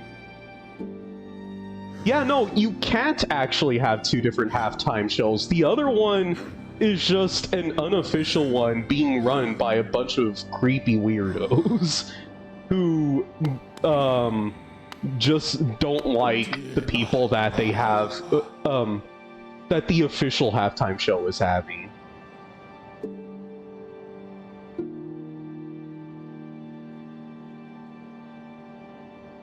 It's not even just that, like, it gets worse, Pinky. It's not only does he have that, it's also considering the people in which he wants to do that to.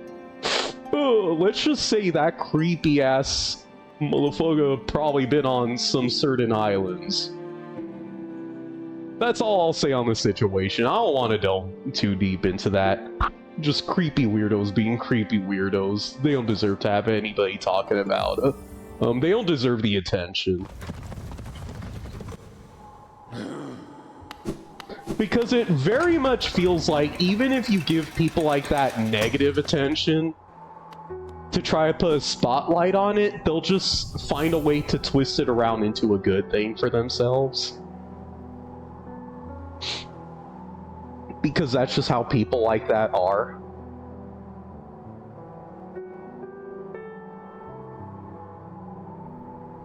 But yeah, whatchamacallit,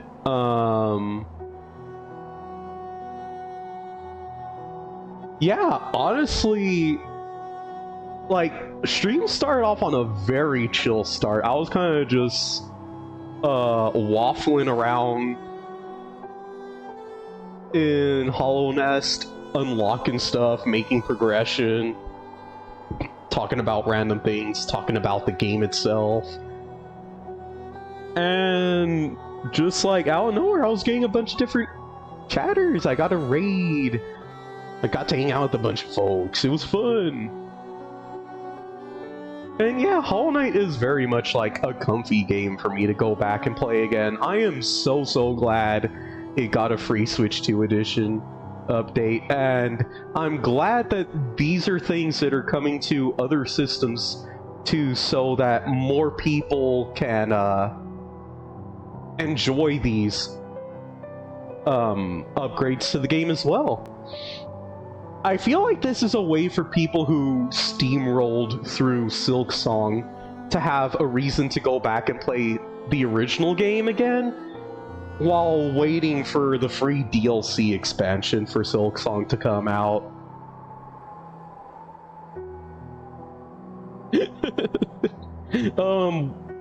What game would you want to do a collab on, Pinky?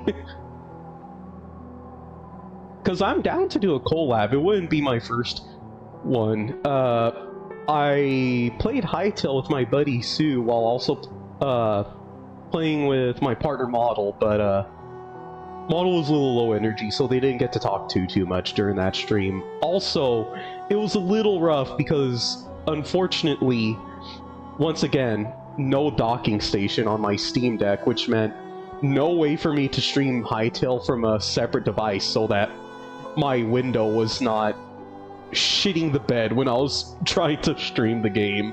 I was probably also getting hella frame drops during that stream as a result. But I still have fond memories because Hytale was honestly pretty fun to play through, and it was my first collab. And yeah, a little bit of growing pains doing a collab for the first time with someone that you haven't collabed with before, and on a game that whatchamacallit, that I was also playing for the first time ever. But yeah, yeah, I still have fond memories of that stream.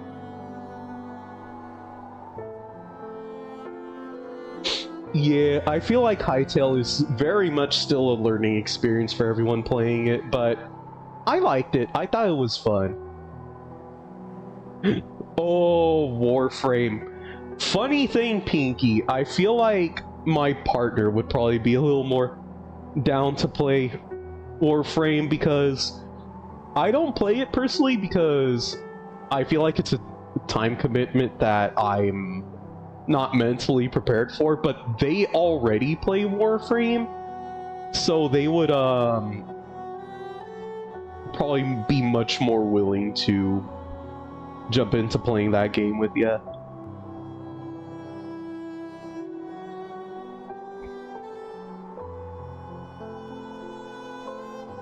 Let us see here.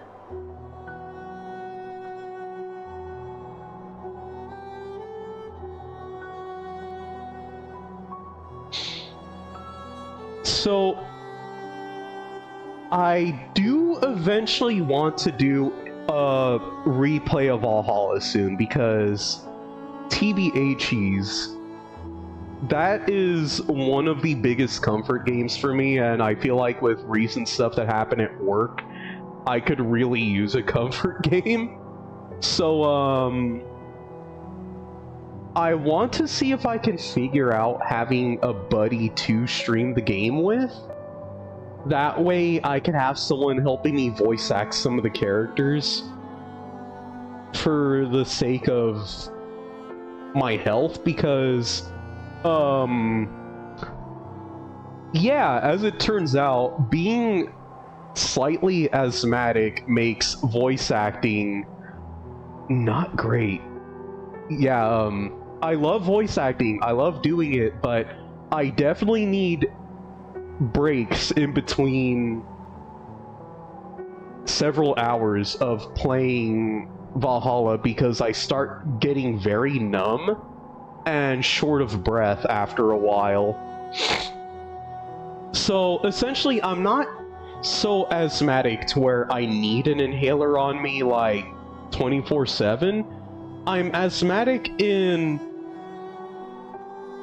the case of if I overwork myself in certain ways, I will very much just start losing oxygen in my body and black out if I, whatchamacallit, don't have a way of reintroducing oxygen into my system.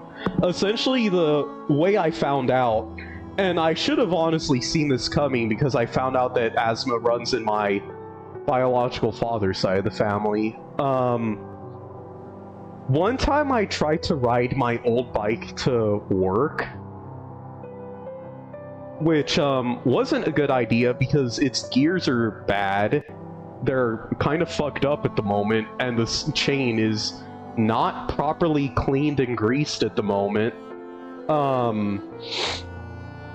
And to top it off, it's a uphill climb all the way to work.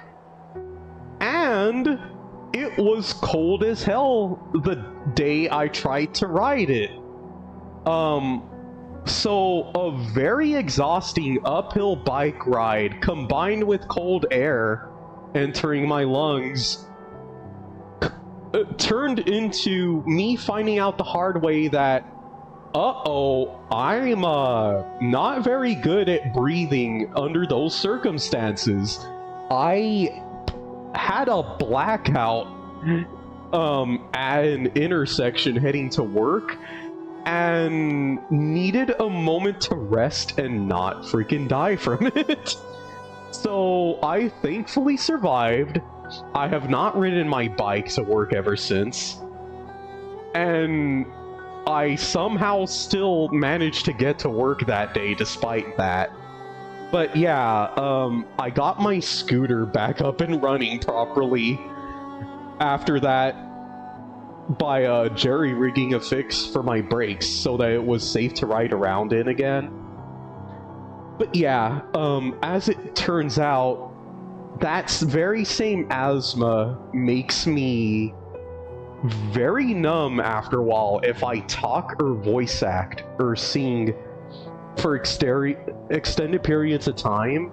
And that is the reason why if I were to voice act Valhalla again, I would, one, probably need a pal to help me voice act some of the characters so that I'm not doing, so I'm not taking as heavy of a toll on the oxygen in my body, and two, so I could try to mix things up a bit and make it a little more fun of a stream to do for people joining in, because while I tried very hard to do so, I don't think I had as much variety as I would have liked in terms of, what's the word I'm looking for? I tried voice acting all of the different characters in the game, and there is only so much range I could pull off, despite all of the practice I've had voice acting. But yeah, that is gonna be it for stream today. Once again, thank you all for coming by. I am gonna go ahead and put in, excuse me, I am gonna look for someone to raid into.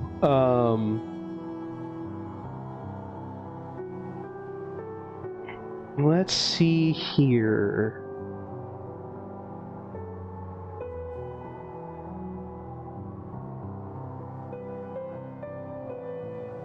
Do do do do do do do do do do.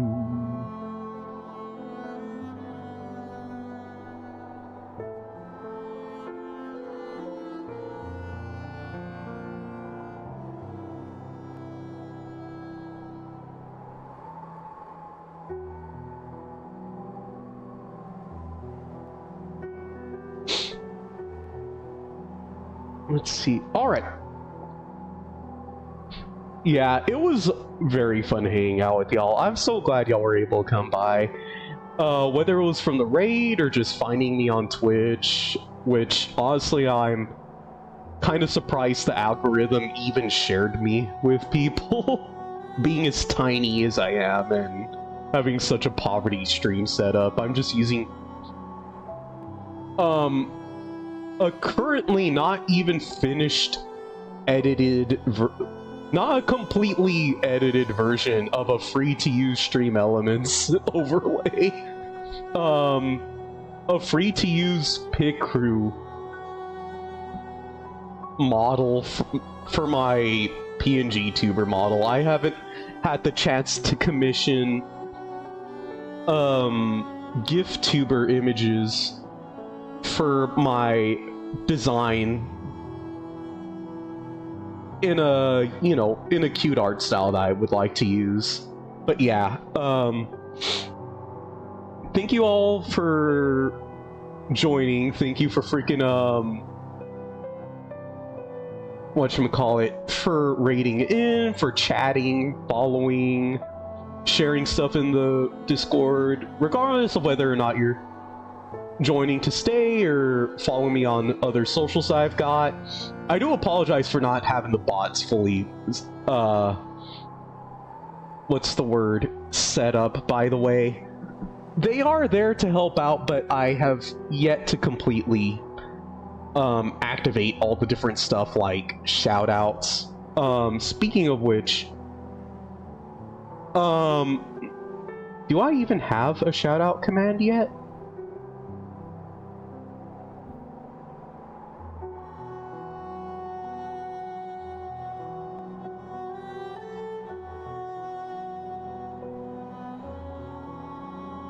Oh no, I don't think I have a proper shoot. I'm so sorry, but yeah, anyone who didn't come in from the raid from Pix, please give them a follow.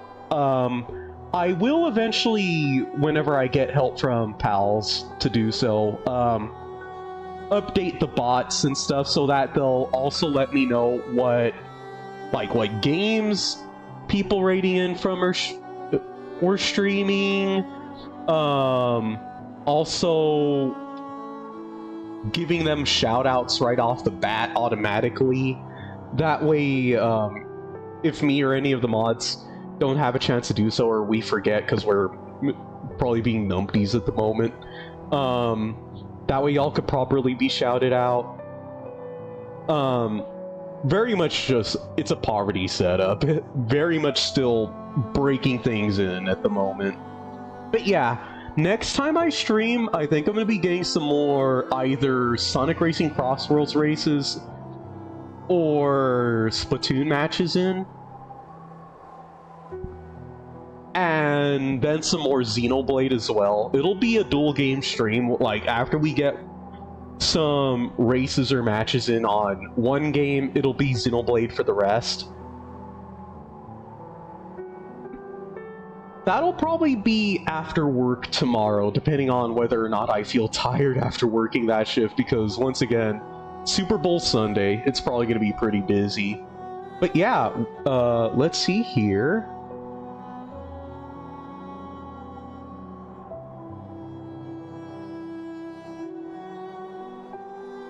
we're gonna be raiding into Gwen, who is currently playing one of the dot hack games. She is neat, she is very chill.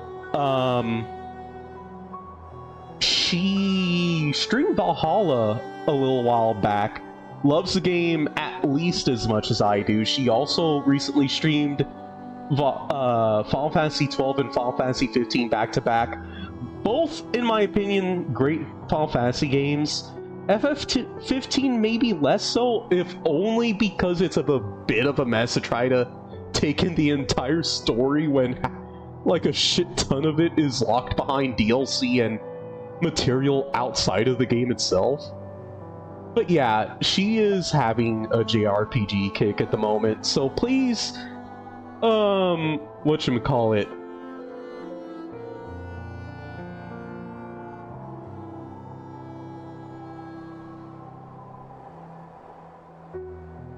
for anyone that may be subbed, you can use one of my emotes for this, but if not, you can use Dancing Dino. That'll be our raid message.